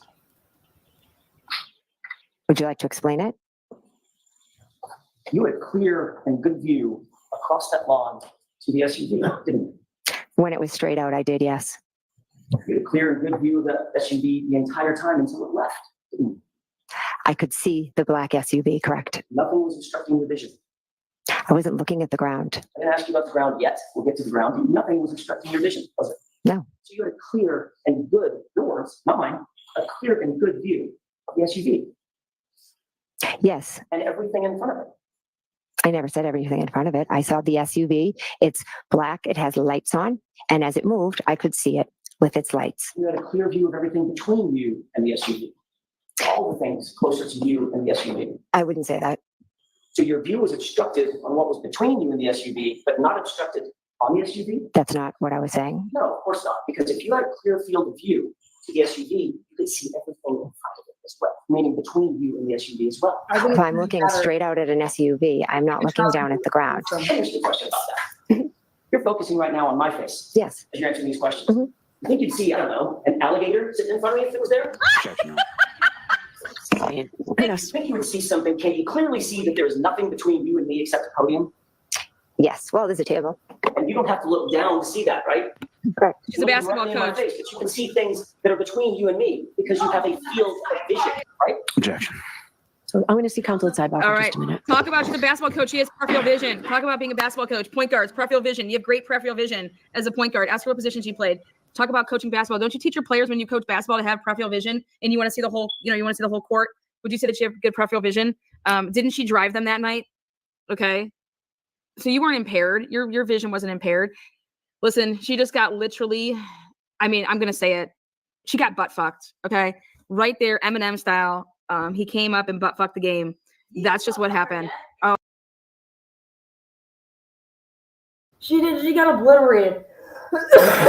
You got her saying on the stand, everything under the sun. That's amazing. And Jen McCabe has the audacity to walk back in that courtroom and sit there during closing. Now, going back to, I want to pull up.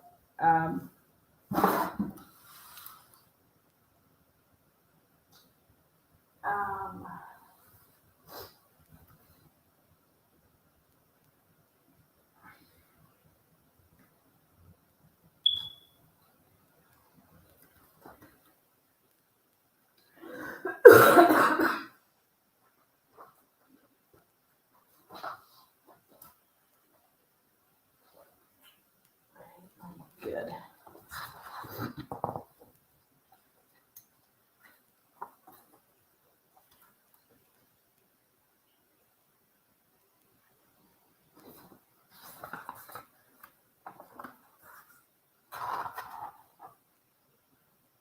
Okay. I'm gonna play Michael Lank's testimony from day 6. Day 6. Ready? This is good.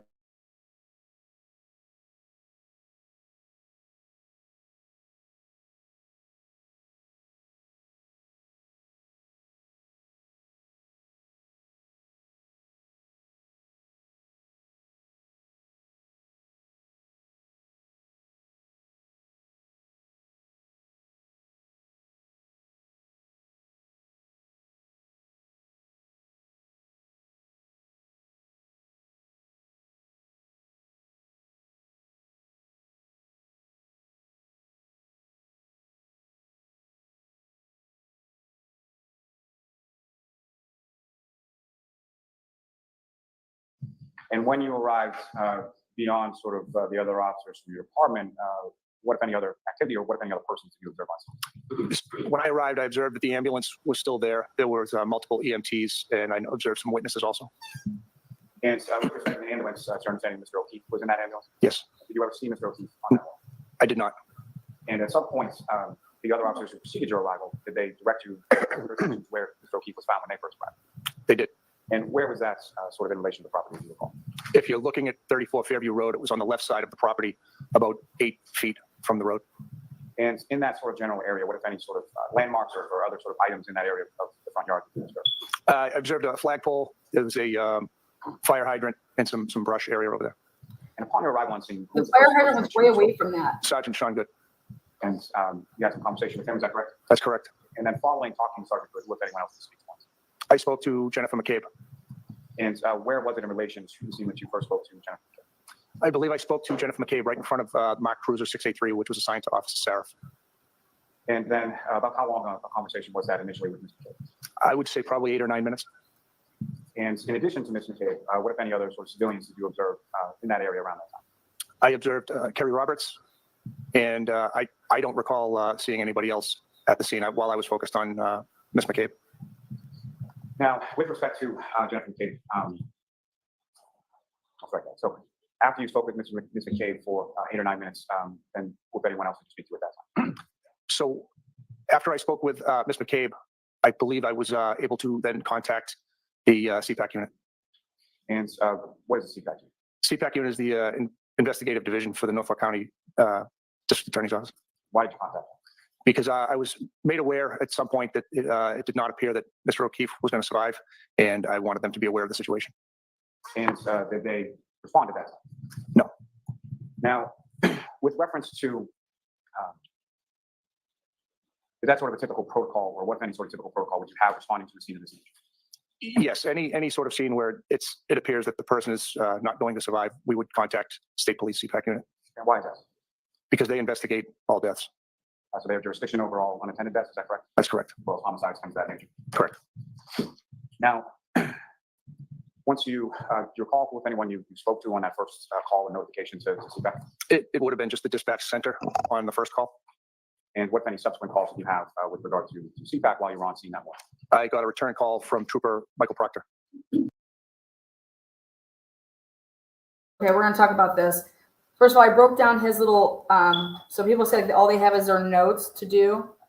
I took notes just like if I was a juror, okay? So everything is labeled what timestamp it was. Now, they don't have the luxury of that, but they could have done timestamps in their notes, like off of the time of the actual clock.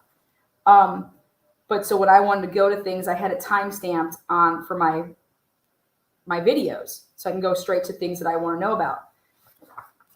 These are very detailed, just as if I was a juror, okay? So when people say they don't have this to go off of Atlanta, no, guess where I'm getting all of this stuff from? I'm getting and able to show you guys this stuff because of my notes and the notes that I took, okay? Now, it's very important right there what he said, and he said that he called CPAC. CPAC says they weren't coming out, but then they got a return phone call from Proctor. But prior to that, he said that he talked to Jennifer McCabe for 8 or 9 minutes. Now, I backed up from 6:38 when Proctor had called, because before that, he had called CPAC. He was waiting for a call back. Jennifer McCabe was inside the house from the moment that she goes inside the house is at 6:33 a.m. He arrives on scene at 6:26 a.m.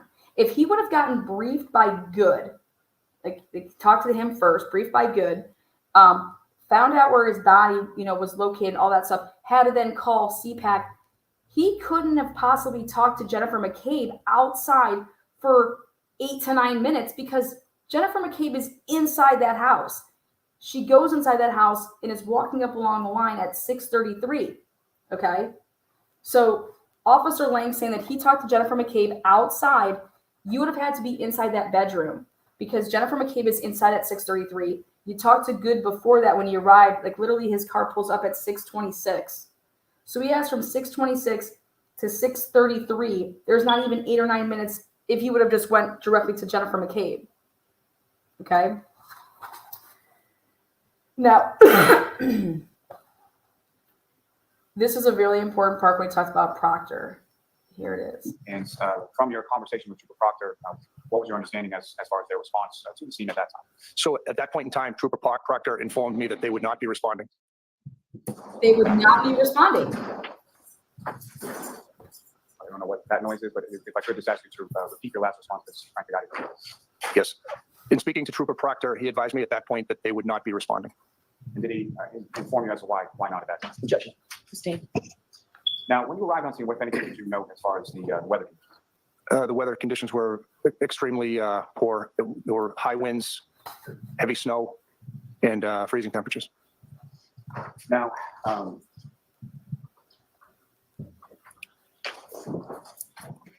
mentioned when you first arrived on scene, Mr. O'Keefe was in the back of that ambulance. Is that correct? That's correct. And when was it that the ambulance left in relation to when you arrived? Very, very shortly after I arrived, I would say within 5 minutes. Now, as far as Not injuries to true. Mr. O'Keefe, Hold on. if anyone relayed any So information. then I went and pulled the firefighters' report. They pulled away from the scene at 6:27. In their report, they have that they are leaving 34 Fairview en route at 6:27. He arrived at 6:24 to 6:26. This man. Okay.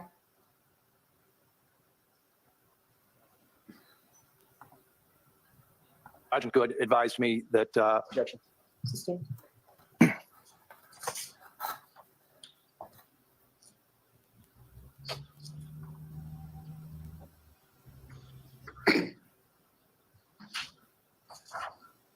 Now, as far as following your conversation with Ms. McCabe, what was sort of the next steps that you took on?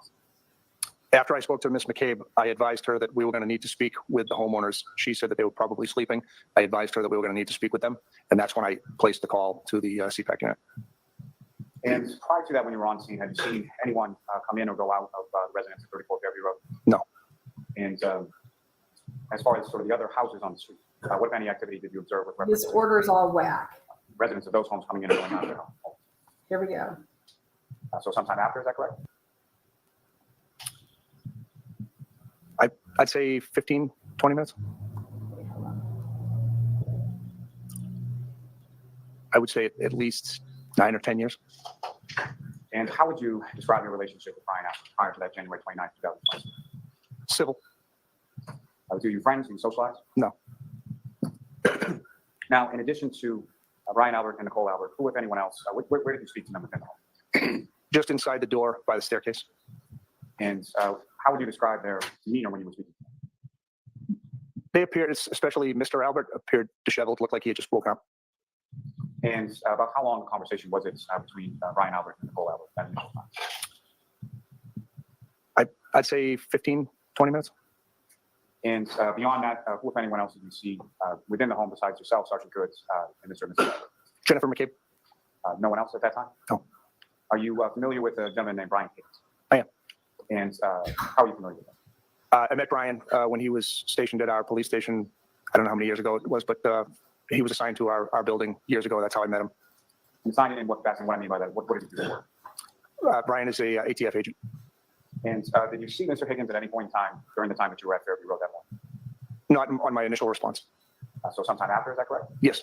When about was that? That would have been shortly after 9 a.m. And we'll get to that in a moment. But after your conversation with Brian Albert and Nicole Albert inside the house, what is it that you did then? Could you repeat that, please?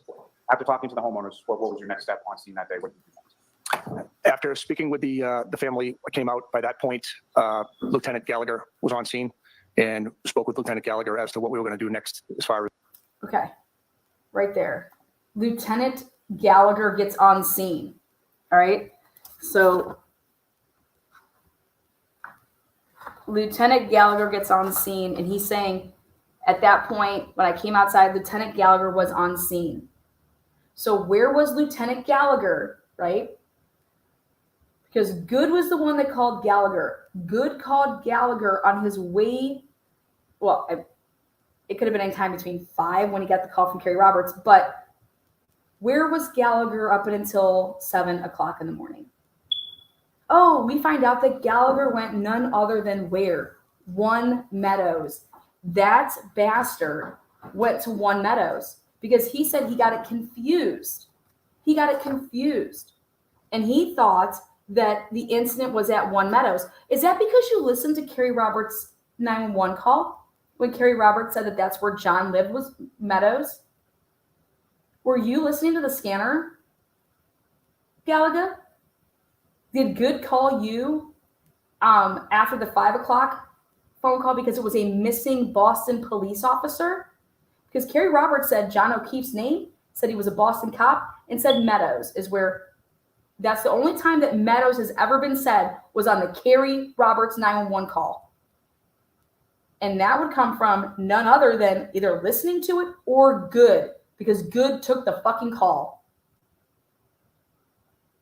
And that would mean that you got the information before the dispatching out, okay, to go to actually 34 Fairview, which didn't come until after 6:04 because of that 911 call. So you had Meadows in your mind because you had the Carrie Roberts call. So when people want to say when this all started, well, John O'Keefe's name was said on a 911 call through Carrie Roberts, and Meadows was used as well, which was his street, and he says off of Pleasant. There's the scene itself. And to that end, what anything did you or the other officers do with regards to sort of security of the scene of that? So we had put up some crime scene tape to try to protect the scene, but it was a futile effort because of the wind. But there were marked patrol cars in front of the yard at all times, so the scene was fairly secure at all times. And then, and that's opposite of what Brian Higgins testified to, because when he got there, he said that there was, I don't know, like one cop car.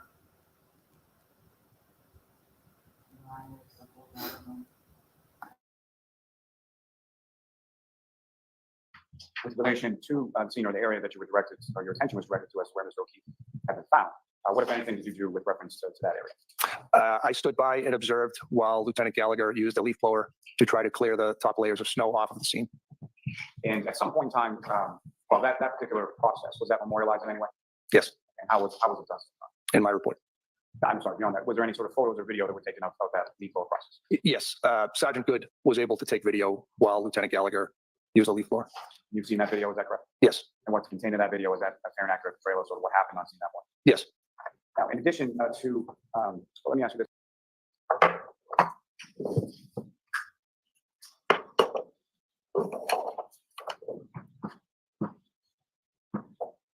At any point in time when you were on scene, did you have any contact or interaction with a person named Karen? I did not. Did you see her on scene at all that day? I don't recall seeing her. I believe she was there while I was there, but I never spoke to her. Now, following, why were they secured into 6 solo cups? We did the best that we could with the situation, with the weather and deteriorating situation. Lieutenant Gallagher was able to attain the solo cups from Lieutenant Kelleher's house, which was diagonally across the street. Now, with respect to the CPAC unit of the phone call that you made. Who went and woke up the guy across the street? Who did that? Who woke up this guy, Keller, across the street? Because he's a neighbor. He's living across the street. That's where they got the solo red cups from. Maybe safely beyond sort of the jurisdiction of them having over unattended deaths and things of that nature. What, if any, other assets that the state police have at their disposal with regard to crime scene that your department is on? They have crime scene units that process crime scenes. Now, with respect to those items, once they were secured, just in reference to the solo cups, beyond sort of just putting them into solo cups, what, if anything else, did you or the other officers do to secure those items specifically? They were secured into a brown evidence bag.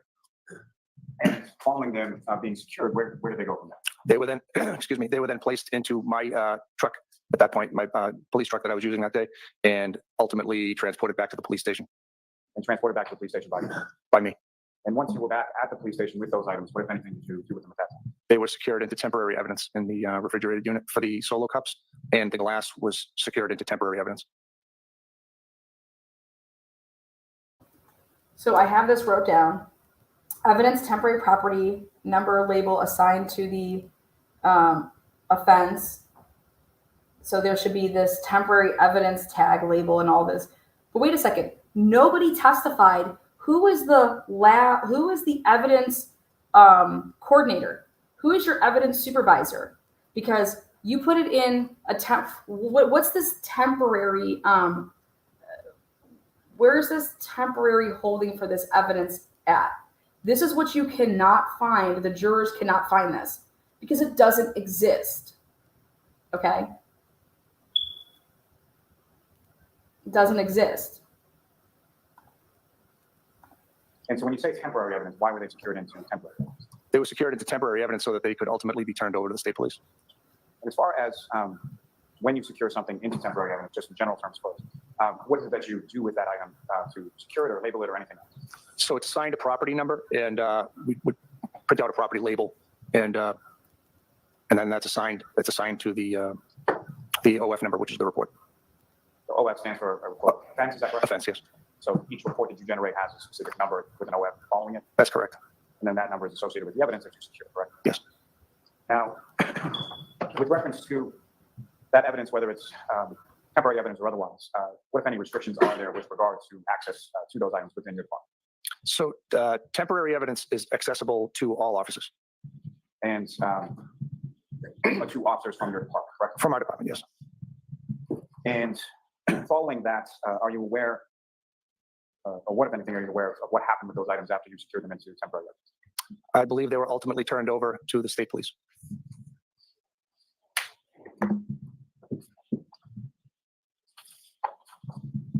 Mayor Pro Tem Higgins? Yes.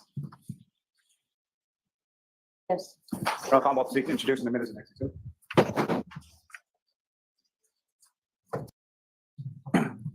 At some point, or approximately 8:50 a.m. or so, who, if anyone, called you on that? Lieutenant Gallagher. And what, if anything, or where did he direct you to go during the course of that conversation? Lieutenant Gallagher directed me to go back to 34 Fairview Road and meet with Chief Berkowitz as he had possibly discovered more evidence. And in the time between January 29th and February 4th, had you gone back to 34 Fairview Road at any point? No.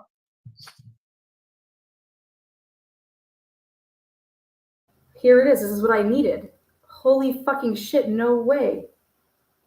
All right. Listen up. This is amazing. And that phone call was Jennifer. Yes. Roll call vote to introduce in the minutes of next two. Yes. The 45.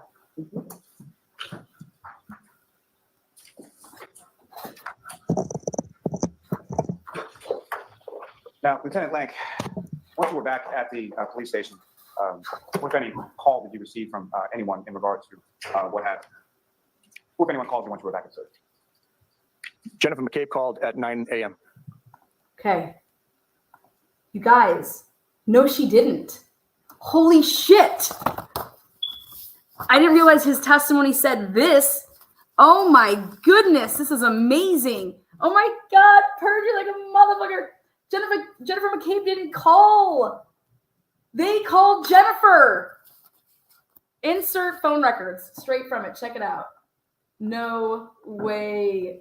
Knew it. Here we go. Let's take a look. Ready? Zoom in. Right here. See this number right here? From this number. See that was an incoming call. She answered it. 8:38 and 49 seconds. 2 minutes and 45 seconds. That's the fucking Canton Police Department number. Canton called her. Boom. Suck my woohoo. Love it. You guys, this is amazing. I gotcha. Here, look. I gotcha. Are you on this? Daddy. Watch. Can they see? I can show that. Well, That's you have to hurry because Here, it's. Go ahead. There you go. That's the number. Canton PD, public service. That's the number. Yep. See, 781-821. Boom. Got you. Tick, tick. All right, now let's listen to what Daddy has to say. And where did you go following that phone call with Jennifer? Lieutenant Gallagher and I went back to 34 Fairview Road. So this is now the third time that you've gone back and gone inside the residence of 34 Fairview Road, is that correct? That's correct. Her? And who, if anyone, did you speak with, along with yourself and Lieutenant Gallagher, once you returned there in that phone call with Lieutenant McCabe?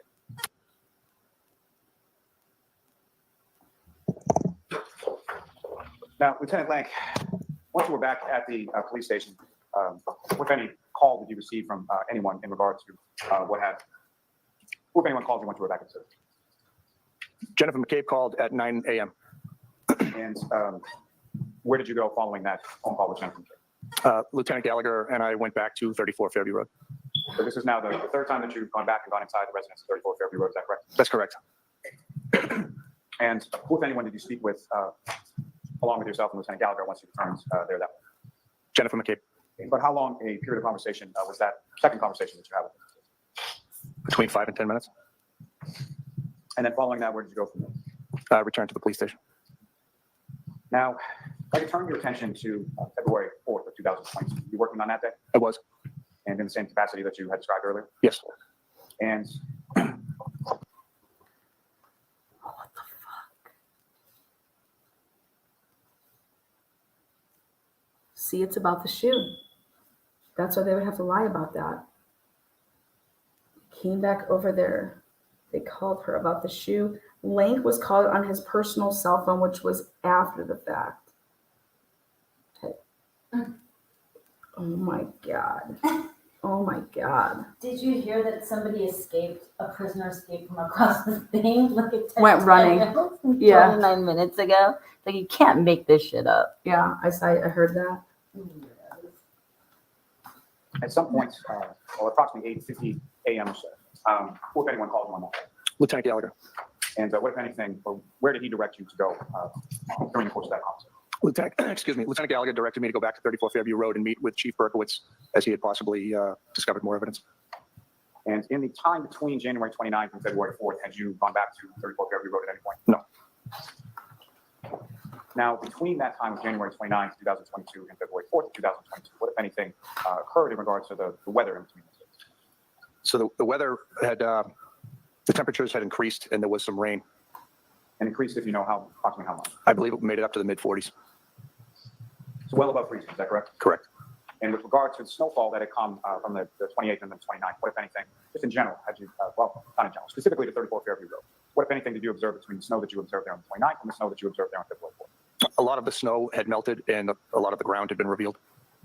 And when you arrived at 34 Fairview Road on February 4th, what, if anything, did you observe and where did you observe? Chief Berkowitz brought my attention to a piece of red glass that was about 6 to 8 feet off the into the yard.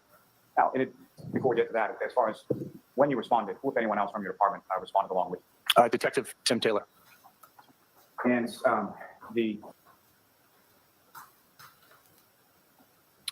Kevin Albert, who is a detective.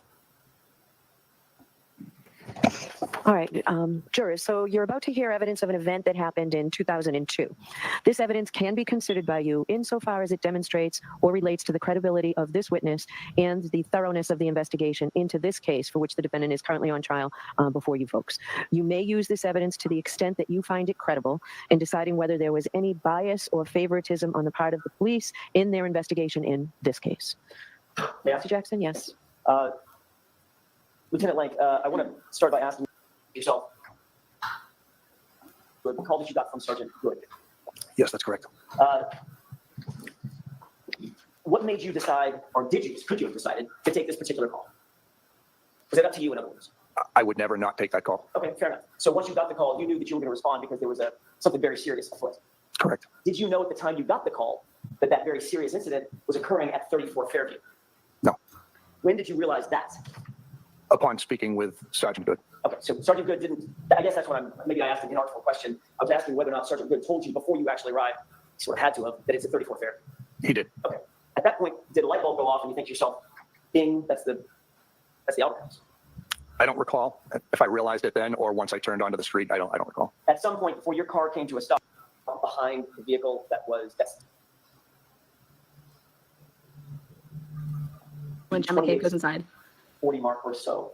So you play that. And let's pause it for a second. You want to maybe approach briefly? Okay. McCabe, for Mr. O'Keefe to join them at that house. So I wanted to get statements from everybody who was there. Find out what happened, correct? Correct. I mean, that's sort of the obvious initial point of an investigation. Find out who the witnesses are and interview all of them, correct? Correct. And you began by talking to Ms. McCabe. Yes. Knowing that she was a potential witness at least, correct? She identified herself as a friend of Mr. O'Keefe. Who had been with Mr. O'Keefe just hours before. Yes. He ended up laying in the snow fighting for his life, correct? Yes, that's correct. And you also knew that there were other witnesses potentially inside the house because she just told you that, right? I knew that that was ultimately where he was supposed to end up. So if there were other witnesses in the house, if there were other individuals in the house, they also were potential witnesses. Potentially. And Ms. McCabe indicated, I'm going to go in the house, correct? I had told her that she's going to have to wake her sister up because we're going to need to speak with them. You didn't think that it was more important to separate the witnesses and not let her talk to other witnesses? No. You thought that it was appropriate to let all the witnesses get together and just discuss the facts? Yes. What was that called? I don't recall. It could have, I can't see what time that is. I don't believe that I made the call to the CPAC unit until around 6:38, so I'm not sure who that call was from. If you'll direct your attention, I think now down toward the So he was on the phone. You may see yourself near the frame. Go ahead and play it. Watch this. Carrie Roberts off to the left. Carrie Roberts gets in the vehicle. Here's him down the corner. He's on the Watch phone. this. Remember, if Carrie Roberts, 35. Yes. Okay. the other officers are right there. You see him? He's on the phone right there to the left, bottom screen. Okay, he's on the phone. He's talking to somebody. You see these officers over here? They're all together, so they would know everything's going. He keeps trying to walk away from them. He does not want them to hear anything. Did it appear that you walked off screen left? Yes. Still on the phone? Yes.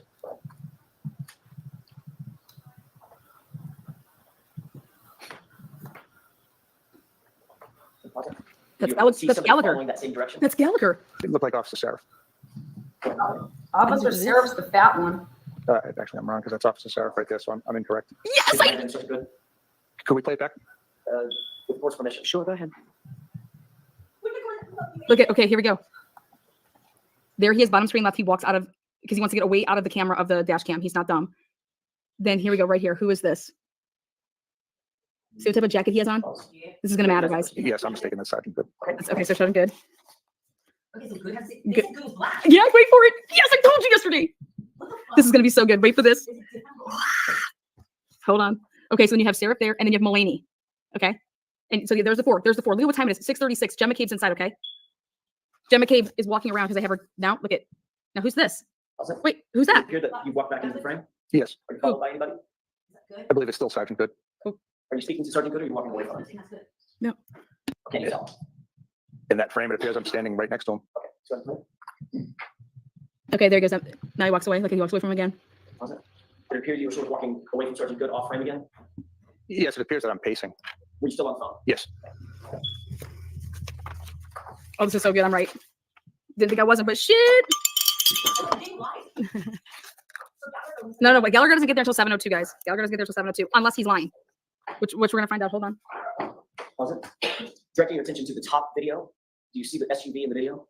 Yes. Does that SUV appear to be leaving the scene? Yes. Do you know who's in that video? In that SUV? I believe it's going to be Carrie Roberts and Karen Reed. Remember, Mulaney said that he never saw Carrie Roberts and Jennifer Reed, or Jennifer Roberts and Reed in the same vehicle together. Remember, Mulaney testified to that. Are we sure that? At that point, are you walking back into the frame on the lower video? Yes. At this point, Lieutenant, are the lights on the at 34 Fairview on or off? They still appear to be off. And at some point, while you were at the scene, did the lights come on? I think you testified to that earlier. Yes. I'd like you to pay special attention to that moment and maybe tell me to stop when you see those lights come on. Maybe a minute or so. Sure.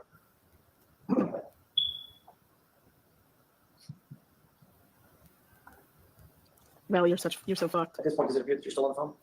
Yes. He knew what the time of the call ended at 6:38. Because if you looked at your phone, it would. Look at, it's a huddle. Look at this. Look at this. There's a huddle. He's not pacing anymore. Is he off the phone? Yeah. And now who's. This is so good. This is so good. Okay, you guys, Jen McCabe, just so you know, she's inside right now. Okay, there's Lank up there. Who's Jen McCabe from 6:35 when she went in. She walks up a set of flight of stairs. Then from 6:36 to 6:43, she takes, or John's phone is walking 192 steps. Okay. As soon as McCabe gets inside and upstairs. 2 minutes after that, Jen. Holy shit, right there. We have it on camera. Carrie Roberts, none of those guys are moving. None of those guys are moving. John is in the ambulance, okay? Carrie Roberts just drove off with Karen Reed. She's not walking. The guys in the ambulance aren't walking. Those guys are all standing there. And John's phone is moving. John's phone is moving.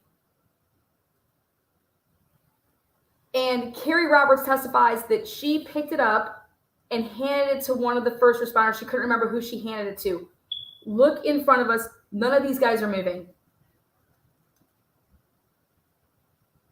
Who drove away? That was Carrie Roberts, allegedly, with Karen Reed, allegedly. Okay, well, let's go with that. Let's go with that. Because if that's true, it's even showing more so that Carrie Roberts didn't look at these guys. No one's Jen's moving. watch from 6:38 to 6:47. Jen's watch means it's on her. 91 steps. This is all happening inside. If you're going to just go wake up your brother-in-law and your sister, okay? Why do you have John's phone? Well, first of all, why are you walking all over just to go up the stairs and right into their bedroom? How many steps is that? Come on. They were John's phone takes 192 steps from 6:36 to 6:43. At this point, is there anything that changed? 196 steps. I mean, if you guys didn't watch the trial here with me, you were missing out, man. Those jurors should have been watching the trial with me. 196 steps. Who has John's phone? None of those fat asses. They're not moving. Who's moving? They're running around inside that house. They are in a pure panic. And guess whose heart rate goes out of this world up at 6:47? Jen McCabe's heart literally is about to explode when Lank is at that door. Because they're coming in the house. And because what's in the house? If they go down, blood. If they search that house and they go in through that house, that's the only time that Jen McCabe's heart rate goes insane. Not when she found John's body, but when they're being met by the officer at the bottom of the steps at 6:47.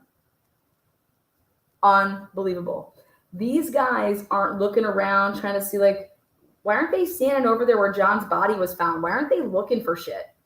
You know what I mean? Oh, well, don't disrupt the crime scene, maybe, right? Stay away from that crime scene. Yes. What's that? It appears that there's now a light on inside the home. At this point, Ms. McCabe has been inside the house for approximately how long, did you estimate? 5 minutes.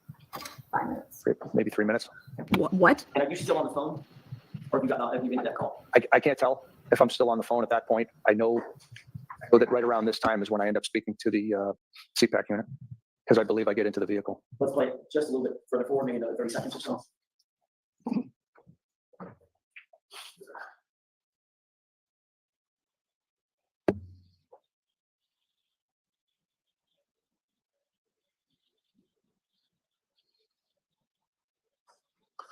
So, does it appear at this point, if you can see, does it appear that you've ended that call, or at least your hands are down by your side? I can't tell. Okay. You would agree with me, that's all for that. You would agree with me that was without counting the seconds, that was about a 5-minute phone call, or maybe a little better than 5 minutes. I wasn't watching, to be honest. Do you have any idea who you were talking What the fuck are you talking about? I could make an educated guess, but I don't know for sure. You did notice that several minutes after Jim McCabe went in the house, and while you were on that phone call, the lights finally came on at 34 Fairview, correct? Correct. At the point the lights came on, the ladder truck had already gone, left from the scene, correct? I believe so. The firefighters are all gone. Yes. The ambulance has already left and transported Mr. O'Keefe. Yes. The paramedics are gone, the EMTs. Yes. Fire captain and his SUV, that's gone. Is that right? I'm sorry, was there a question? The fire captain and his SUV, that's gone. I'm not sure. In other words, all the fire and EMTs. I don't see them on camera. Doesn't appear that any fire or EMTs are still on scene. Correct? Doesn't appear so. Carrie Roberts is gone. Yes. Karen Reed is gone. Yes. So when the only parties left at the scene are members of the Albert family, Jen McCabe, and the Canton Police Department representatives, that's when the lights inside 34 Fairview finally came on. Okay. Is that yes? Yes.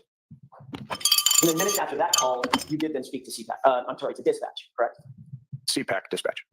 Right, I was getting to that. It was a dispatch, and the dispatch was to CPAC, not to Canton PD. Correct. And at some point, did CPAC dispatch indicate that they were on their way, they had declined the call. What was that call all about?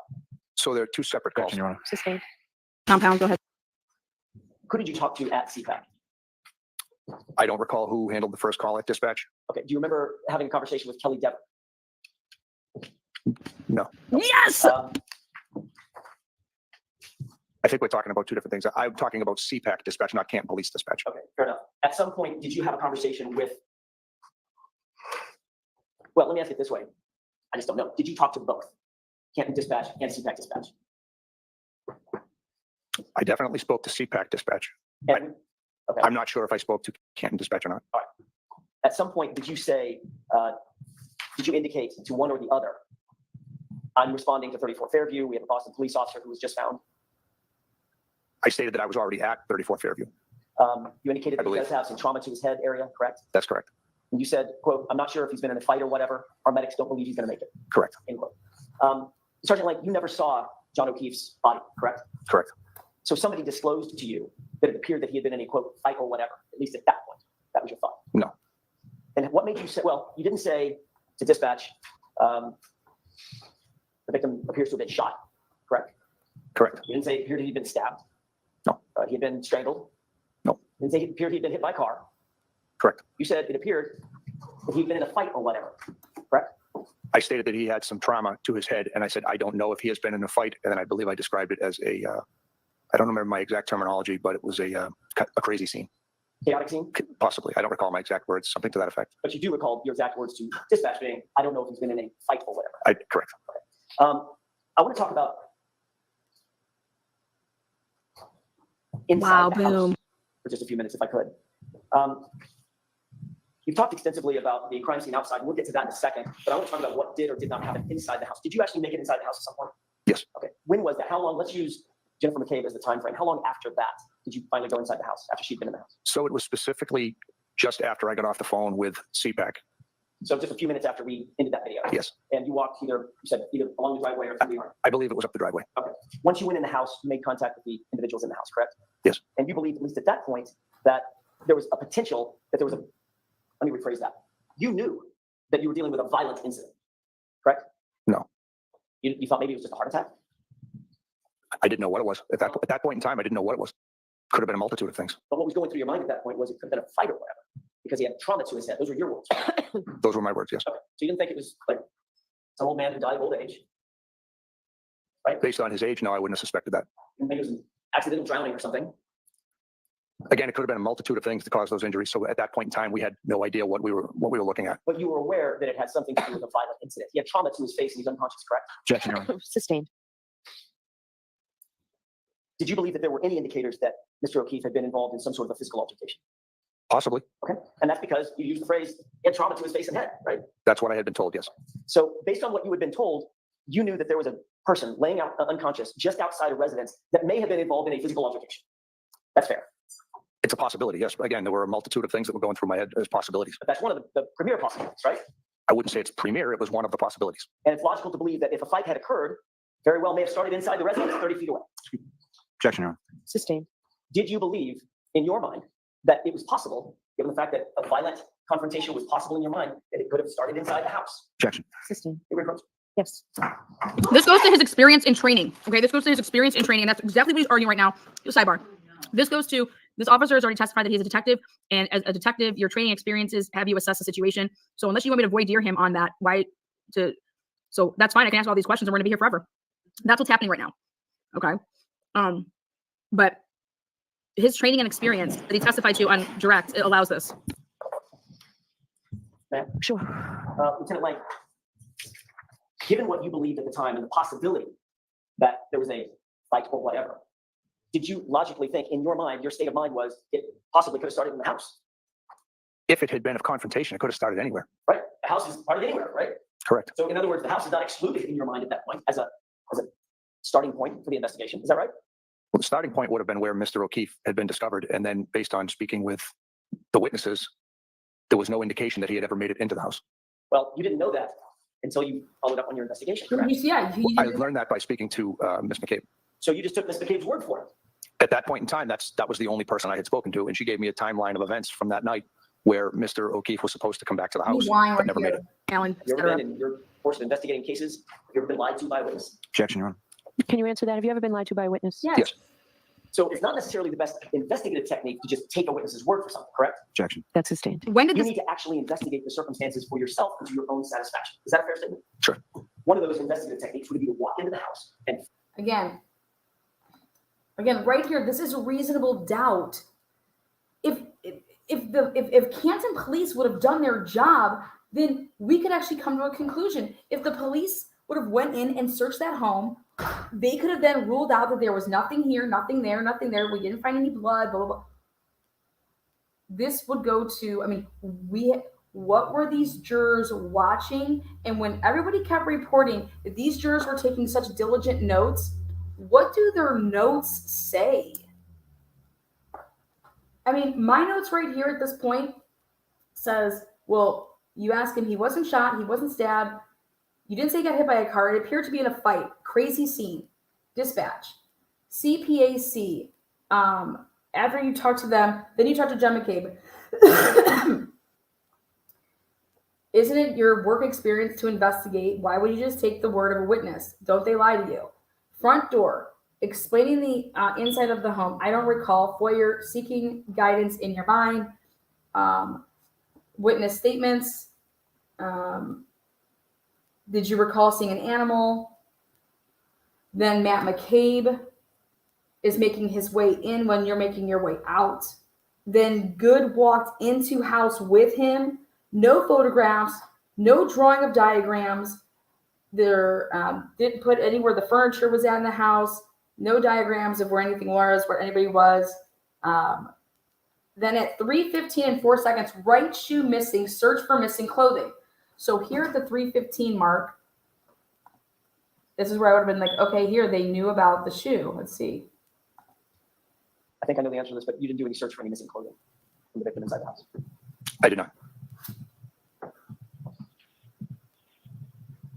You didn't do any. Last question on this, or last series of questions on this issue. Do you understand the importance of electronic devices in modern investigations, correct? Yes. iPads, cell phones. Yes. At least according to Sergeant Good, you were taking charge. He did it with me though. Sure. As the first law enforcement officer to take charge inside the house, did you seek to photograph that? No. This is that location. No, I did not. Did you make any drawings or diagrams of the layout of the house? No, I did not. Did you know where the furniture was or was not? Furniture's I don't know important. what you mean. Did you note in a diagram where furniture was? There's a dining room table here. It's got 6 chairs. There's a kitchen table over there. No, I did not. Did you note any document where the individuals were, the human beings were in relation to each other when you walked in the house? Are you asking me where I were, or did I make a I'm asking diagram? you whether or not you documented that. No. This goes to the. Had you been told at the time that you went in the house that John Keith was found out in the yard that there was a shoe missing? The right shoe was missing? No. You didn't have that information yet? I did not. Did you subsequently learn that? I learned that much later after we had already cleared the area. Tell me That's a what lie. that means. Right there. After you already cleared the area. Yeah, you're right. Clearing the area, when you guys cleared the area, is when you first left.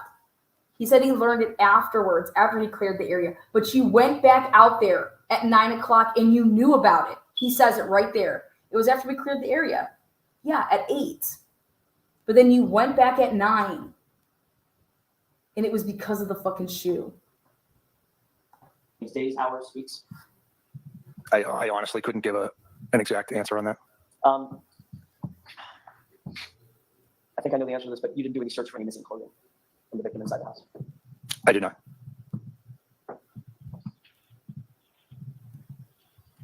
Last question on this, or last series of questions on this issue. Do you understand the importance of electronic devices in modern investigations, correct? Yes. iPads, cell phones, things of that nature. Sure. Because they can record things like photographs, videos, conversations, text messages, and emails. Yes. Would you consider electronic devices relatively vital in modern law enforcement investigations? I'm sorry, violent? Vital. Yes. Yes. Right, they're critical items of evidence, right? It's like walking around with your entire life in your palm of your hand, correct? Correct. Did you seek to secure any electronic devices from any of the occupants of that house that morning? No. Did you ask for consent to look through their electronic devices, for instance, their cell phones, text messages, communications? No. Great line of questioning. Great line of questioning. Did you believe, well, turning back to the questions you were asked by Mr. Lally, you did in fact interview Brian Albert at the scene, correct? Yes. You also interviewed his wife? Yes. Did you believe at any point before you interviewed Mr. Albert that it was incumbent upon you to let your supervisors know that there may be a conflict of interest because of a personal relationship that you have with the family? Objection. Sustained. Did you ever, in fact, not whether you believed is important, but did you ever, in fact, notify any of your superiors at Canton PD or any other law enforcement agency that you had a personal relationship with the Albert family or members of the Albert family? I did not.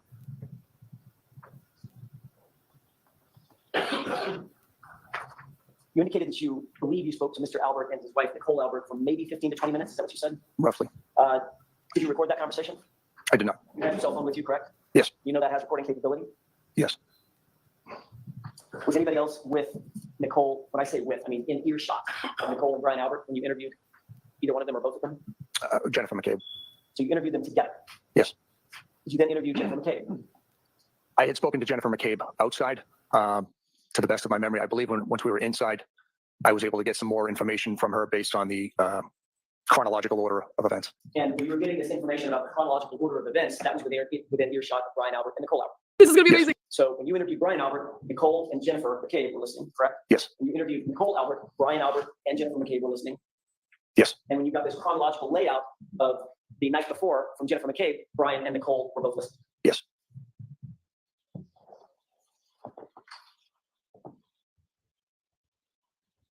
After you met with the three of them and interviewed them, you indicated that you came back. You'd already left and came back. I'm jumping ahead a little bit, so forgive me. When you came back, it was around 9 a.m.? No. I came back just moments later. Had you actually left? I may be a bit confused, so I apologize. Had you actually left and driven back to Canton PD? No. Okay, so you just came back in the house? When Mr. McCabe entered the house? No, I'm so sorry. I'm jumping ahead, so that's unfair. You left, now we're at the point where you've already cleared the crime scene. Okay. And then at some point you get called back. Yes. Because Ms. McCabe said she had additional information she wanted to impart. Yes. When you Somebody gave AJ the wrong information here. She didn't call them back. Canton police called her, told her something, talked to her for 2 minutes and 45 seconds, called her phone. Then Carrie Roberts called Jen McCabe because they also called Carrie Roberts, in my opinion, because they were looking for the shoe, the missing shoe. Did you happen to see John? Did John have 2 shoes when we were given like mouth to mouth? You know what I mean? Because then Carrie Roberts, after she gets her phone call, calls Jen McCabe. They talk for a minute and like about 2 minutes. Then they make the decision to call Lank back over there. And they only talked for 13 seconds with Lank. Lank wasn't told, hey, Jen McCabe called the police department. We're going to send somebody out there. That's not what happened. The police department called Jen at 8:38, and then Jen called Lank at 8:59 and only talked to him for 13 seconds.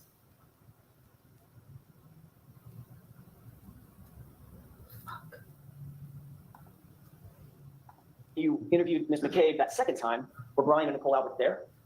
Yes. Were they within earshot? Yes. And they listened to that conversation as well? Yes. After that conversation, did you meet with any other witnesses between February 29th, later in the day, January 29th, any time until February 4th? No. None? No. I do want to talk for a second, just a brief second, about setting up a crime scene outdoors. You indicated that the crime scene was relatively secure, was your word. It was relatively secure because there were patrol cars or cruisers sort of around the perimeter of the yard. Is that right? That's correct. Crime scene tape wasn't working because it was windy. None of that was found. No, the only things we found were the things that were documented. Well, let me phrase it a different way. What that means is after 8 a.m., that scene was just open. It was. You found both the blood that we saw pictures of and the cocktail glass that we were just introduced to this morning, correct? Yes. You searched the area that was adjacent to where you believed the body was. Is that right? We searched, I would say, about a 6x6 or 7x7 area. 6x6 or 7x7? Roughly. 6 feet on each side. Right. You were looking for obviously anything that was out of place, anything that didn't belong. Yes. Like a man's size 12 shoe would have caught your attention? It would. A black baseball cap would have caught your attention? It would. Piece of plastic broken probably would have caught your attention? Yes. Certainly 45 pieces of plastic would cut your attention. Yes. And between you and Officer Seraph, Sergeant Good, Wow. Officer Delaney, This is really good. Lieutenant Gallagher, none of that was found. The only things we found were the things that were documented. You did find the blood, however, is that right? Yes. Who literally physically leaned down and scooped that blood up? Me. And that was done in a plastic solo cup that we've heard a little bit about. Yes. Yes. You're aware that those solo cups are unsealed? I believe Lieutenant Gallagher got them out of a sealed package. When I say unsealed, I mean they don't have a lid on them. They're not airtight containers. Correct. So once you scoop up the snow and the dirt and the debris and the grass and everything else along with the blood, they're just open to the air. Yeah, there was snow and blood. There was no dirt and debris in the class that I can recall. You're sure about that? There's no dirt and snow? I didn't observe any. No. You didn't observe any dirt and snow? You don't think there's dirt and snow? I didn't observe any dirt in the glass. Excuse me, the cup. Certainly wasn't the stair cup. No. Certainly wasn't the crime scene cup. No. You're aware that the Massachusetts State Police Crime Lab warns against collecting any biological material in anything made of plastic, correct? You aware of that? No. When you scooped up the blood, did you videotape that process so we know exactly which blood stain was scooped up from where? I don't recall if it was videotaped, but we did not document which scoop went in which cup. Okay. So if there was multiple contributors of the blood, we'd sort of have no idea which blood drop belonged to whom, correct? Objection. Sustained. Once these unsealed cups were in your possession, what did you do with them? The cups were placed into the Toyota Tundra that I was driving that day and ultimately returned back to the police station. Okay, and you talked a little bit about the process once you returned back to the station. They were put in a brown evidence bag, correct? Yes. And ultimately, when you log these items into the, what's the name of it again? It's temporary evidence? Temporary, excuse me, the blood was put in temporary evidence refrigerator. Okay, inside the evidence bag. Cups are still inside the evidence bag and it's logged in. I don't recall that. I'm not sure if I took them out or not. I don't recall. You indicated that there's an item number or property number that's assigned to them. Yes. This was There's indirect. generated a seal or a label to go on the evidence that's being stored, correct? It should, yes. And the bag is sealed. The evidence bag is sealed like this red tape that we see on this thing, correct? When possible, there are certain items that can't be bagged, and then sometimes you create a tag and attach it to a tag. Right, but if it's a brown paper bag, it's an evidence bag, you certainly just fold over the edge of it and just put a red evidence seal on it to make sure that that's secure and not tampered with, correct? That would be one way to do it, yes. I don't recall if I left them in the bag or took them out of the bag. I don't recall. If you left them in the bag, you likely would have, if you're booking them in evidence, you likely would have used some red crime scene, not crime scene, evidence tape. If I left them in the bag, I would have put the property label right on the bag. So everybody could see it? Yes. Okay, there's an evidence bag with important evidence in it. Don't mess with it. It's secure, correct? Yes. This is going to be a hit. So we have tab 23. Here it comes. Do you recognize what's depicted in this exhibit? Exhibit 23. I believe it's Miss Reed's vehicle. For the record, you're looking at what's been previously marked as exhibit 37. You see a little white rag down there by the right rear quarter panel? Yes. Let's go to tab 24.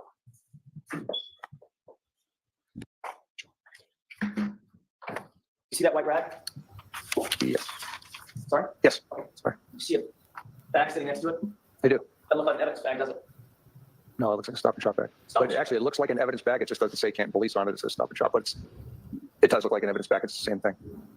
Wait, what? That's a grocery bag. It is. And that's exactly what our evidence bags look like. So that's what I thought it was at first. Right, except it doesn't say anything about evidence on it. It says Stop and Shop, correct? Correct. What do you think's in that evidence bag? I'm sorry, Stop and Shop bag. I'm not sure.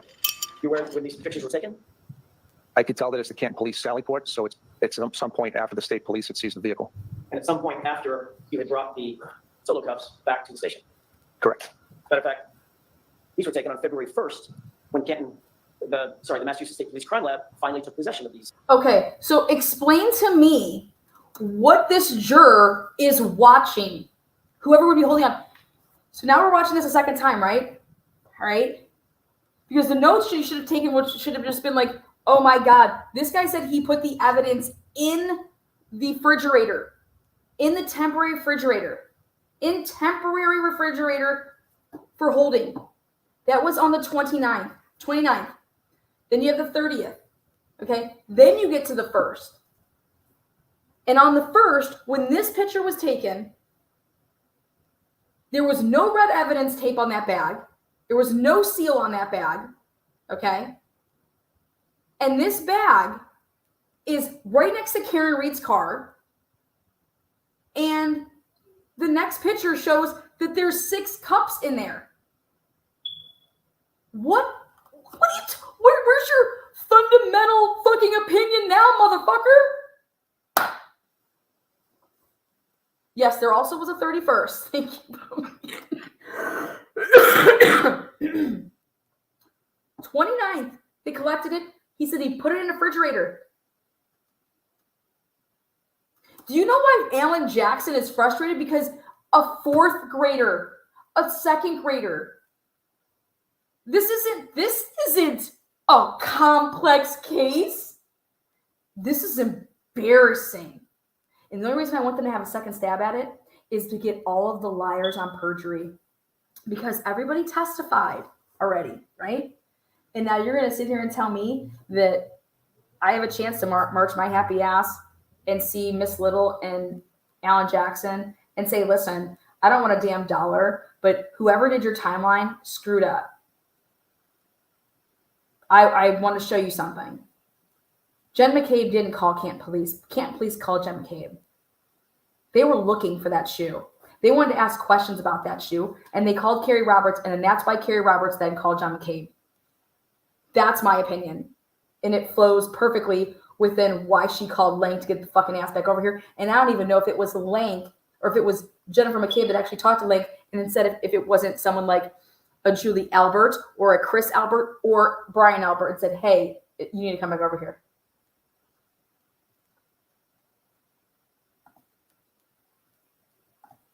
Items of evidence, correct?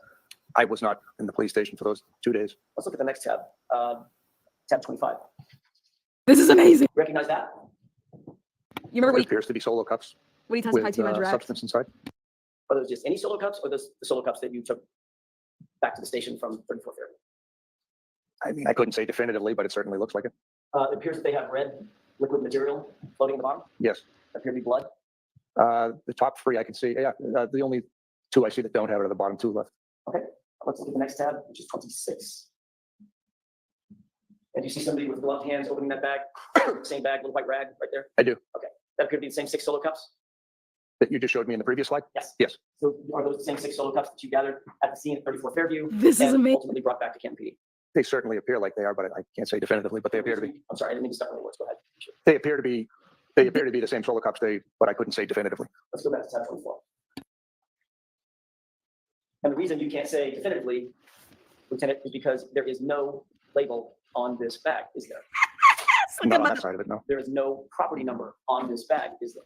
Not on the side that's visible to me, no. There's no evidence tape on this bag, is there? Not on the side that's visible to me, no. Well, let's look at the other photographs. Are you, well, before we do that, Yeah, are you suggesting that all of that material is on the other side of this bag? I don't know. Okay, let's take a look. I'm not suggesting anything. I'm telling you I don't Is this the fucking bag you put the fucking shit in or not? Next tab. He's toying Look at with you that right from the top. now. Does it appear anywhere from that vantage point that there's evidence tape that's ever been put on that bag, that has ever been secured? I wouldn't be able to tell you that. Well, one of the ways that you can tell that evidence tape has been put on an item is because when the evidence tape is placed on it, it's completely sealed. And if in fact that seal is ever broken, it's not torn off, it's cut, and there's initials put on, correct? Imagine that. Sustained. How is that Have you sustained? ever used evidence tape before? To Great seal question. anything? Great question. Answer the question. I'm sure I have. I don't recall off the top of my head. What? How long have you been a detective? I'm sorry, how long were you a detective when you were a detective? I was a detective for 11 months as a sergeant, and then I was a detective for 15 months back in 2011-12. And in your experience, and how long have you been a police officer? Over 24 years. So in your 24 years of experience and over a year as a detective, you can't remember if you've ever used evidence sealing tape? As I said, I'm sure I have. I just can't recall one off the top of my head. If you recall using it at all, isn't the protocol that when evidence sealing tape is used to seal an item of evidence, when it's removed, it's not torn off, it's cut, and then new sealing tape is put over it with an initial and a date, correct? Objection. Do you know the answer to that? I don't. Okay, next question. Thank you. That's all I have for this. He doesn't know the answers to this. Okay, I'm going to see counsel at sidebar for just a minute. Wait, please. No, you're not going to stop the ass beating right now. This is what you call complete fucking ass fucking kicking right here. And this is amazing. And if the key. This is prosecutorial misconduct. Okay. Lally on direct walked this man through on direct examination. Walked this man through him writing on evidence in the temporary property label tag, all of this stuff. Like, this is prosecutorial misconduct.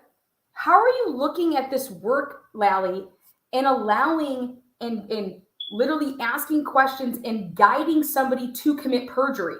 That's prosecutorial misconduct.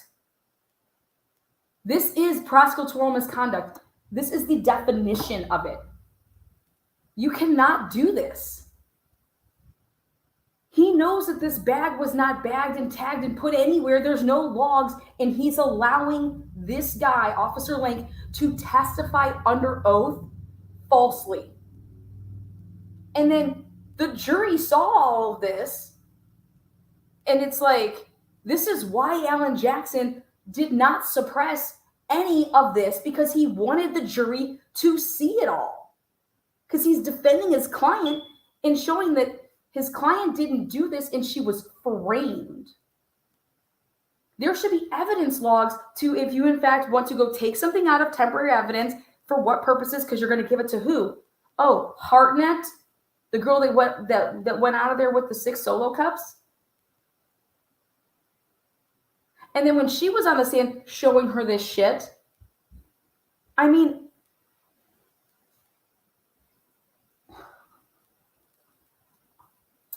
so guess who Karen Reed's going to sue? Lally. She's suing Norfolk County.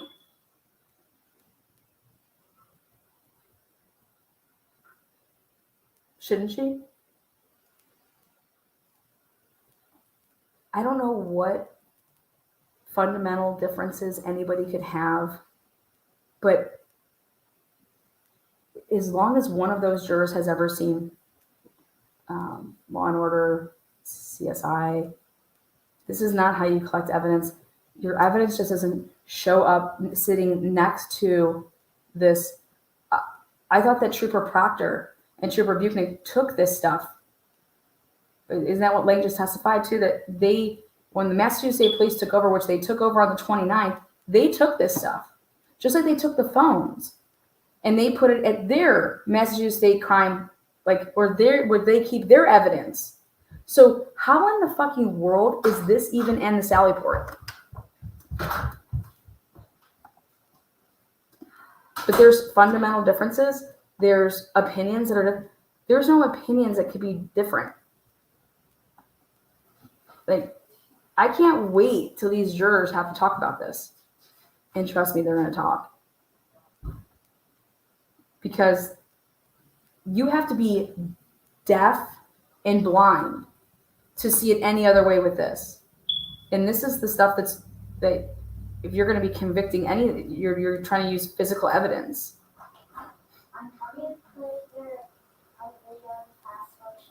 How? When you edit it, after you edit it, then you gotta do it. Wait for me to poop and I'll come. This is crazy. This is crazy.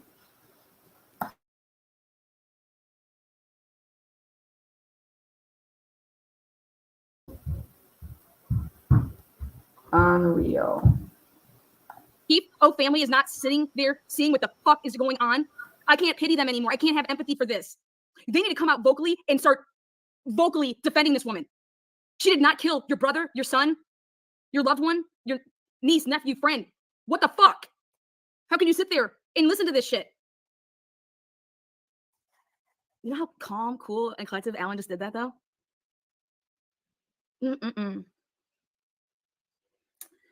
Woo!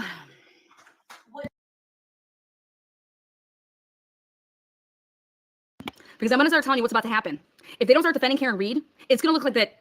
What are they? Are they in on it? Are they in on, like, hey, you have to back the PD here, or we're going to do X, Y, and Z? I have no damn clue. But for them not to speak out publicly, you know what? Take Karen Reed out of the equation. For you not to speak out publicly what you just witnessed right here in the past hour. The jury is walking out. She's excusing the motherfucking jury. Is Bev just going to dismiss the case right now? I doubt it. She sustained all those dumb. Is Bev just going to dismiss the case? Wait, let's see what happens. He rephrased. This is crazy. But at every you're not gonna. That's like the jury was about. No, he does not get saved by any bell. They get to go to 1 o'clock, and his ass deserved to get it right there. And he got it. Like you, like loudly over objection. Yep, sidebar. Unbelievable. Unbelievable. Just like You want to talk about watching a fixed game? Bev and Lally tried to fix this every way, sideways, all day. And crazy. How, excuse me? That's why. Look at this. You make an educated guess as to who you're on the phone with. Would that be? Lieutenant Gallagher. And so at the time that you're on the phone from that video, Lieutenant Gallagher was not on scene, correct? Correct. Then when did he call CPAC? With respect to the weather on that day, talk a bit about sort of the weather as you're on scene. During the time that you're on scene, did it essentially persist in the same manner? Yes. And then later on that day, what, if any, change occurred with regard to the weather? As I recall, while we were there, it stayed the same. If anything, it might have gotten even worse. And from your memory of that day, did that continue throughout the course of the day while you were working? Yes. Now, with regard to Look at this. All of a sudden, Alan Jackson, she's not going to let him go wherever he wants to go with it. He's like, I have no more use for this witness, right? And so here he comes back on redirect to say, oh, who were you talking to? What do you think? And he's like, all of a sudden he knows, I was talking to Gallagher. Because Gallagher wasn't on scene. I remember because Gallagher didn't get there until 7:02. But now here's this infamous Gallagher guy who he didn't talk to anybody, didn't make up a police report, didn't do anything until right before the trial started, where he has his first report ever, memorialized literally in April, right before the trial started in May, or at the end of April when the trial started. I mean, they literally just did shit on the fly, and stuff was allowed. He's having meetings with everybody. He's calling them into his office and talking to them, like the next witnesses. And here, this is what's going to happen. And when Alan would uncover something based off of what was going on in this trial, then he would call the next witness that he was going to call. He had a meeting with them to say, hey, we have to go over this because this is now something that's going to come up because of how the case was going. This is disgusting. It's all right here. We watched it every single day. And now to see that this jury has Bev stopped the jury from being able to hear certain things. All right, jury had their lunch, time to come back with a not guilty. Yeah. I think the jury is going to take it all the way to the end of the day, and they're going to say that we're not able to do anything, and it's either going to be a hung jury here today, or I would still be writing that but we're going to have something more than, they're going to have to shut down. People are going to have to say that I'm not discussing it anymore. There's nothing to discuss. But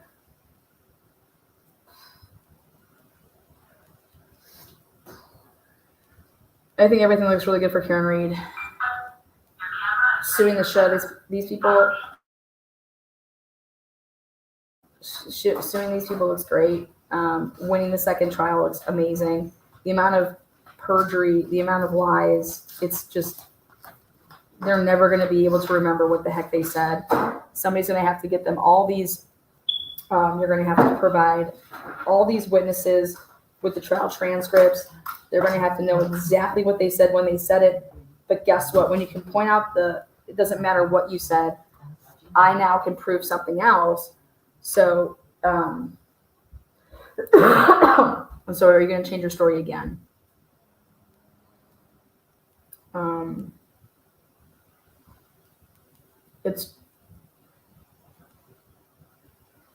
These jurors didn't go in there, or one of them, two of them, couldn't have went in there with a clean, I have no idea about this case, and I don't have feelings about this case.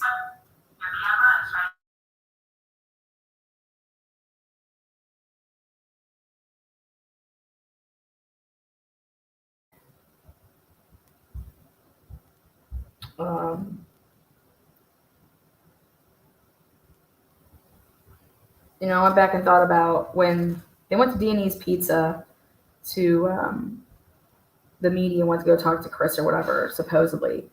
And Matt McCabe's like, just, tell him the guy never went in the house or whatever. Actually, no. All Chris McCabe or all Chris Albert would have to say is, I wasn't there. I don't know. I don't know anything because I wasn't there. That's all he has to say. So if he, in fact, was not there, right, then why wouldn't these morons just say, well, Chris wasn't there, so that's all you would say. You don't need to tell Chris anything, right?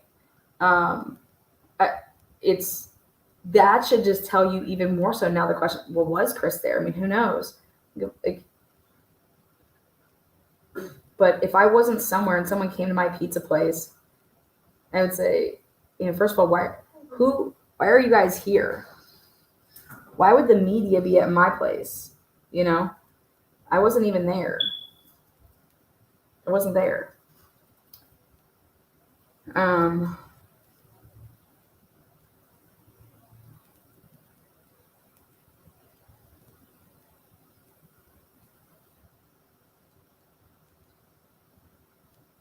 Julie Albert, what a joke she is.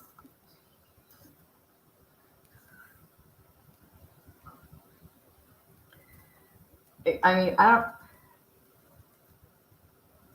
think that Lally muddied his own case on purpose.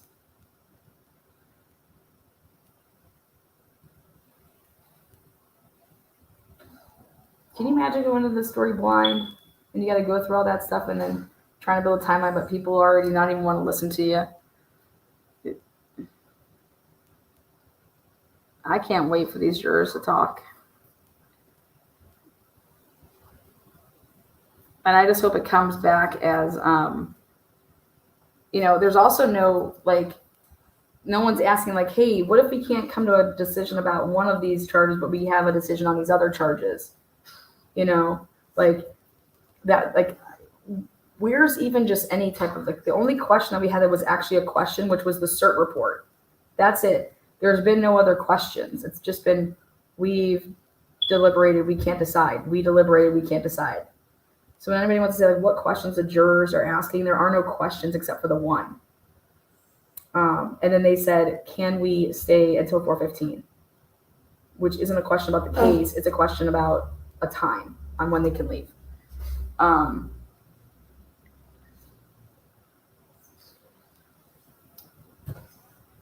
don't know what case, like I said, I don't know what these jurors were watching for 21 days. But somebody was playing games. Somebody was playing games with the defense because I believe that the defense was trying to read the jurors, and all of them are making facial movements, expressions that are okay, this is ridiculous. This is ridiculous. This is ridiculous.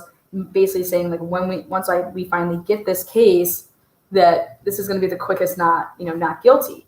And that's why I believe that the defense didn't continue on. And that's why I believe that somebody was playing the defense.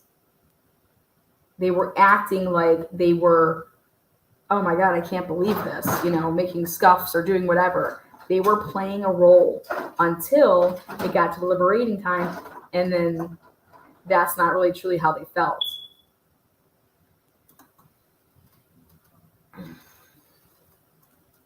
I think the Sandra Birchmore case is going to blow up Kevin Albert's asshole, and I'm there for that. They murdered that girl.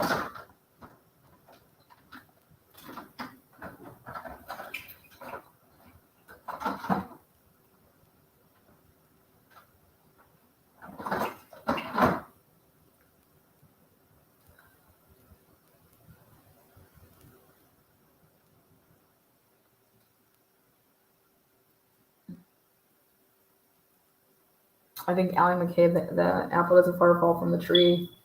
Them getting their kids tied up all into this stuff, man.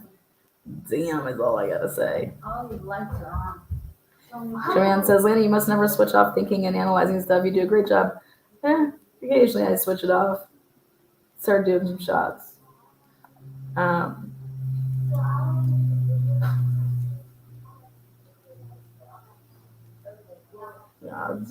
It's sad. This is so sad. because it is this is a perfect example of where our society is right now.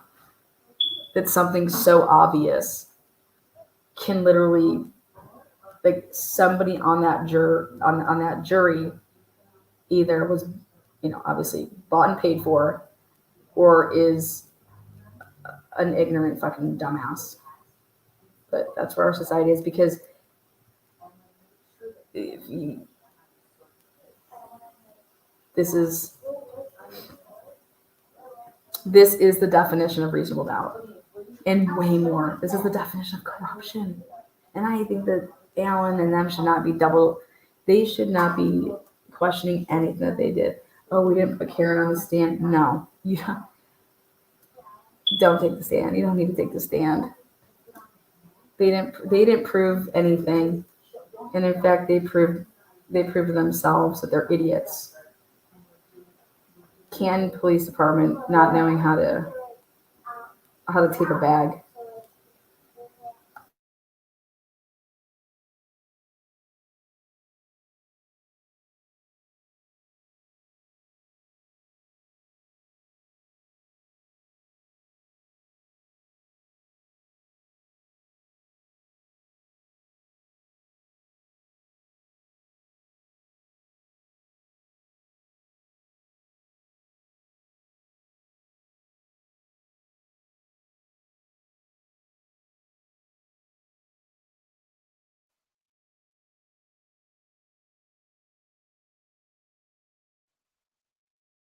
You guys, somebody ran out and escaped out of their Norfolk area over there.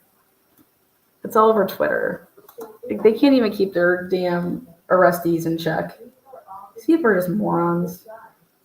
None of these people should be cops.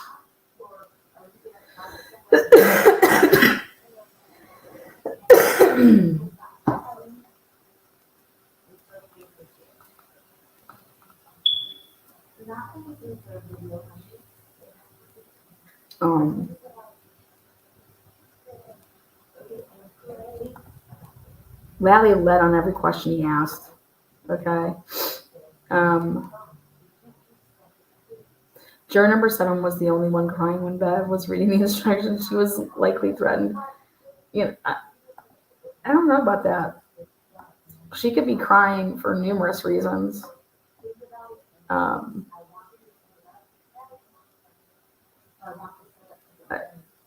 don't. This isn't about people's feelings. This is about someone's life. This is about murder. This is about somebody that was murdered, and someone's crying. You know what I mean? But that's just that's society nowadays. It's like somebody's crying, but yet there's a murdered person and somebody's life is on the line, and someone's crying because poor me, poor my. Fuck you. Little fucking crybaby bitches, man. Whoever made the person cry, fuck you. Who's ever crying, fuck you. Fuck all of you guys for making it about you. This is not about you.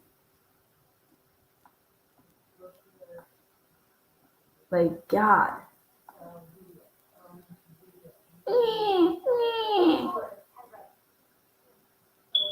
Wake up.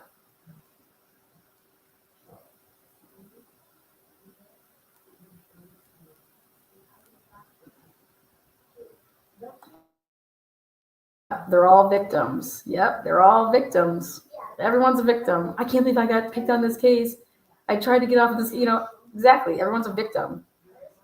If you want something in life, go get it. If you want something better, go get it. Just shut the F up. I think difference in the meaning of evidence means that they think the evidence proves Karen is not guilty of the current charges, but the evidence does not show she was involved / more aware than a totally innocent person. But that's not that's the whole thing. What you think, unfortunately, doesn't matter. It's what they proved. And what they proved is, to be honest, that we could all have opinions out here on what just happened in this case. I think she was hit by the car. I think he was beat up. I think this, I think that. we have everyone's thinking different things. That proves reasonable doubt. That proves that y'all have opinions. These will all be possibilities. That means that the state, the Commonwealth, did not prove their case. It is not guilty. We move on. This should have happened day one. And what I think is that this all went haywire in that room because people started attacking people. Maybe it was like, hey, we can't just come back with a not guilty verdict like this. Like, are we even going to discuss this? Like, are we even going to discuss this?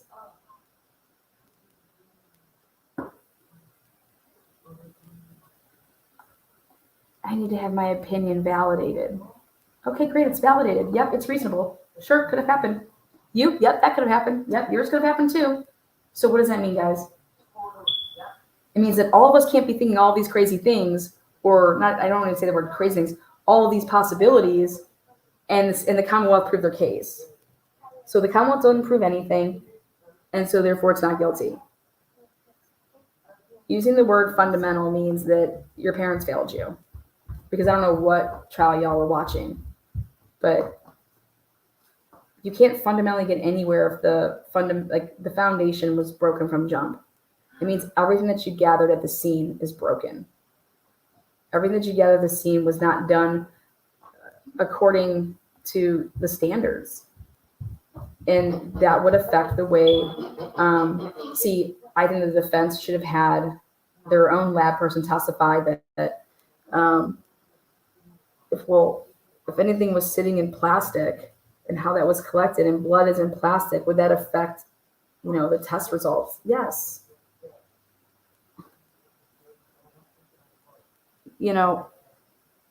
Hartnett said it herself. She thought that the blood was all from the same shit, and here she only did 2 out of the 6 cups. And then John O'Keefe's clothing has multiple contributors all over his clothing. But there's no eyewitness. In fact, there are 12 eyewitnesses that said that Karen didn't hit him, because they were all there and they could have been witnesses, but they weren't witnesses to it because they didn't see anything. So here, you're telling me that none of those witnesses said, I saw John get hit. Guess why they couldn't say that? Because they didn't do anything to help his body. That's why none of them could ever testify that way. Trust me, they thought about testifying that way. Well, how about I just say that I saw him hit him? Well, then you're going to be negligent, you dumbass, because you should have went over there and helped him and called 911. Okay? So but when you actually have all these witnesses that say that it didn't happen, that they didn't see Karen Reed hit him.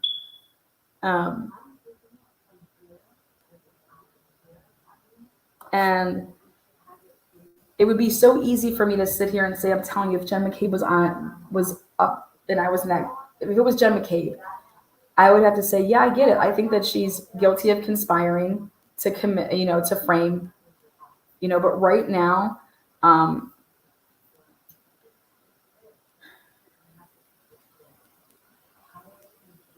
I don't believe that House Long to Die was proven to happen at 2:27. Okay. But I also don't believe that I saw Karen Reed at any point in time with Jennifer McCabe to, hey, Google this. They were not next to each other. That didn't happen at that time. Okay.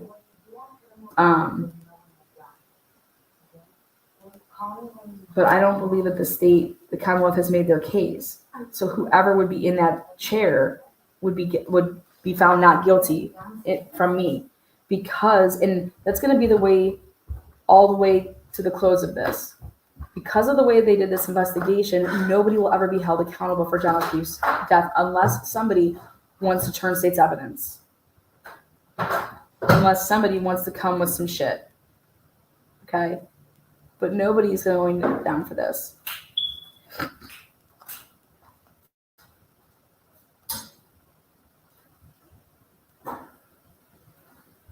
And so why they can't come to that, and why they won't, it's like they won't put it on the blue. It's like they won't put it on the cops not doing the job.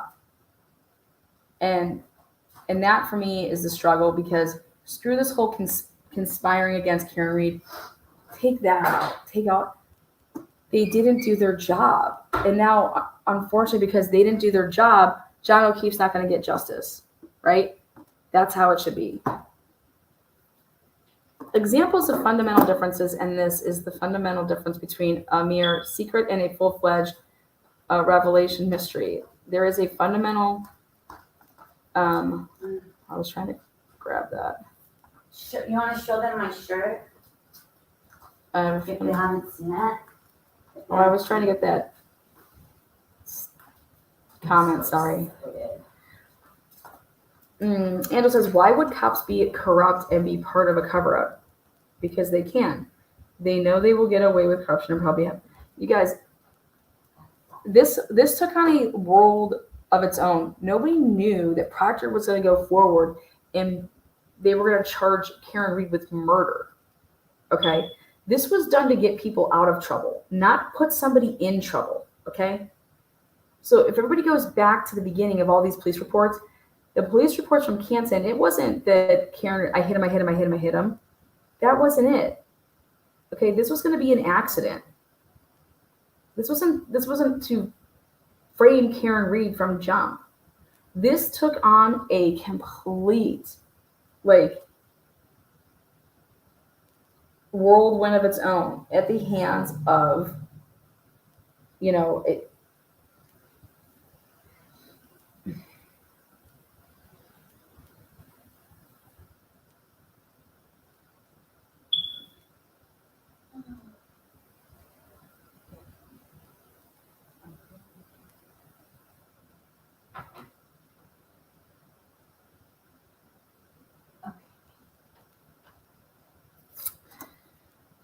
Jury just sent a note? Maybe. We'll see. This I haven't seen this name ever in here. Ver Miss. So I'll go and wait off of a different person's name. Not saying that you're not. But we'll see. Karen's heading back to the courtroom, Lana courtroom. I'm right here at the courtroom, guys. I'm right here. Ready? Here we go. We're right here, 26 hours in. 26 hours in. The jury has a note incoming. Fall River Porter said, so it's true, Fall River. Keep an eye on Turtleways Twitter and I see nothing. Guess what? It's coming. Okay, I want to have, can I get some, I got my bell ready. It was tweeted by David. Oh, thanks, Veer. Veer, I like your profile pic. I'll give you $100 cash app if you go and hit my link and show me that your profile pic matches your actual pic. But you're okay in my book, Veer. I'm just gonna start calling you Veer. Man, I think you'd look great in a red raspberry beret like Prince. Thanks.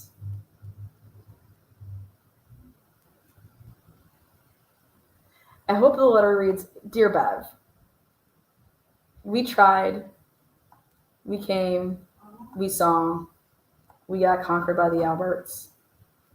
I have to live in this town. I had to sell shitty sweatshirts to the community.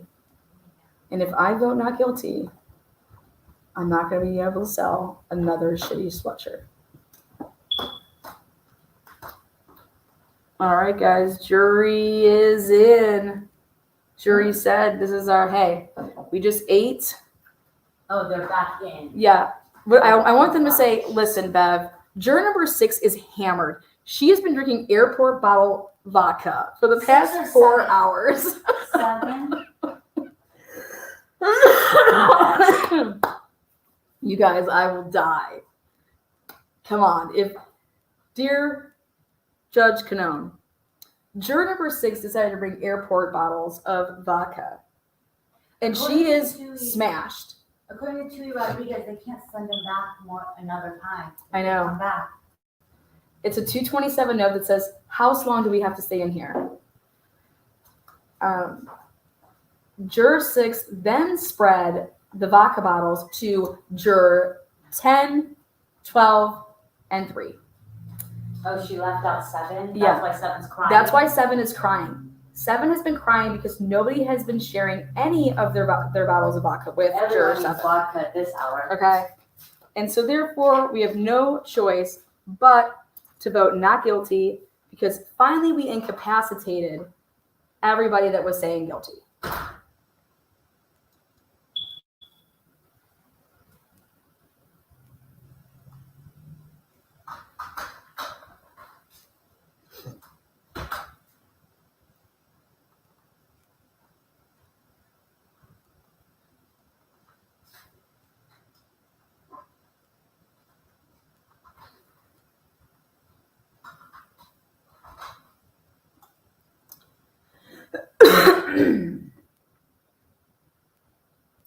Isn't forcing a verdict kind of what she's doing? No, because they have the option to say, like, now we took these instructions, we all tried to sit, we all took a breather, we all ate Danny's pizza, somebody died, and now we only have 11. So we're going to need one of the, I was hoping that maybe some of these people, what if they come back and they say, hey, 2 of the jurors went off, can we bring in 2 of the alternates? Maybe we can decide then. Okay. Wouldn't that be great? Hey, they have a question, and the question is, can we bring in 2 alternates and get rid of 2 of these other people? I've never heard a question like that, but wouldn't that be great? What if that's maybe what they're saying? Hey, why don't one of the people that says guilty and one of the people that says not guilty, why don't we give up our spots for the 2 alternates to come in and see what they say? What about that? Is that a possibility?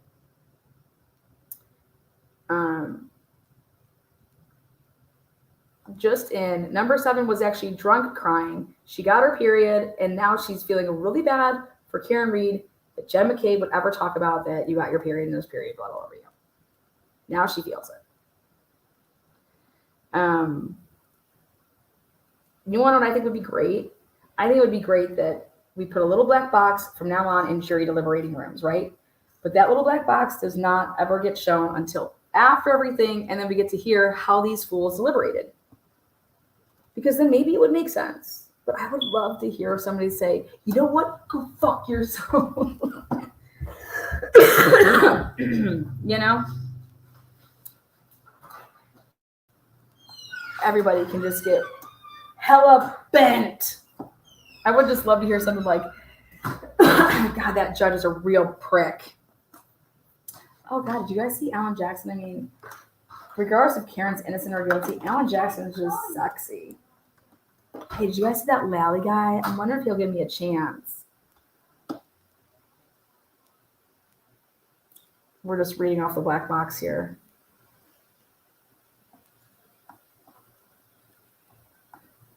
I mean, I think that would be fair. There should be a black box, and then you get to listen to it after the fact, because if someone's life is on the line, we should know how this all went down. You know, I'm sick of the rules not changing because of precedent. You know, some of these rules are way outdated.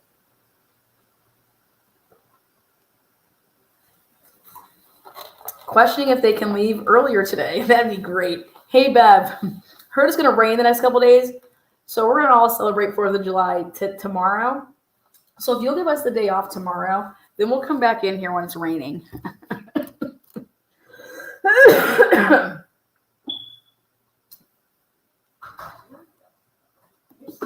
Let's see. Run. Don't.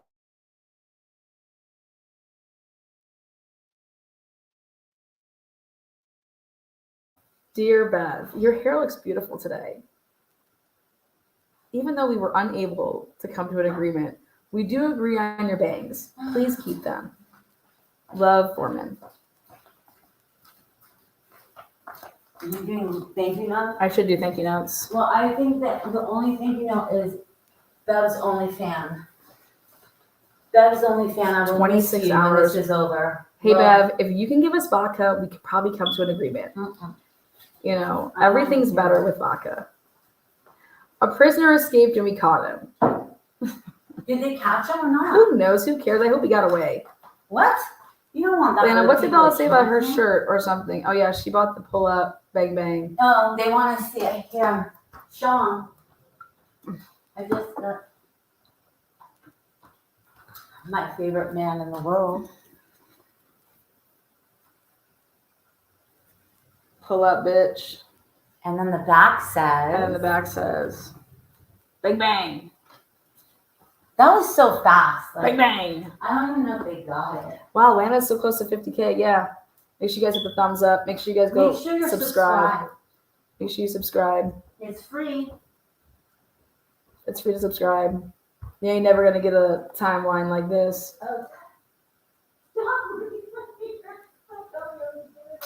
Where can you buy that shirt? I have no idea. She knows. I'll have her post it. Best channel ever. I give myself the red ribbon. Everybody gets a trophy, man. Lana, how do we get that shirt? I know. I thought maybe she bought it for me. 30 hours for the Casey Anthony trial, by the way, guys.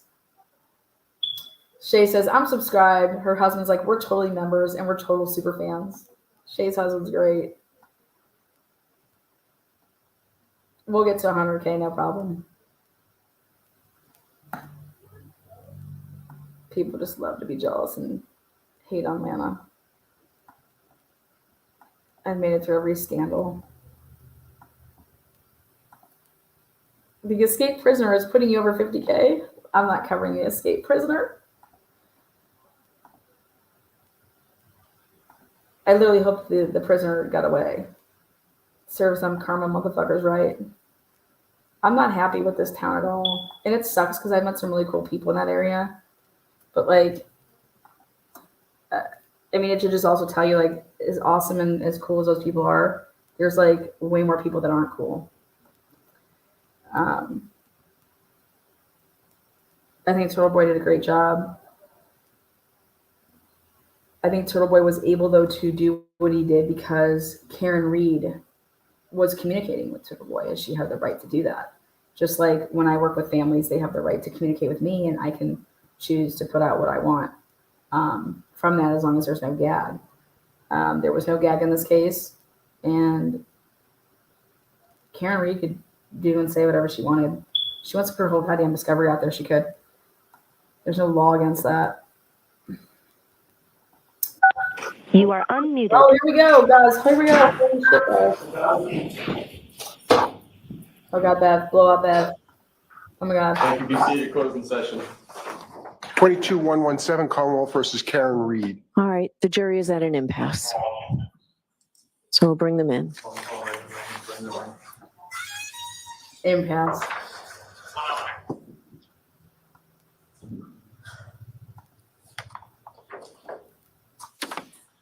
Can you? I want them to pull the jurors.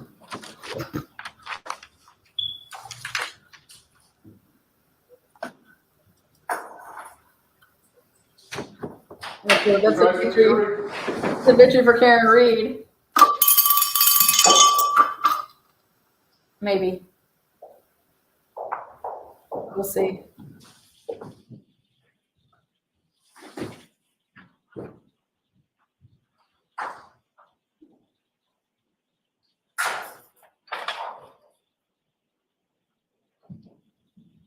Let's see what the note says. Closing session, please be seated. All right, Mr. Foreman, I am in receipt of your note. Judge Cannoni, despite our rigorous efforts, we continue to find ourselves at an impasse. Our perspectives on the evidence are starkly divided. Some members of the jury firmly believe that the evidence surpasses the burden of proof, establishing the elements of the charges beyond a reasonable doubt. Conversely, others find the evidence fails to meet this standard and does not sufficiently establish the necessary elements of the charges.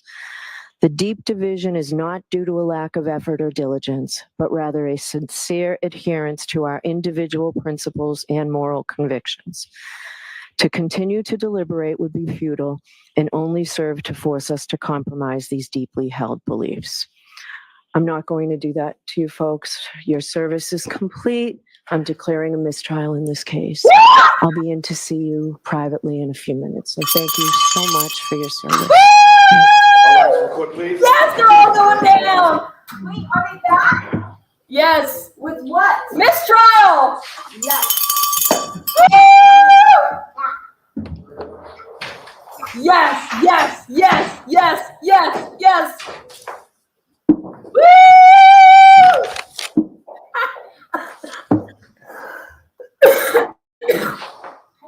get another bite of the apple. Thank you. Be seated. Court still in session.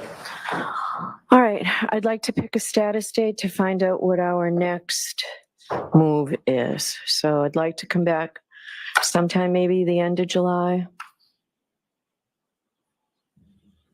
I understand people have vacation schedules. Alan Jackson's like, I live in LA. Can we come in the week of the 21st? That's fine. No, I'm just looking at my calendar. Could we do the 22nd at 2 p.m., Your Honor?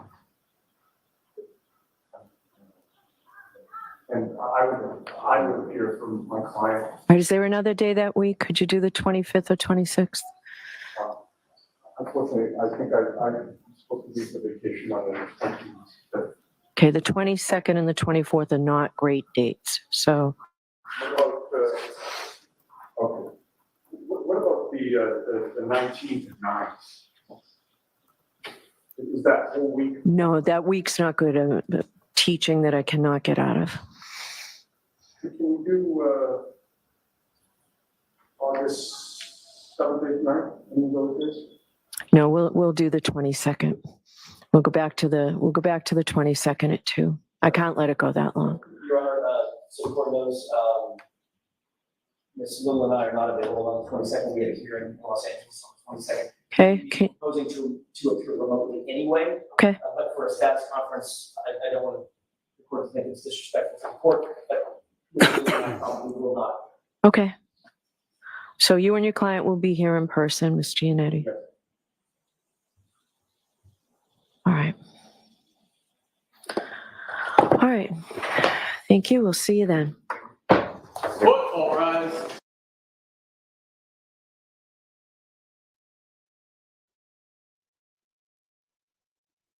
Look at Paul. Look at, oh my God, her dad. She's happy, you guys. She's happy. She's happy. She's happy.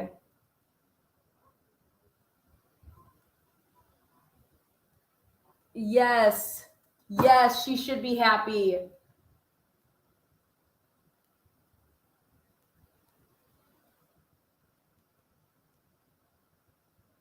Alan Jackson hugs him. I'm telling you, there's a lot of love there.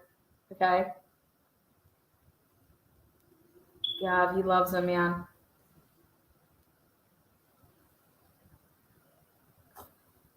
Look at. Yes. Do you guys know what a great feeling that is? Do you understand? You guys know what it would have been like to hear the words guilty? All right, she's happy. You know why she's happy? Because they got him. When I say they got him, if they try to bring this forward, they got him. They know that they got him. They know that they got him on this retry. They know what they have. You guys, I am so happy for Karen Reed's. Look at them. For her family. This is amazing. This is amazing. I'll go out and we'll see what's going on, see if we got anybody. But you guys, this is amazing. We're not going to hear from the jurors. We're going to see what the hell went on in that room. Let's just see if I can go out here. I'm going to pause this. Let's see if I can go out. We're going to stop sharing here. I'm going to share out in the world to see what's going on. All these liars, dude, they're going down. Okay. I'm so happy this is over for Karen Reed. Okay, she can breathe.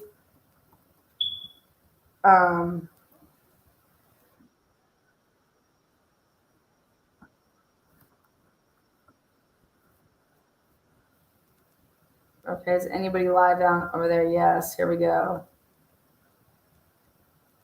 Let's see, Karen Reed. Let's see what they say. They're going to talk out on those stairs. Let's see what's up, guys. Come on. All right. Muted.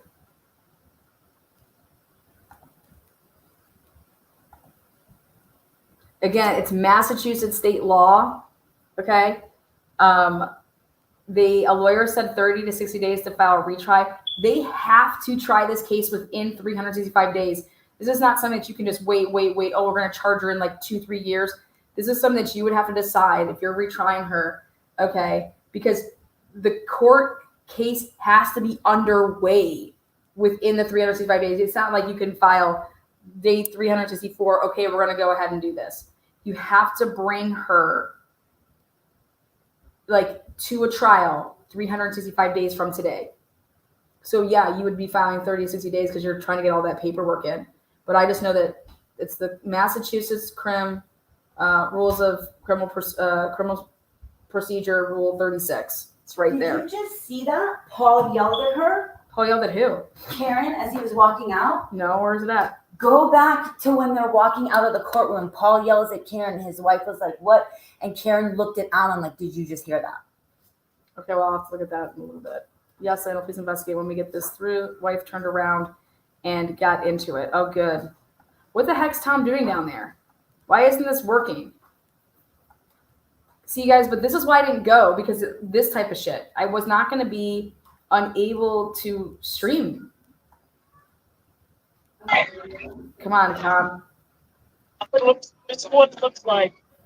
Bring false charges against the innocent person. The Commonwealth did their work. They brought the weight of the state based on spurious charges, based on compromised investigation and investigators, and compromised witnesses. This is what it looks like. Guess what? They failed. They failed miserably, and they'll continue to fail. No matter how long it takes, no matter how long they keep trying, we will not stop fighting. We have no quit. Go ahead. Hey, folks. Number one, I am in awe of the strength and courage of this remarkable client that I've had the privilege of representing since day one. And number two, I want to send a message to all of her supporters out there. Your support was invaluable. We are touched, and we ask for your continued support. I'm not from Texas, like my colleagues here. I'm a Boston kid. I'll repeat what he said, which is, we ain't got no quit. Back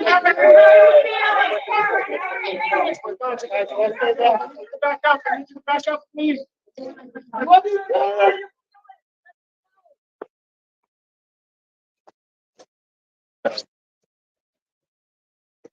The question is, are the Commonwealth, are they going to talk?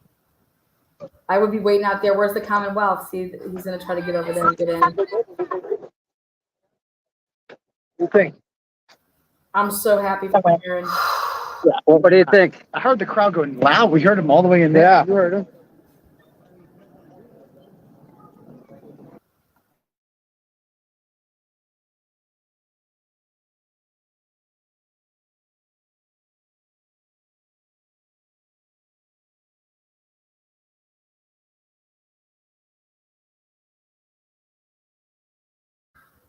We'll find out exactly what happened. We'll get you guys that.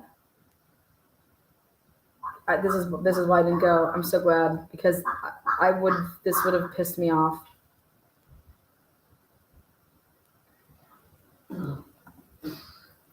I'm so happy for Karen Reed. I'm so happy for her family. I can't believe that the O'Keefes want to stand behind. No. We have wasted enough of the taxpayers' money on this charade. Sad today? You mad today? What are you? Look, I'm okay today, right? We wanted a not guilty verdict. That's what we want. Go to Boston 10. They have reporters there talking. Yep. My sweatshirt. It's on. Oh, yeah. What do you think? I think it's better than a not guilty, man. Yeah, I don't think they're going to try it again. I don't think so either. That's what I'm thinking. I hope so. Soon enough, Are right? you still down to do the podcast? Yeah, absolutely. Cool. Without a doubt. Let me know. Hey, thanks for everything, man. My pleasure. Okay. You going?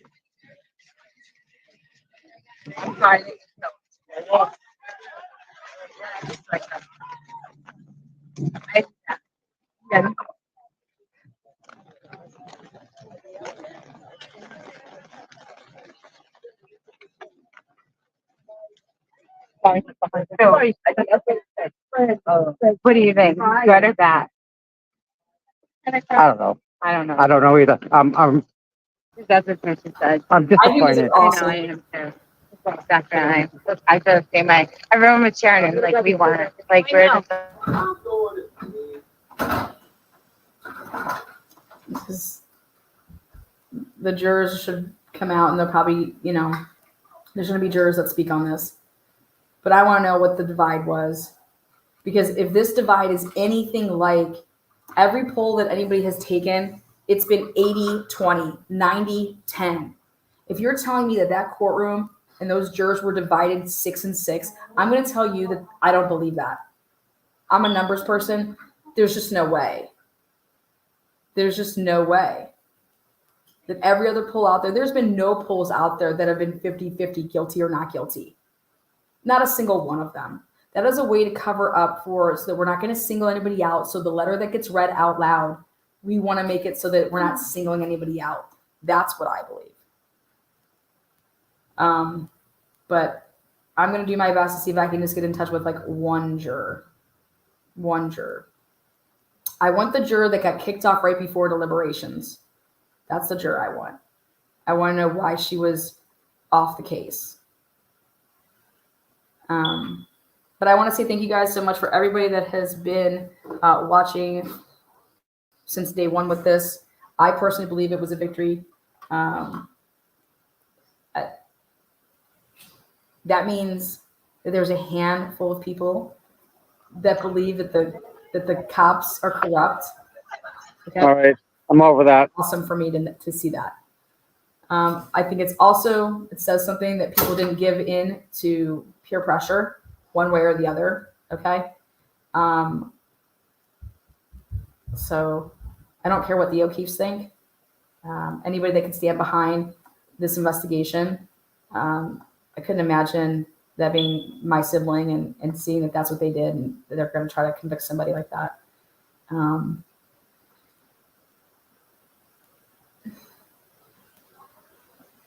Seeing Karen smile and happy that they know what it means. They know what this means. Karen's not going to prison. Karen, nothing is happening. And Karen can still do everything that she wants civilly. O.J. Simpson was found not guilty and was found liable civilly, okay? Just so you guys know the burden. I hope that Karen is going to the Waterfall to celebrate. I hope that they're throwing a party somewhere. I hope that nobody's drinking and driving. I hope that if anybody's seen anything from this is that... All right, guys, girls, ladies, gentlemen. Driving should stop.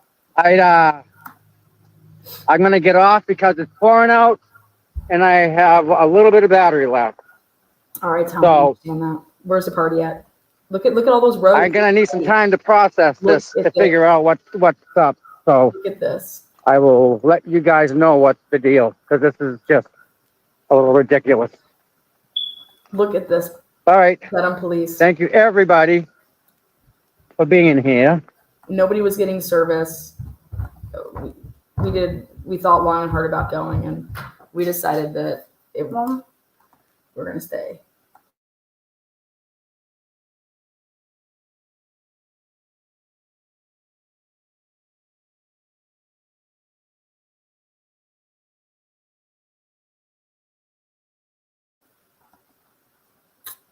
Oh.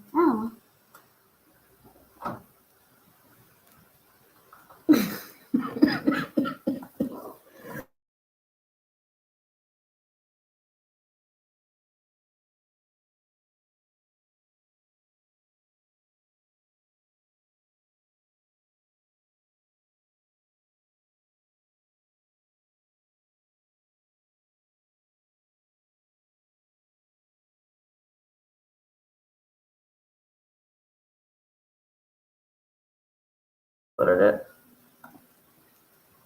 You could share it with me. I don't want to share with you. You don't? Let me. I'm taking one. No? Okay.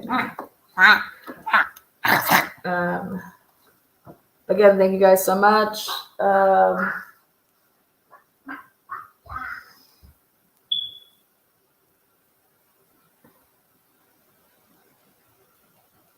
I think a lot of fireworks are going to be happening. We're going to be still covering the case. But yeah. Mistrial it is.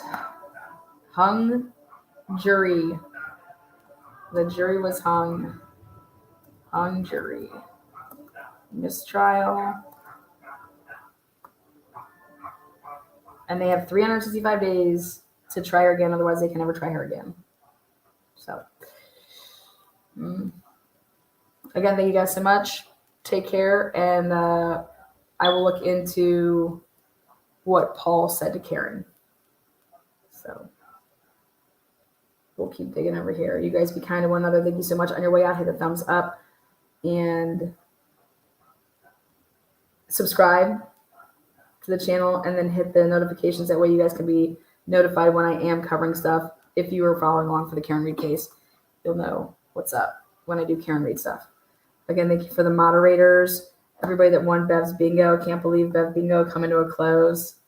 Yeah. And I'll let you guys know when I find out about Paul saying to Karen, and then as soon as I get word on jurors, things like that, and if jurors are going to talk, we'll get on that. So again, thank you guys so much. Be kind and chat soon.